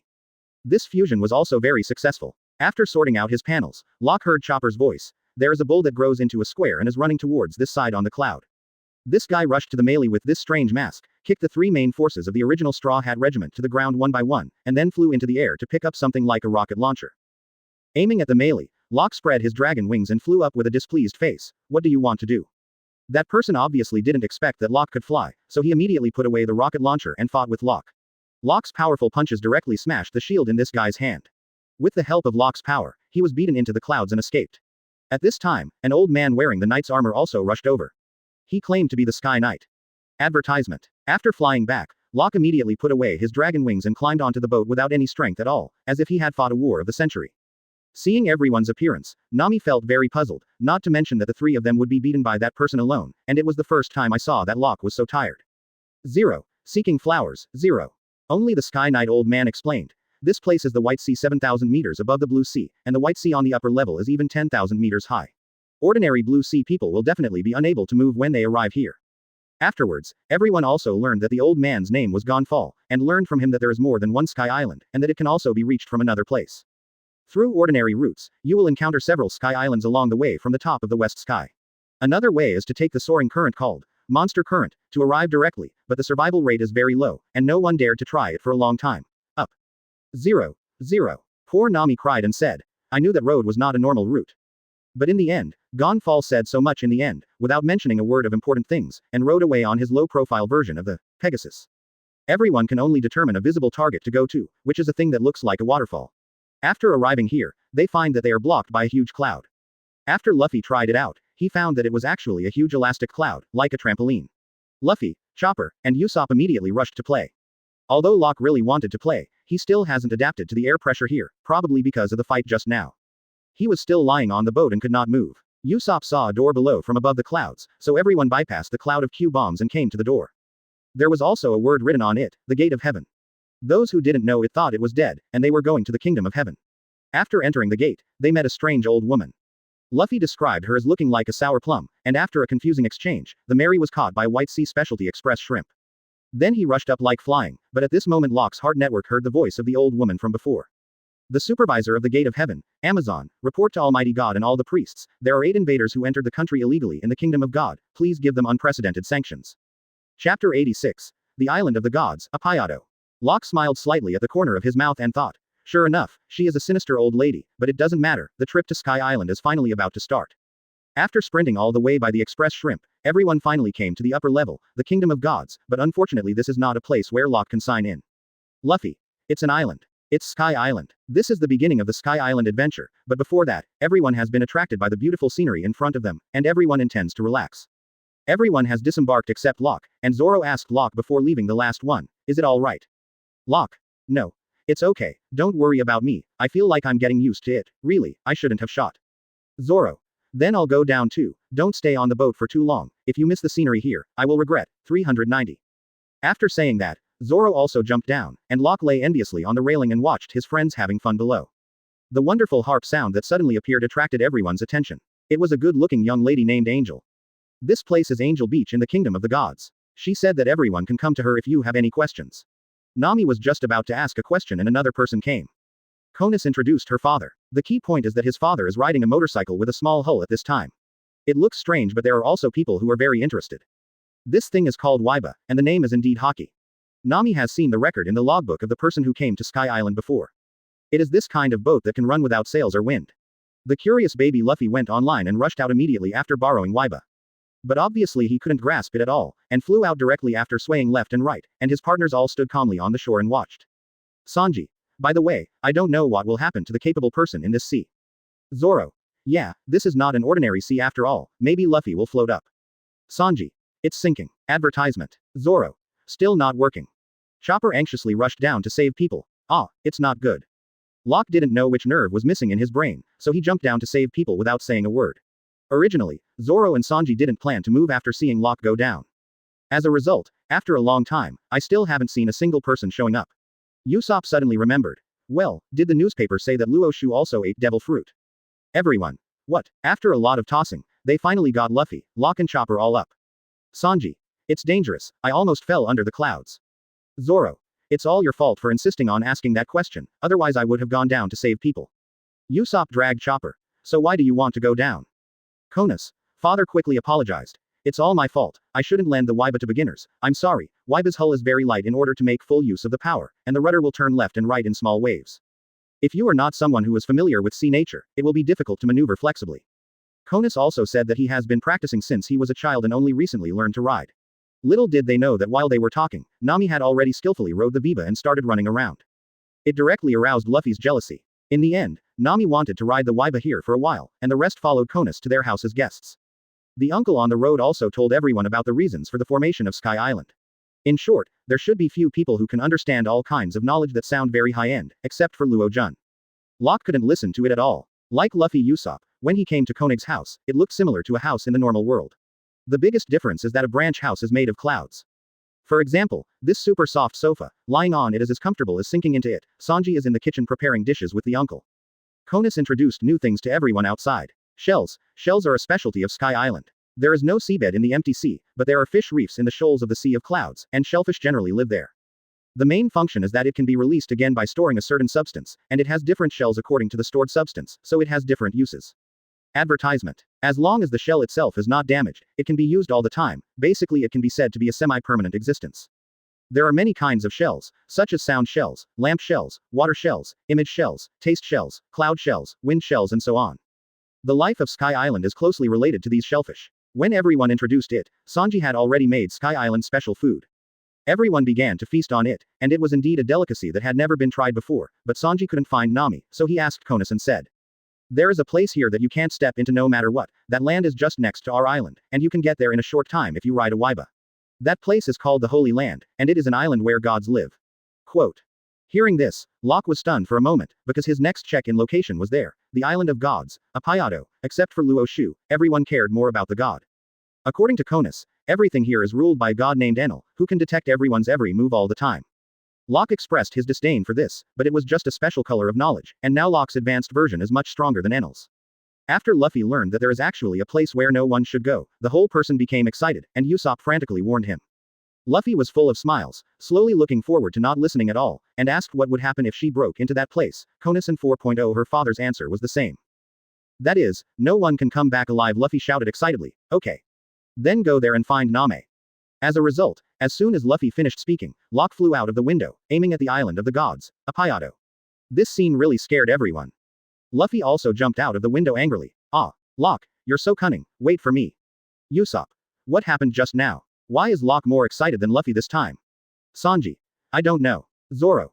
That guy might know something, his expression changed when he heard about the island of the gods just now. It seems that he knows something about that place. Chopper. Then let's hurry up, it will be very dangerous if we get separated. Chapter 87. The Altar of Sacrifice. Locke flew quickly and found the island with the huge trees, and saw Nami and the man with the horn mask who attacked them before. Without saying a word, this person fired a rocket at the island, and then a person who was about to die climbed out. This guy seemed to be from the Blue Ocean. After seeing Nami, he began to threaten Nami to let Nami take him away, and finally even drew his sword and said that he would leave even if he killed Nami, but the result was the next second. God's punishment came, and Locke was really shocked by the scene in front of him. The lightning pillar fell from the sky, and that person didn't have to think about it. The surrounding area was also a mess of destruction, and that area also began to burn in a small area, and Nami's affected Waiba became difficult to control. Locke quickly flew over to stabilize Waiba, and brought Nami to a safe place. At this moment, Nami can be said to be completely stunned, not knowing what happened at all. Locke said helplessly, let you play here and not go back with us, these things have been told to us by Konos and her father, this is the benefit of previewing Nami. Nami also blushed and said unconvinced, huh, don't you just know something more? It doesn't matter if your O9's brain knows it or not. Tell me quickly. Afterwards, Locke told Nami all the things Konos had mentioned before, all kinds of shellfish in the island of the gods, Apayado. At this time, a bunch of weirdos came to Luffy. They claimed to be the police, and a group of troops wearing white berets came to arrest Luffy and the others. Originally, Usopp planned to make a big deal into a small one, but this guy kept finding fault, and it was a crime to do this and do that. The angry crowd was about to fight with them. At this time, Nami came back with Locke riding a Waiba. Seeing this scene, he hurriedly shouted. Everyone, don't fight with them. Seeing Nami came back, Usopp shouted as if he had seen a savior. Nami, you are finally back, we only need to pay 7 million Baileys and we will be fine. Nami. Great, so I just need to pay the fine and I'll be fine. Even though he said so, Nami's expression had started to look a little strange. Locke noticed it and quickly jumped off the way. Sure enough, Nami drove the Biba directly and knocked the leading guy out, only to react afterwards. Oops. As soon as you hear the unreasonable fine amount, you accidentally. This is already a crime, but because these people have some brain problems, let Luffy and his group wait here, and they first took the captain who was knocked into the air to Konus's house to heal his injuries. Before Cornies left, he asked everyone to leave quickly, but Luffy and Locke stood still. Nami shouted anxiously. What are you still doing? Advertisement. Luffy. Why are we running away? Nami. Because the situation is not good. Locke. Isn't it normal for things to go wrong? Nami. Because not only we will suffer this time, maybe even their father and daughter will be arrested. Luffy. Did the two of them do anything wrong? It's not the right person to catch them. Nami. That's right, Locke. And even if we leave their father and daughter, we will definitely be implicated. It was a crime for the guy to open his mouth just now. It is difficult for Konus and the uncle to say that there is no crime. Luffy. Yeah, it's just as bad no matter where it goes. When Nami wanted to continue persuading, the group of people just now brought Konus and the uncle back, and Konus hurriedly shouted at Luffy and others. Hurry up and escape. Hurry up, Captain. Stop talking. This lady, if you dare to cover up these criminals, your father and daughter will not be exonerated. Locke spread his hands helplessly and said, Look. Such a situation cannot be solved by walking, but by fighting. Locke saw the real cloud-piercing arrows. The bows and arrows shot by these guys all have a cloud trail, and they are the kind that can be stepped on. Under their feet was the ice skate-like thing of the man with the horn mask they met before, plus what seemed to be Fengzi's speed increase. Following this cloud, they rushed over, but they fought like a joke, and the field was cleared without Locke's shot. After it was over, Zoro asked, By the way, Nami, how are we doing financially? Nami. Only 50,000 Pele left. Zoro. 50,000. Is there only so much? Nami. Usually, it can only last for a day or two at most. Luffy. Why are we so poor? As the captain, I really can't do it if I don't talk about you this time. Advertisement. Locke also nodded and said, Yes, as the vice captain, I have to blame you, and you should think about how to spend your money. Sanji couldn't help yelling at Luffy. It's all spent on your food and that guy's wine. Luffy was surprised. Locke quickly pretended to be sleeping. Usopp put on a face and said, Very well, anyway, this battle was successful according to the B formation I instructed. Chopper also asked in shock, Really? After dealing with the matter, everyone is going to leave. Nami Usopp is planning to find a way to leave. Luffy and Locke's goal is the island. Before leaving, Luffy took Sanji to pack the food just now. Usopp also went to get some tools for repairing the boat, and the rest of them were waiting on the boat. At this time, Konus came over and guided Nami and others to a route that could leave here quickly and reach the White Sea. She said that she could lead them on a Waiba. However, it is obvious that Konus's manner of speaking at this time is a little different from before. Locke has already seen through everything. Even without Shinwang, he would know the plot. Konus was also threatened, and the way to guide them was actually the route to the island, because they were afraid of the so-called god. But Locke didn't want to be nosy. Anyway, the final goal would not change, just let nature take its course, just left the intermediate trial steps. It can be transported directly to the place. If they follow Luffy and they have to solve a lot of troubles on the way, the melee will be stopped in a short time. Locke hastened to sign in, which was considered to be sent to the mission site by the enemy. Sign in. Congratulations on the successful sign in. The reward Electric Fist has been issued. Next sign in location. Ancient ruins of Dudora. Condition defeating the Temple of Ikong Road. Reward. Chaos Golden Watchman. Zoro. That Super Express shrimp left us here and left. Chopper. What the hell is this place? Nami. At least one thing is certain, this is the interior of Arpajado. Robin. This looks like a sacrifice altar. Locke stood up and said with a smile, That's right, this is the altar of living sacrifice. It was Konus who brought us here, and she also named the Super Express shrimp. Everyone was shocked. What? Locke. Well, don't get excited, Konus also has difficulties, Robin should have seen it too. Robin nodded. Well, that girl seems to have been afraid of something. Chapter 88. God's Trial. Locke. What Konus and the uncle said before is already very clear. The god named Enel can know everything here, which means that he controls everything here. Konus was obviously threatened before. Brought us here, and it is not surprising that Luffy and the others will be led here by Konus. Nami. How come? Zoro. Is this a god? I didn't think he was a good person from the beginning. Chopper. Konus certainly wouldn't want to do that either. Locke. Of course, it only means that the so-called god here is a tyrant, that's why people are scared to that extent. Chopper accidentally fell down in excitement. Robin caught him in time with his fruit ability, but behind Chopper was a huge empty shark heading towards him. Fortunately, Zoro took a shot to resist the past, but Zoro also started a duel with the empty shark, and the rest of the people here except Nami are all demon fruit power. Can't help at all. After waiting for a long time, Zoro rushed out with a knife between the mouth of the empty shark, and then went down again. Chopper. It's sinking again. Nami. Could it have been eaten? Chopper. Ah, Zoro was eaten. Robin. If he was eaten, the cloud should be dyed red. Nami. Why did you say such terrible things so calmly, Robin? Locke. Don't worry, it's just a shark. It should be so slow because of the poor vision below. Sure enough, the next second after Locke finished speaking, Zoro kicked the empty shark away with his fist, and then walked up the stairs. Troublesome, it seems that it is still quite difficult to deal with in the water. Locke.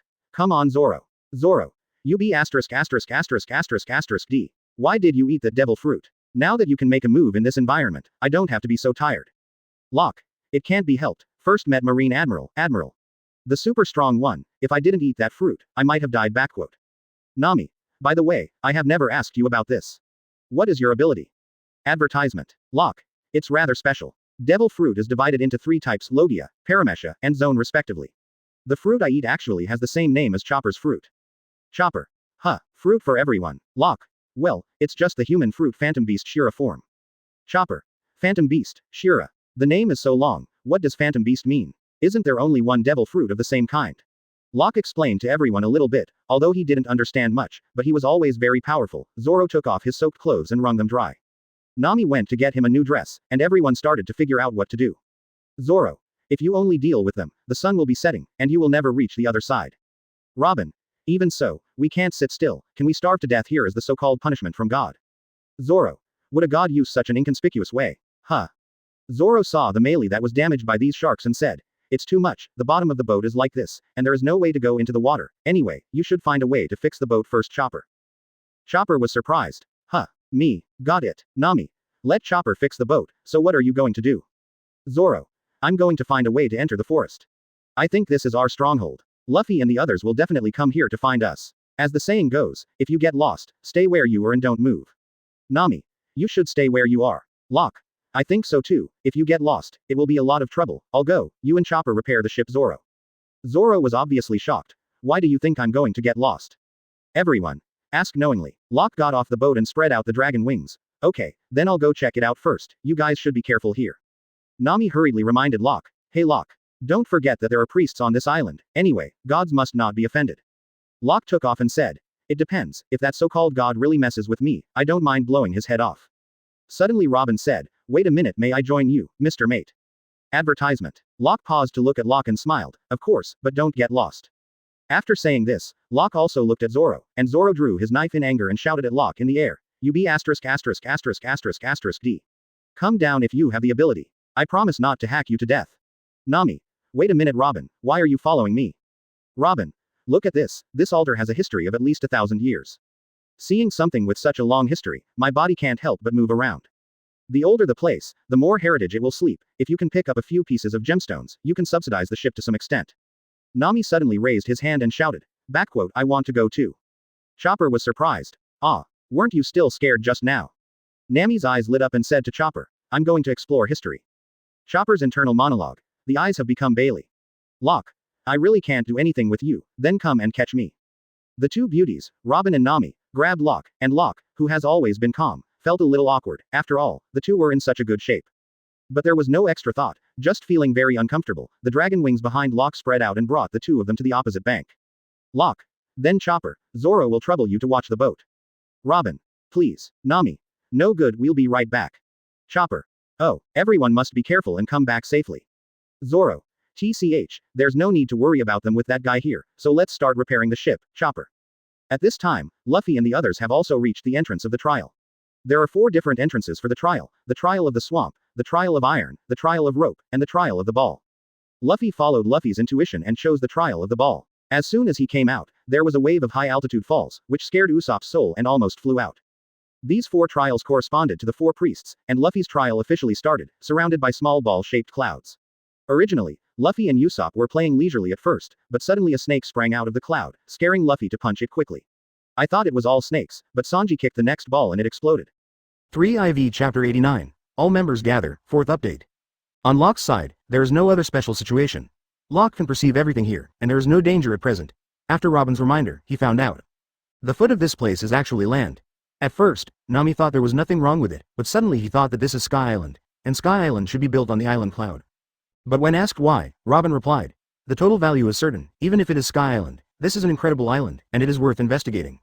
Locke said helplessly. It's another sentence that was misled by Luffy, the incredible island. At this time, Luffy has met the first priest, Shadley, a guy who looks like a glutinous rice ball, and the priest who is in charge of the trial of the ball, with a survival rate of 10%. Because this guy has mastered the Heartnet, that is, the color of knowledge, he easily predicted the attacks of Luffy and Sanji, and the battle fell into a difficult situation for a while. However, Chopper and Zoro who stayed on board at this time also encountered danger, and a priest appeared here, one of the 4 priests of Sky Island, Shira known as the Sky Knight. But it was still the same scene. The priest who mastered the Heart Network was completely suppressing Zoro, and at the critical moment, Chopper blew his whistle, and called the old Sky Knight whom he met for the first time. The real identity of this old man is actually the god of this 807 Sky Island. A god who loves his people, but one day Enel led the priests and soldiers to appear forcibly occupying the god's seat and ruling Sky Island. The Nationals and Gone Forward did not dare to resist, because of their limited strength. Enel who possessed Thunder Fruit was invincible, and those who disobeyed him would be punished by God. So his strength is still very strong, but because of the opponent's trial of the rope cloud is quite small, hard to distinguish with the naked eye, but extremely tough. Anyone who breaks in without preparation will be wrapped around the whole body by the rope cloud without knowing it, and will be unable to move in the end and will be slaughtered. Poor Gone Forward fell into the trap. He was shot through by Shira and fell into the sea of clouds. The situation became more and more difficult. Luffy Sanji Usopp has made new progress here. Luffy lost the ability to predict Tong Yuan with his simple success.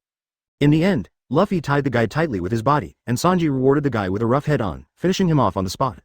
At this time, another team also took action, that is the organization that has been hiding to resist Enel, the Sandia.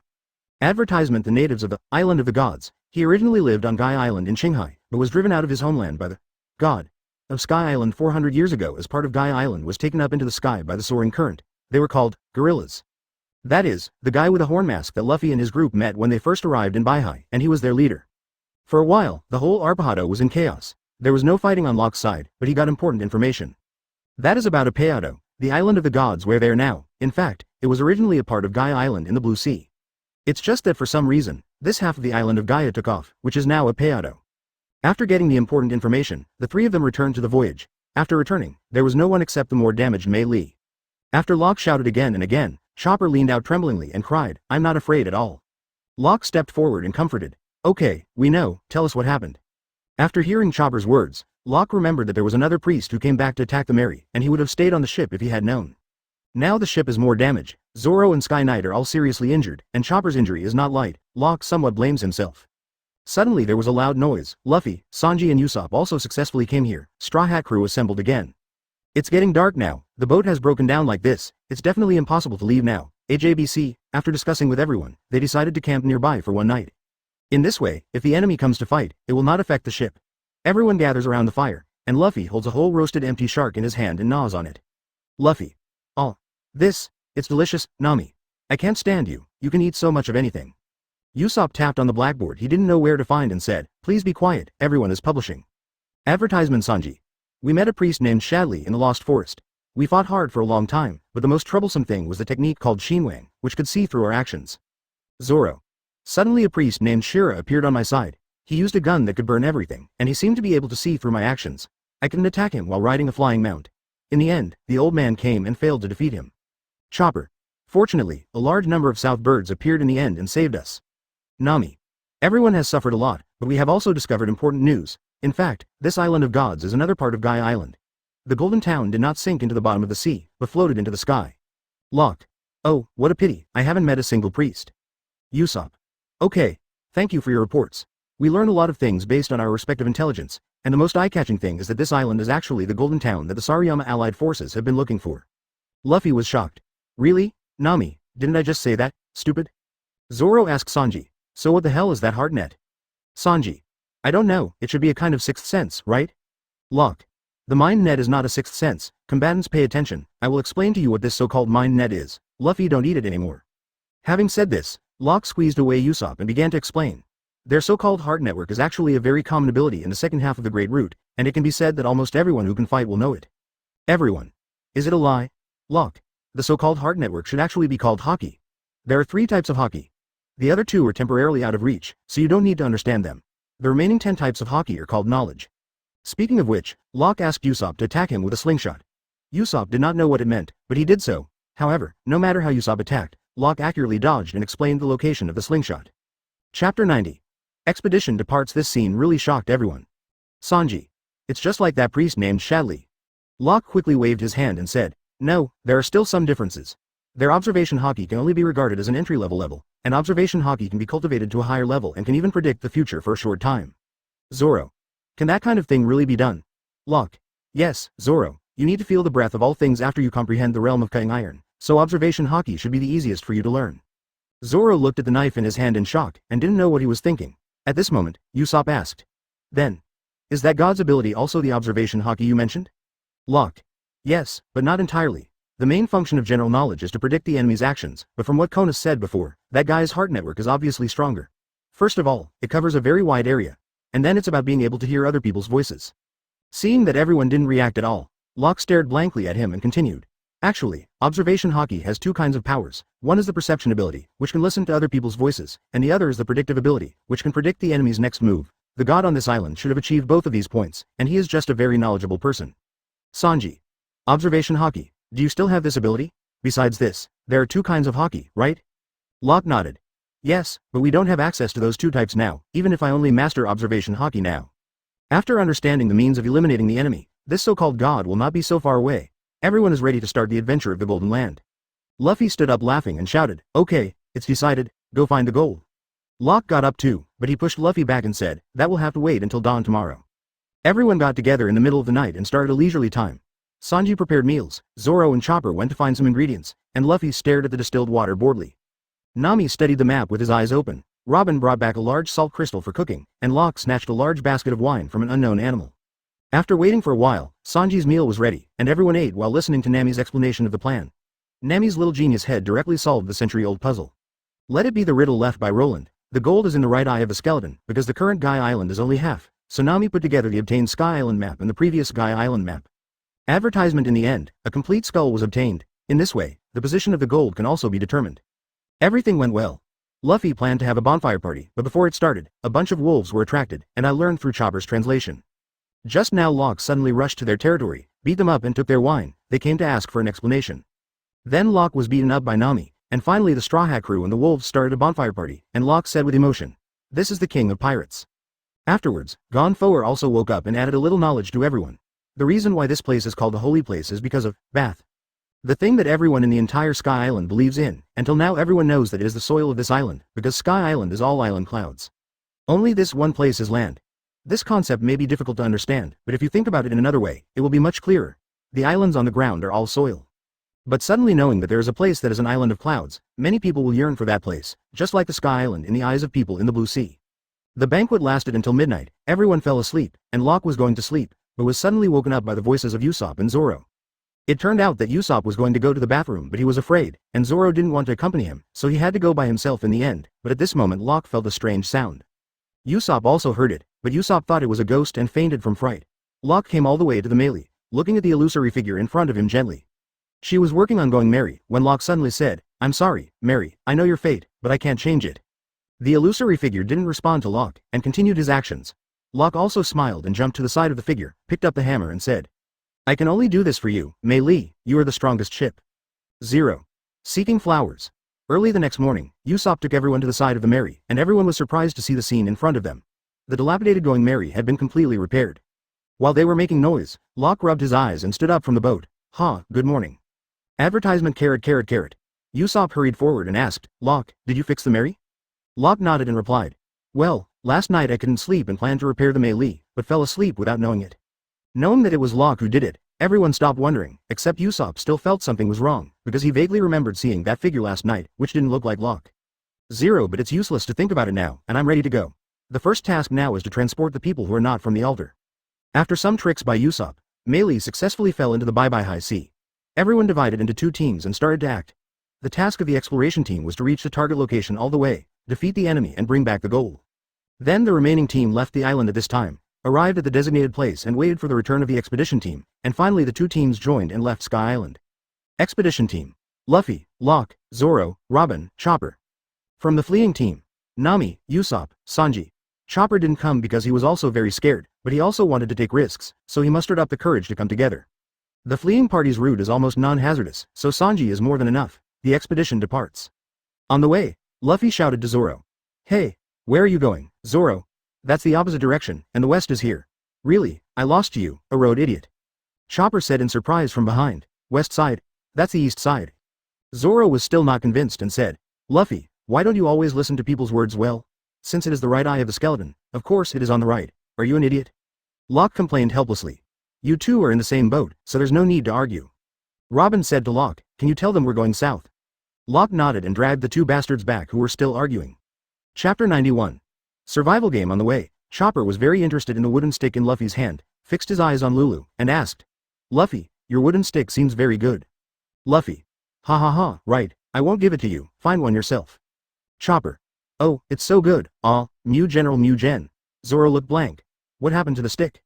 Locke said with a smile. Maybe it's like you swordsman meets a good sword, think it's very good, ha ha ha. Chopper. But I thought this forest would be a scarier place, what, it's not scary at all, ha ha ha. Luffy. Hey, Chopper, you seem to be very brave today. Chopper. Yeah, ha ha ha. Inner monologue. With these four people by my side, I am not afraid of anything anymore. September 20th. Locke said rather boringly, but this is very boring. When we entered the forest yesterday, nothing happened. We didn't meet half of the priests. Just when Locke was feeling bored, something dangerous came. The huge catfish python suddenly appeared. The most important thing is that it is also poisonous, a very corrosive poison, and it is the most unwise move to fight this kind of thing, so everyone started to flee in all directions. As a result, because of the confusion, Zoro and Luffy got lost, and only Robin arrived at the meeting point. Chopper was also lost, but fortunately Locke was found. At this time, the 5 members of the Straw Hat Crew Gold Exploration Team were heading straight to the south. Because of the huge catfish python, now everyone except Robin is separated, and the most outrageous Zoro even went back directly. Because the gorillas also launched a second attack here at this time, they collided with Luffy and their exploration team inexplicably. Luffy hit their heads. War Ghost. Weber. Zoro has already fought against Sandia warrior Bram, and Zoro suffered a lot from the opponent's flash gun. Advertisement in addition, one is a swordsman and the other is with a gun. Zoro is at a complete disadvantage in terms of distance, and has been suppressed all the time, but it is also this battle. Zoro broke through himself again, with a leaping slash. Zoro. Everyone has their own tranquility in dying. As the saying goes, there are 36 troubles in one life. Now I point the muzzle of the cannon at you. Your weapon is a gun, and I am a cannon. I am superior in both range and power, although your skill is very good, but you should die. Bram threw a cloud shell and rushed towards Zoro along the cloud shell. Cannon? Are you crazy? There is no weapon like that. Zoro smiled charmingly. Have you ever seen a leaping slash? Bram. Stop talking in your sleep. Zoro. One sword style, 36 troubled wins. Bark. Blood splattered, and Bram's chest was sliced open by a sword blade and fell to the ground. The victory was over, and Zoro picked up his bag and prepared to leave. Although I feel a little bit sorry, but I'm not the kind of person you say to destroy, then I will participate in the survival game. On the other side, Locke and Chopper. Chopper lay on Locke's head and shouted angrily. Locke, it's all your fault. Now the direction is completely messed up. Locke smiled. Haha, don't worry, it will always be there, huh? Locke and Chopper ran into a priest who hadn't been there before, and the guy kept trying to wrap his hands in awkward ways, but couldn't get it right. Strange hair, always biting his upper lip and looking constipated. Locke thought about it a little and said to him. You are. Gadaz, you seem to be a priest. The priest that Locke met here was a small problem, and Chopper could kill him, but at this time the most dangerous team became Nami's escape team instead. Because Enel appeared on the stage, Enel suddenly appeared on the melee and knocked Sanji to the ground. Usopp stepped forward tremblingly, trying to scare Enel away. It turned out to be Scorched Black too, lying down with Sanji, after which Enel even revealed his purpose. Advertisement, but the residents of Sky Island are really simple-minded, they only think of this island as a big piece of bath. Gonfall. What do you mean? Enel. The reason why we forcibly took this island, the reason why these Qinghai flies stepped on this island, and the reason why those Sandians insisted on returning are all the same, that is to say, everyone desires the things you get on this island are all the same, the golden city that was once prosperous in Qinghai, the legacy of Shandora Zero. Gonfall. Gold. What the hell are you talking about? Enel. Ha ha ha, that's why I said that you are simple-minded. Whether gold exists or its value is good, the only ones who don't know are those of you who live in the country. Only those who win in this survival game are eligible.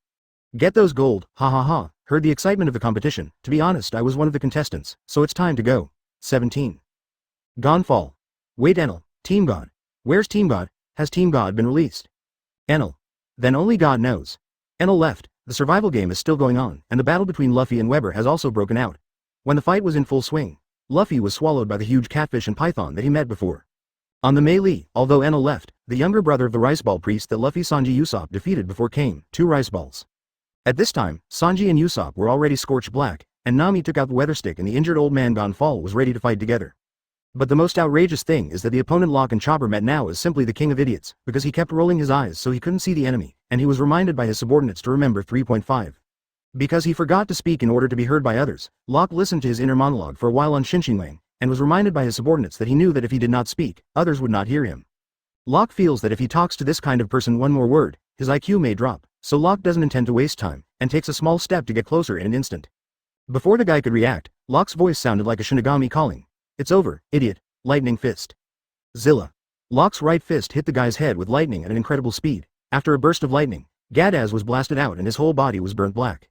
After the battle ended in an instant, Locke wasted no time and quickly confirmed the direction with Chopper, heading towards the target location. Chapter 92. Fighting Enel. The battle on the melee was also won under Nami's active fighting, and he also met Konos and his father who came to support, and a little girl Aisha from Sandia. The group of guerrillas closest to Shandora directly ran into Enel, and the Sandia warrior Kamakili who led the team was provoked by Enel. Enel. What's the matter with you, Shandia warrior Kamakili? Kamakili. Enel. You be asterisk asterisk asterisk asterisk asterisk d. Enel. Do you know who you're talking to? I'm God. Kamaric. Heartnet. Enel. Ha ha ha ha. Even if you don't use that ability, your face is clearly written. I didn't need to take action, but I am also one of the participants in this survival game, and I will leave soon. I went to say goodbye to Gonfall just now. Kamaric. You mean games? Stop kidding. Enel. Look at the expression on your face that wants to destroy me. Well, it's your reward as a soldier so far. This is called God's mercy. Let me think about it. How about giving you 5 minutes? I'll just stay here for 5 minutes, motionless 09, neither dodge your attack, nor shoot you, ha ha ha. But after 5 minutes, you will feel the existence of my God from the bottom of your heart. Kamaric. Damn, die. Enel. Shinwang noticed this scene and Locke planned to make a move to disrupt the situation, so he asked Chopper to follow Robin's scent and help Robin deal with the enemy. His goal was to go directly to the final boss of the game. Kamaric attacked Enel crazily, but Enel was fine. He was still observing the battle situation on the whole island with his mind net, when he suddenly noticed someone coming towards him. Enel opened his eyes and grabbed Kamaric's spear. Kamaric yelled angrily. Enel. Enel broke his weapon casually and said, there is a more interesting person coming, so I won't play with you for now, just lie down.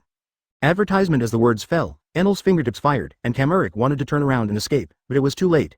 At the critical moment, 10 black shadows suddenly appeared and Kamaric left. Enel frowned slightly and said, are you here so soon, interesting Qinghai native? Locke put Kamaric aside and flew to Enel, put away the dragon wings and faced him. Enel looked at him and Locke laughed. Can all the flies in Qinghai fly? But they're just tricks in front of me. What's the matter, Qinghai people, what do you want from me? Locke was not angry and smiled. Aren't you playing a game just now? Let me try it too. Enel. Oh, do you think you can hurt me? Stupid Qinghai people, God's patience has a limit, go to hell. 1000 Fang Yu discharge. Feeling the terrifying electric current in front of him, Locke hurriedly dodged with small steps. It was no joke that he was hit by the attack just now, he was not made of rubber. Enel's Thunderfruit is known as one of the strongest in Lobia, and its power can be imagined. After Locke dodged, Enel's attack spread along the sea of clouds. All the priests and Sandians standing around in the sea of clouds were instantly killed, and Locke punched Enel with an Alderman glove in his right hand. Enel's body suddenly disappeared, and the next moment came to the top of Locke's head and smiled.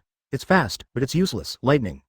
Enel released a dazzling lightning from the palm of his hand, and Locke's left arm instantly turned into a red and white devil's left arm, blasting at Enel. The devil's octet. Zilla. Boom. The powerful impact force collided with the lightning, and the electric current exploded in the forest, releasing dazzling light. Locke's attack went straight into the sky, directly blasting away the clouds in the sky. But this time it was Locke who suffered a loss in the fight. At this time, Locke's left arm was numb, but Enel was still as if nothing happened. Advertisement. There is no way that Locke can't wear gloves when releasing some tricks. Without Seastone, Locke can't hurt Enel now. Enel appeared in front of Locke and said with a smile. I underestimated you. I didn't expect Qinghai to have such a powerful person like you, but I am a god, and gods will not be hurt. Locke didn't respond to Enel. During the short fight just now, Locke already understood that he has no chance of winning now. Enel's fruit ability is really pervert. Thunderfruit's built-in teleportation uses the electric field released by Thunderfruit to incarnate current to move in the electric field and ignore obstacles. It can be said that it is even better than Locke's fused Weebu. Although Locke is better in terms of knowledge, the main problem now is that there is no way to hurt him. After seeing Locke's attack, Enel would not just stand there and let Locke hit him. The power of lightning is too strong. Locke's body can't bear it now. Enel's shortcoming lies in physical skills. He is short-sighted and thinks that his fruit is invincible, but even so, he will not be stupid enough to confront Locke with physical skills. Enel once again said with the Heart Network. Now the 82-player survival game in Arpajado has passed for 2 hours, 56 people have been eliminated, 13 people are left in the Legion of God, and 5 people are left in the Straw Hat Crew. There are 7 people left in Sandia, that is to say, there are 25 people left. There are more than I imagined. Forget it. Let's compare them to the desperate situation slowly. The one who can walk with me at 670 in the end is you. Are you from Qinghai? Locke listened to Enel's words and sensed it with his Heart Network. He thought that something happened to his partners, but after sensing, he realized that Sanji and Usopp were attacked by this guy. Luffy was swallowed by the giant python, so Enel didn't feel it, and he himself had more knowledge than Enel, so Enel's Heart Network couldn't hear Luotian's heartfelt voice. Locke directly came to his left hand for emergency treatment, healed instantly, and then moved a little and said, Who wants to go with you, idiot? If you want to go to heaven so much, then I will give you a ride, Shira. Locke turned on the fruit ability, and at the first stage of the Shira form, the soaring murderous aura almost covered the entire island, Enel said with a cold expression. With this ability, are you provoking me? I admit that you also have the ability to become a god, but I am the strongest god. The battle between the two broke out here, and Locke's full power was doubled in the Shira form, and the speed has surpassed Enel's teleportation, relying on stronger knowledge. He directly predicted Enel's landing point to attack, but every time he would be forced back by this guy with a large-scale lightning attack, and the battle between the two became more and more intense. For a time, more than half of the entire Apaya was filled with red blood energy, and the other half was covered with blue lightning, colliding with each other. Chapter 93. The chaotic situation at this time, Robin, who was in the ruins to the south, had no choice but to act casually in order to protect these historical relics. As a result, he was locked up step by Deshawn, the leader of the Legion of Gods. He has already suffered a lot of injuries. Although this guy is very big and fat, his movements are very sensitive. He is good at fighting with his size advantage, using the 10 slash shells on the back of the shoulder strap to attack. It made Robin suffer a lot, but fortunately, Chopper sent by Locke provided timely support, and the two cooperated, and finally they were under the restriction of Robin's claw. Chopper ended the battle with a move of carved hoof cross. The battle on Locke's side has reached a fever pitch, and Locke activated Shira's rage. Forcibly ignoring Enel's paralysis from the electric shock, he punched this guy several times abruptly. At this time, Enel's nose was already a little bruised and his face was swollen, and he suffered a lot of injuries. But compared to Locke, it was much worse. At this time, Locke's red skin had turned completely black, and his whole body was so shocked that he almost lost consciousness completely.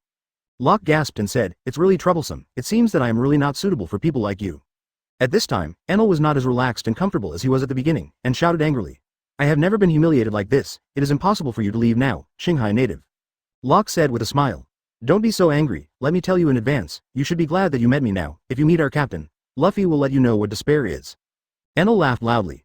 "Ha ha ha ha, despair. It's just a fly from Qinghai. How dare you say such a thing to God? I've had enough of playing, and I'm going to start cleaning up the battlefield. 60 million volts Brontosaurus." Enel struck the big drums on both shoulders at the same time, and released a dragon-shaped thunderbolt, combining the strength of the Ultralisk with the speed of the Thunderbird. Produce knowledge. Locke let out a long breath and opened the 8 trigrams hyphenation point golden bell cover, and Shira angered Enel's Thunder Dragon, which was resisting Enel, and rushed in front of him abruptly. "Your dragon is not good, try my Dragon Fist." From Locke's fist a golden dragon flew through Enel's body, knocking him into the air, and then exploded. After Locke's punch was over, his physical strength dropped to 0, and he returned to his original state and lay powerless on the ground. At this time, the whole island could see it. Advertisement Enel was flown into the sky by a golden belt piercing through his body, and then exploded. Everyone was dumbfounded. But is it really that easy to end the battle? Of course not. Enel was only injured, not dead, but he didn't come back to Locke either. Instead, he ran away directly, and the scene became more and more chaotic. The lost Zoro was taken directly to his destination by a huge Nan bird. Robin came to the underground world of the destination, where the real remains of Shandora are buried, and Weber, the leader of the guerrillas, also arrived here. There are also the former god gone forward, the priest Ohm of the Iron Trial, and the catfish python who was beaten all the way by Luffy in the belly. All the representatives from all parties were present, and Locke sensed that Kamurik, who had been rescued before, went over by himself. Kamurik was originally unwilling to help Qinghai people, but after seeing Locke's powerful strength, he decided to help Locke. He felt that their hope of defeating Enel lay in these Qinghai people. At this time, the chaos of the giant vine had already broken out. Chopper, who came one step ahead of time, did not go underground with Robin. As a result, he installed Priest Ohm in advance, and was seriously injured and passed out. Seeing this scene, Zoro Huduzi's heart exploded instantly, but this guy is not so easy to deal with, the situation is already chaotic enough. As a result, Nami came with Aisha at this time, and Gonfall rescued the two who were about to be attacked by Weber, but they were swallowed by the giant python again. When Zoro and Weber were surprised, they were seriously injured by Ohm, and both of them fell to the ground, and then the true face of the Iron Trial unfolded. A crude version of Mingo Birdcage locked the rest of the people in. Zoro and Weber stood up and prepared to continue fighting. At this time, Shandia's female warrior lackey suddenly appeared. After seeing the battle between Locke and Enel, she wanted to dissuade Weber from challenging Enel, but as soon as she arrived and said a few words, Cao Cao came. Enel appeared behind her, and Weber hurriedly shouted to Enel, "Stop, Enel! She has given up the fight, don't shoot her." Advertisement at the critical moment, Kamurik rushed over with Locke. Locke was recovering along the way, and now he has partially recovered, and he directly spread the dragon wings. He rushed towards Enel quickly, a glove appeared in his right hand, and he punched this guy in the face. Boom! The god Enel was beaten flying by Locke again. This time several teeth were knocked out, Weber was dumbfounded, and Zoro also shouted in surprise. "Locke! You guys are finally here." But Locke didn't respond to Zoro, because he couldn't be distracted at this time. His physical strength and injuries had not fully recovered, and Enel would attack at any time. He had to stare at Enel, but who knew that Enel didn't make a shot, stood up and looked at Locke and said hello. "It's you again, haven't you seen it yet? The two of us will only lose if we continue to fight. And in the end these Sandias will become big winners. Don't you want to see such a scene? Enel wiped the bloodline from the corner of his mouth and said with a smile. With your strength, let's join forces, not to mention gold, the whole world will surrender to us. Your name is Locke, right? Now a god invites you again, Locke, to be mine partner. Locke turned his head and glanced at Weber, then said to Enel. No, you think too much Enel, because you have been confined to this kind of place. You feel that the world is only so big, and there are countless people in this world beyond your imagination. Enel. Ha ha ha ha. Don't be ridiculous, Lee Nuos. Locke. I am God, those guys you mentioned, no matter how strong they are only human. Humans cannot resist God. I will give you the last time to think about it. What can you get if you join hands with me? Enel disappeared again. Zoro was really worried that Locke would be bewitched and quickly asked, Locke, you. Locke scratched his head and complained. It's just a short-sighted guy who wants to rule the world, but his ability is really strong.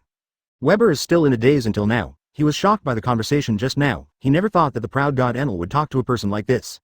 The priest of the Trial of Iron was also stunned. He saw their god Enel was punched and flew by this man, and then smiled and invited him to join hands. Chapter 94. Enel's purpose. Locke adjusted his breathing a bit, put away his dragon wings, and came to the semicircle of iron thorns and said, is this the final round? There should be only a few people left. Hey?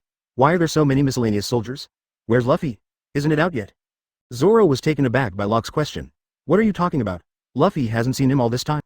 Locke nodded. Yeah, it looks like we're going to speed up the progress a little bit, and we're ready to clear Zoro. Zoro looked surprised. What?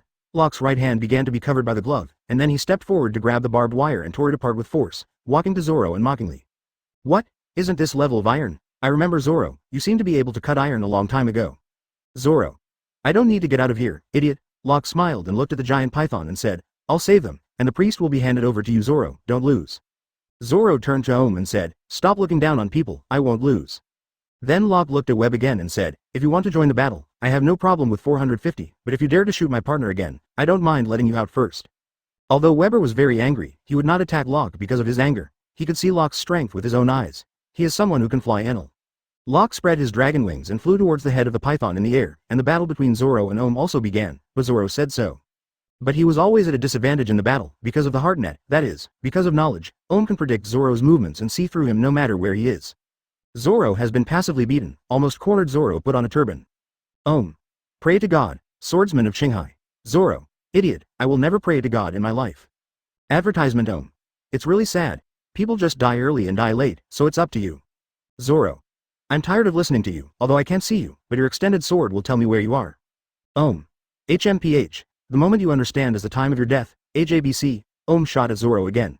72 troubles in the second world, and 108 troubles in the third life. Free sword style and 108 troubles wind. Bark. Ohm's iron cloud sword. Zoro flicked away, and the game was decided. Now only Locke was left, and Locke was holding the guy's teeth with both hands and gloves, and directly brought it over, shaking wildly. Zoro. I'm much more tired than I expected, which means that my practice has not reached home yet. Anyway, I finally calmed down now. Suddenly Ohm's huge white dog attacked Zoro, and Zoro hurriedly dodged and shouted, wait. Unexpectedly, the dog actually stopped. Only then did Zoro realize that it listened to everyone, so Zoro gave the order. Knock yourself out of the head and pass out. Bang. This guy really obeyed, and at the same time Locke succeeded. The python couldn't help but vomited, and Luffy, Nami, Aisha and Gonfall all came out. As a result, a terrifying thunderbolt suddenly erupted from the ground. Instantly the ground beneath everyone's feet shattered, and everyone fell down. It turned out that Enel's words were leaked by a soldier who had followed Gonfall, and Corny's got the news. Enel didn't have the patience to continue anymore. He wanted to end all of this, and now the rest of the people have all gathered in the underground ruins. Robin was also here, and now everyone gathered here. It was also the first time for Weber to see their ancestors' hometown. After the giant python fell, he didn't know what he was looking for. Advertisement. They even shed tears, but Enel raised his hand and made a move for a second. Seeing that the rest of the people gathered together, Enel sat on a circular cloud and said, welcome to all the glorious survivors. You have worked so hard to get here. Let me praise you. Ha ha ha ha. Locke stepped forward to Enel unafraid. What? Let me guess, your plans got leaked. Enel's expression changed instantly and he looked at Locke coldly. So it's you, I said. How could there be ants running out? So it seems that you don't plan to cooperate with me anymore. Locke. I didn't think about it from the beginning. Stop being sentimental. Enel. Ha ha ha. It seems that you still don't understand the existence of the so-called gods, old immortals who yearn for happiness in Sky Island, warriors who want to take back their hometown, pirates with golden ideas. Even in this world full of troubles it doesn't matter what the lambs want, but there's something wrong with this country. Gonfall. If you have time to talk about these boring things, why don't you tell me the location of the god's team quickly? What is your purpose? Enel. Go back to the palace. Once God completes his journey, he will go where he should go. Gamfer. Go back? Are you leaving Sky Island? Enel. Yes, I have a place where I should go. On the island where I was born, people think that there is a place where God exists. People call him Infinite Land, where there is a vast land that is endless. That is exactly the dream world I am pursuing. It is the infinite land that is most suitable for me. It is really stupid to say that it is a tiny place like a Peado. Listen carefully, there is a deeper reason for your struggle. Think about it carefully. It is not a cloud but born in the sky, a country rooted in the sky, itself is an existence that violates nature. The earth has its destination, people have their destination, and gods have places to go. Gonfall. Did you say you want to, Enel? Yes, I'm going to drag everyone out of this space. Locke suddenly smiled and said, when you arrive in Shanghai, you may see that the world is much bigger than you imagined, Enel. You have always been a frog in a well. Your so-called god is just the title of a country leader. In this world where people live, there is no god at all. After Gonfer learned that all of his former god team had been killed by Enel, he couldn't help attacking Enel, but the gap was too great. Just when the 20 million volt discharge was about to hit him, Locke rescued him. Enel looked at Locke with horror and said, there is a god in this world, and it is me. Chapter 95, Battle of Enel. Locke chuckled and said, your dream should be over, Luffy, this guy is the culprit, just don't worry about knocking him into the air. Luffy is still confused. Really? Good, are you a bad guy? Watch me blow you away. Enel taunted. Shoot me into the air. Ha ha ha ha, you really dare to say it, people from Shanghai, let's see the power of God, God's punishment. Enel releases a large-scale, high-voltage, high-current lightning from his wrist, forming a pillar of lightning and spreading it around, causing a big bombardment. Locke took everyone around him to a safe place one step ahead of time. Phew, it's a good thing we caught up, and I'll leave the rest to Luffy, and we won't interfere anymore. Nami. Are you okay? Locke, are you seriously injured? Nami thought that Locke was seriously injured and couldn't help. Locke shook his head. No, this guy may not be able to win even if I try my best, but Luffy will be fine at all, don't worry, look enough. After the thunder and lightning, Luffy stood there with a strange expression, and the ruins behind him were all destroyed. Enel sneered and said, it seems to have avoided it, 60 million volts Brontosaurus. The Thunder Dragon, which caused Locke a lot of trouble before, directly hit Luffy, but Luffy still stood there without any reaction, and the audience fell silent after a while. Enel teleports over Luffy's head, 100 million volts, discharge. The terrifying blue electric current exploded, making it impossible to look directly at it. At this time, Nami also thought of it and said, yeah, when you think about it, Ray is useless to Luffy. Locke also smiled. Yeah, this guy is a rubber man, so the person who restrains Enel the most in this world is Luffy. Sure enough, Luffy still had nothing to do and shouted angrily, have you played enough? Enel rolled and jumped back, and then made a classic emoticon, without the calm look before, and the snot came out in surprise. Advertisement. Luffy rushed straight to Enel. Enel quickly put away his expression and thought, calm down, physical attacks are useless to me anyway, peeved. Before he could finish speaking, Luffy rushed over and kicked Enel to the ground. Locke shook his head and said to himself, oh, poor Enel, who let you meet Luffy? However, in the subsequent battles, Luffy was not completely dominant. Because of the Shinwang, Enel saw through all Luffy's actions, and then directly admitted that his weakness was slashing. Enel directly refined the weapon in his hand into a sharp trident, but it was still mastered by Luffy's legendary magic skill, Rubber Dazed. Unconsciously relying on reflex nerves to avoid attacks, because he didn't think about anything, so Enel's mental network couldn't predict. But the disadvantage of this is that Luffy can't attack by himself because he has been in a daze all the time, but Luffy is a little genius in fighting. Soon he came up with a new method, crazily attacking the building ruins behind him, and successfully hit Enel with a rebounding arm for a grand slam. But in the end, because Luffy didn't make up the knife in time, Enel stood up, and melted the metal with lightning, and put a huge golden arm on Luffy. Enel. Ha ha ha, Rubberman from Shanghai, I don't need to compete with you here, let's say goodbye like this. Enel ran away, and Locke immediately noticed Enel's position and said, I'll go after Enel, get Luffy ready, and pay attention to the sky. After speaking, Locke spread out his dragon wings and flew out. Enel planned to activate his arc proverbs and leave here to destroy the entire Sky Island. As soon as Enel stood on his boat, Locke followed closely behind. Enel angrily turned around and pointed his weapon at Locke. Why? Why do you keep hindering me again and again? Your goal is only gold, right? I can share it with you, don't stop me. Locke flexed his wrist and laughed. Just talk nonsense, won't you be able to get all the gold after you've been dealt with, Shira? The Shira form was turned on, and the battle between Locke and Enel broke out again. Locke was not a rubber man, and he completely withstood Enel's attacks. After these two battles, Locke felt that his body was many times stronger, just like exercising his body with lightning. Advertisement 0. Seeking flowers. The attack methods of the two were very destructive. After a while, Enel's arc was destroyed and Enel was completely blown up. Die, die, die, everyone die, 200 million volts? Thor? I saw that Enel released all the 200 million volts of lightning in his body, and surrounded himself with all the released lightning, thereby transforming into a giant thunder god. After transforming, Enel's lightning became stronger obviously, and the terrifying lightning fell on Locke's head again, and this time Locke couldn't stand it anymore. Only the last bit of consciousness left made him stand here persistently, but he still can't lose now, no matter how much he trusts his partner. If Locke falls at this time, Enel will still activate the arc. Once the arc is activated, even if it is stopped in the end, Sky Island will be destroyed at least half. So that's why Locke wanted to stop him in advance. Locke gritted his teeth and wanted to move his body, but he was really at his limit. Successfully develop the fruit to obtain the ability, the second stage of Shira Shinji. Locke's nerves tensed suddenly, he gritted his teeth and regained consciousness, and instantly released an emergency treatment to his broken body, although it was better than nothing. But it still allowed Locke to continue to act, and then Locke released the newly developed fruit ability without any hesitation. Shira.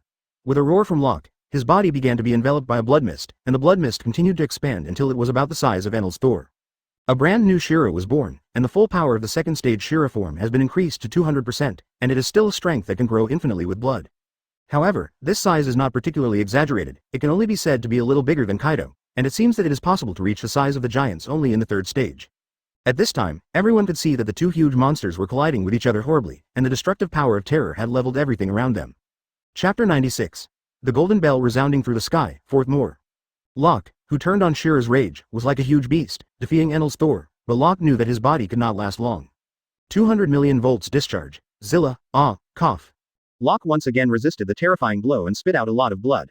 Now is the time for a decisive victory. Locke raised all the energy he had been injured before. The gigantic Shira got bigger again, surpassing Thor by more than a head. Locke grabbed Enel's knee with both hands, and then threw it into the air with all his strength. Enel had already changed back to his original form in the air, but he still had strength left. Seeing that Locke, who had already collapsed, was going to make up for the last blow. Locke gritted his teeth and said to himself helplessly, "Damn, the body is completely immobile, even the enemy knows how to make up the knife. Why can't you learn?" 673. When Locke was feeling a little desperate, he suddenly heard Luffy's voice. "Don't underestimate me. Big earlobes, rubber, golden swing gun." Boom. Enel was directly hit by Luffy and flew to a higher place, and the powerful force directly shattered all the gold in Luffy's hand. But it wasn't enough, Locke muttered to himself once again rising from the rubble. Sure enough, at a time like this, the real protagonist still needs to make a move. My body is about to be scrapped. Come with me to the end, Dragonwing. Luffy. Damn it. The Golden Bell. Nami. Luffy is enough, Enel is lost. Luffy. As long as you ring the Golden Bell, Uncle Shing will hear that the Golden Country really exists. Nami. Ah, that's Locke. Usopp. Locke, why did he fly out again? Isn't he seriously injured? Zoro. Don't be stupid, fighting with that kind of guy. Locke is not a rubberman like Luffy, he must be seriously injured. Robin. He's going to ring the Golden Bell. Webb. Ring him. Advertisement. Locke burst into the sky with the last of his strength, breaking through the clouds and targeting the golden clock. The distance was no longer enough. But there is another way. Locke stopped in midair and threw the Enel he brought up and threw it in the direction of the golden clock. Then the left arm turned into a red and white demon arm and blasted towards Enel. The Devil's Octet. Boom. After 400 years of silence, this long bell finally made a beautiful sound again. The wish has been conveyed, and I only hope that everyone can hear this bell that resounds through the sky. Usopp burst into tears with excitement. It's done, it's done. Robin smiled and said, "What a beautiful voice." Chopper also smiled and said, "Beautiful voice." Gonfall. I believe that day will come. Sanji. Is this the bell that Rolando heard? Locke fell straight down and was caught by Robin with his fruit ability. All the partners looked at him with a smile, and Locke also said with a relaxed smile, "The rest will be left to you, I'm going to sleep." Locke passed out before waiting for the reply from his partners. This time he was really tired, his physical strength was exhausted to the limit, and he couldn't hold on for another second. After Locke passed out, Chopper gave Locke a comprehensive treatment and confirmed that his life was not in danger. The battle scene was once fierce to this extent. But in fact, except for Enel's priests, almost no one died.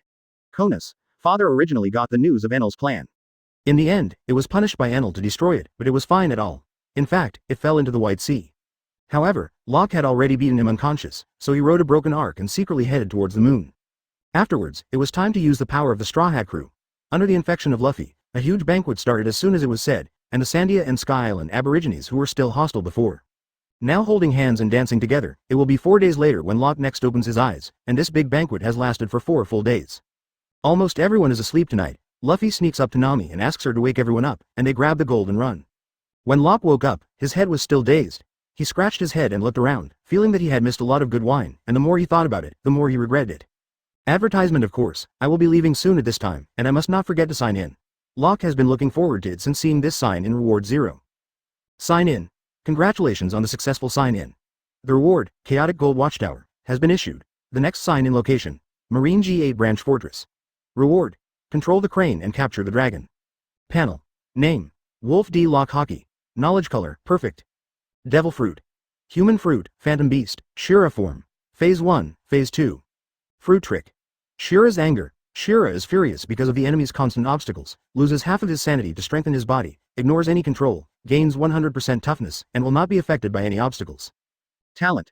Advanced fighting skills. The full ability is greatly improved in close combat, and various fighting tricks can be used instinctively according to the combat situation. Tenacious body. The damage to the body will be immune in a short time, and the pain will be doubled if it has not recovered after a period of time. Murloc advantage. Will not be affected in any way underwater, can be as sensitive and breathe freely as Murlocs, even after eating devil fruit will not be affected. Dragon wings. With dragon wings to gain free flight ability, special moves need to be developed by yourself. Listen to the voice of all things. You can communicate with different kinds of living things or even non-living things in language or consciousness. Attack moves. Devil's Octet. Perfect deliberate booming fist. Perfect undulating peacock spear. Perfect penetrating body. 3.2 king spear. Perfect dragon fist. Can be fused. Lightning fist. Can fused. Defensive moves. 8 trigrams hyphenation point golden bell cover. Perfect energy absorption. Perfect. Movement moves. Weebu. Perfect. Recovery moves. Breathing technique. Perfect. Emergency treatment. Perfect. Special moves. 1 leaf obstacle. After locking a target and releasing it, the target will be forcibly attached to a state of blindness, which lasts for 1 hour. Chaos Gold Watchman. Move people to a slower time and space. If people in normal time and space attack people in slower time and space, they can only touch the space-time gap and receive reaction force.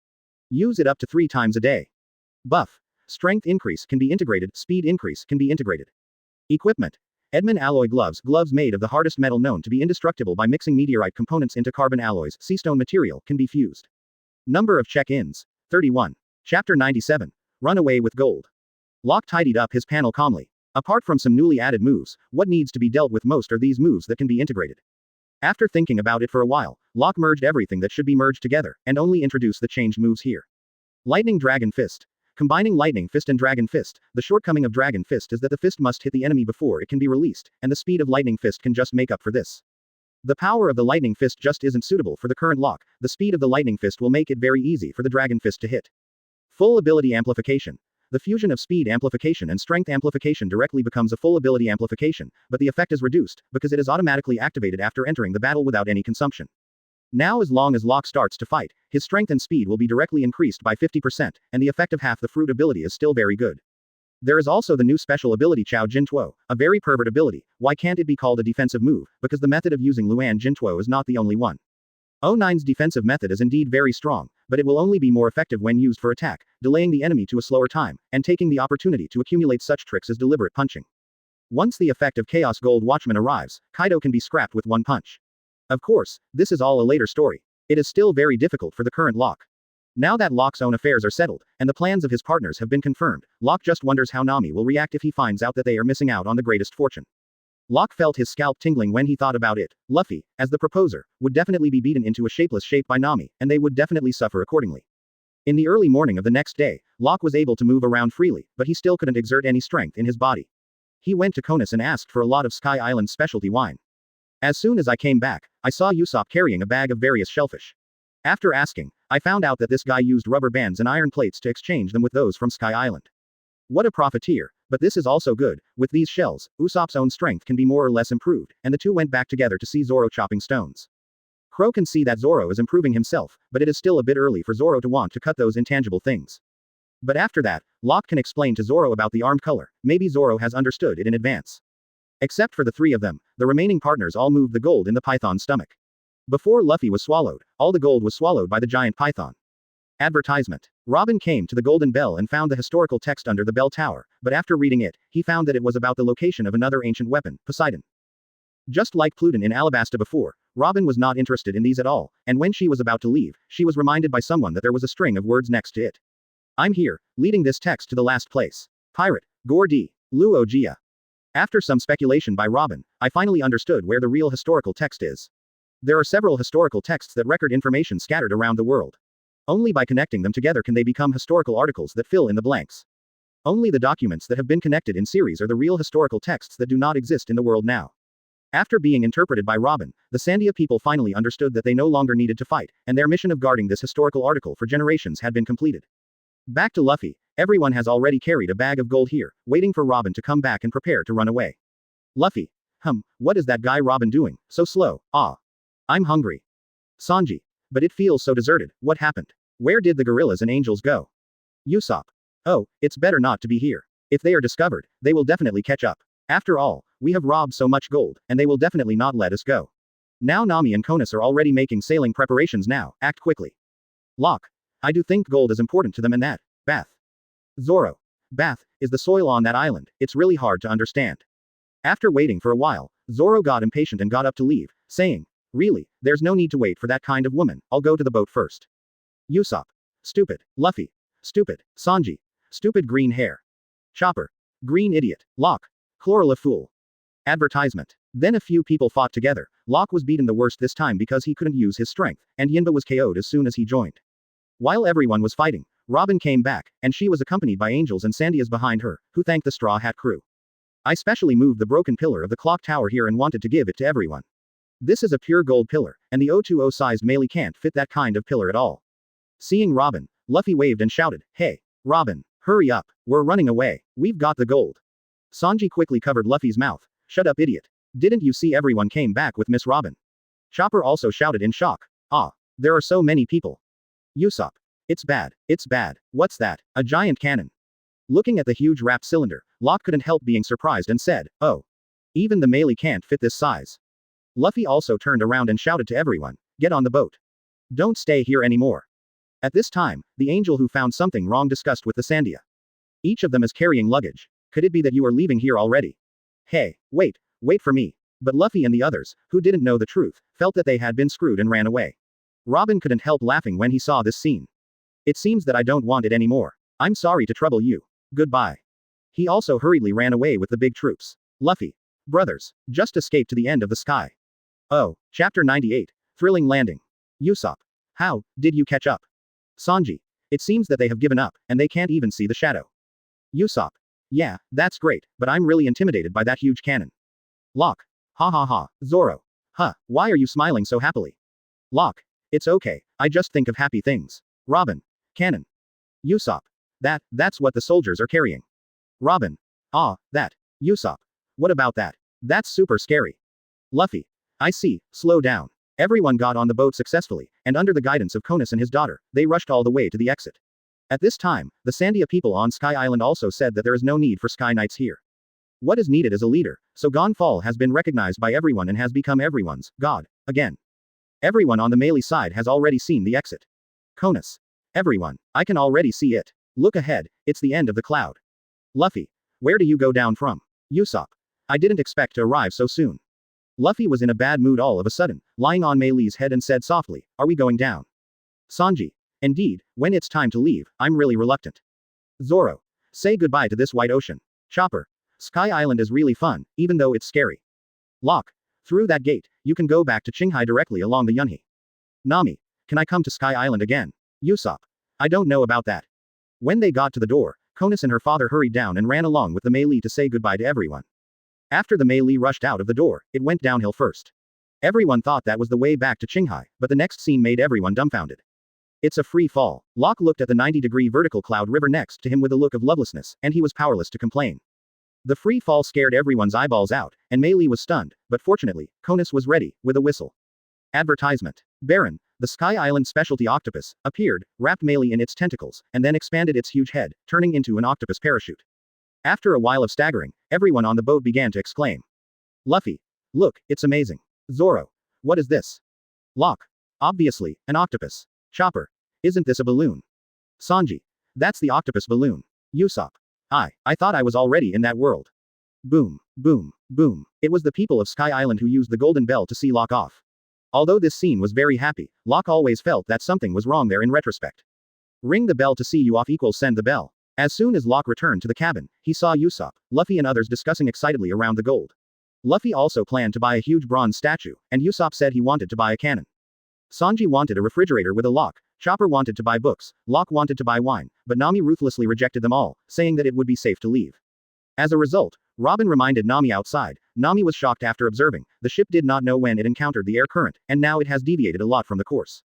Luffy. Forget it, don't worry about it, just go back to the sea and go back to the route to the next island. Nami. You are still the same, so relaxed. Sanji was looking up with his hand to compare something, but, it's okay, it should be my illusion.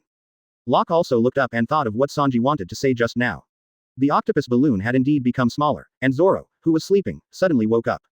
Not good. Hello. Everyone looked at Zoro in unison, but Zoro yawned and said, what, it turned out to be a dream.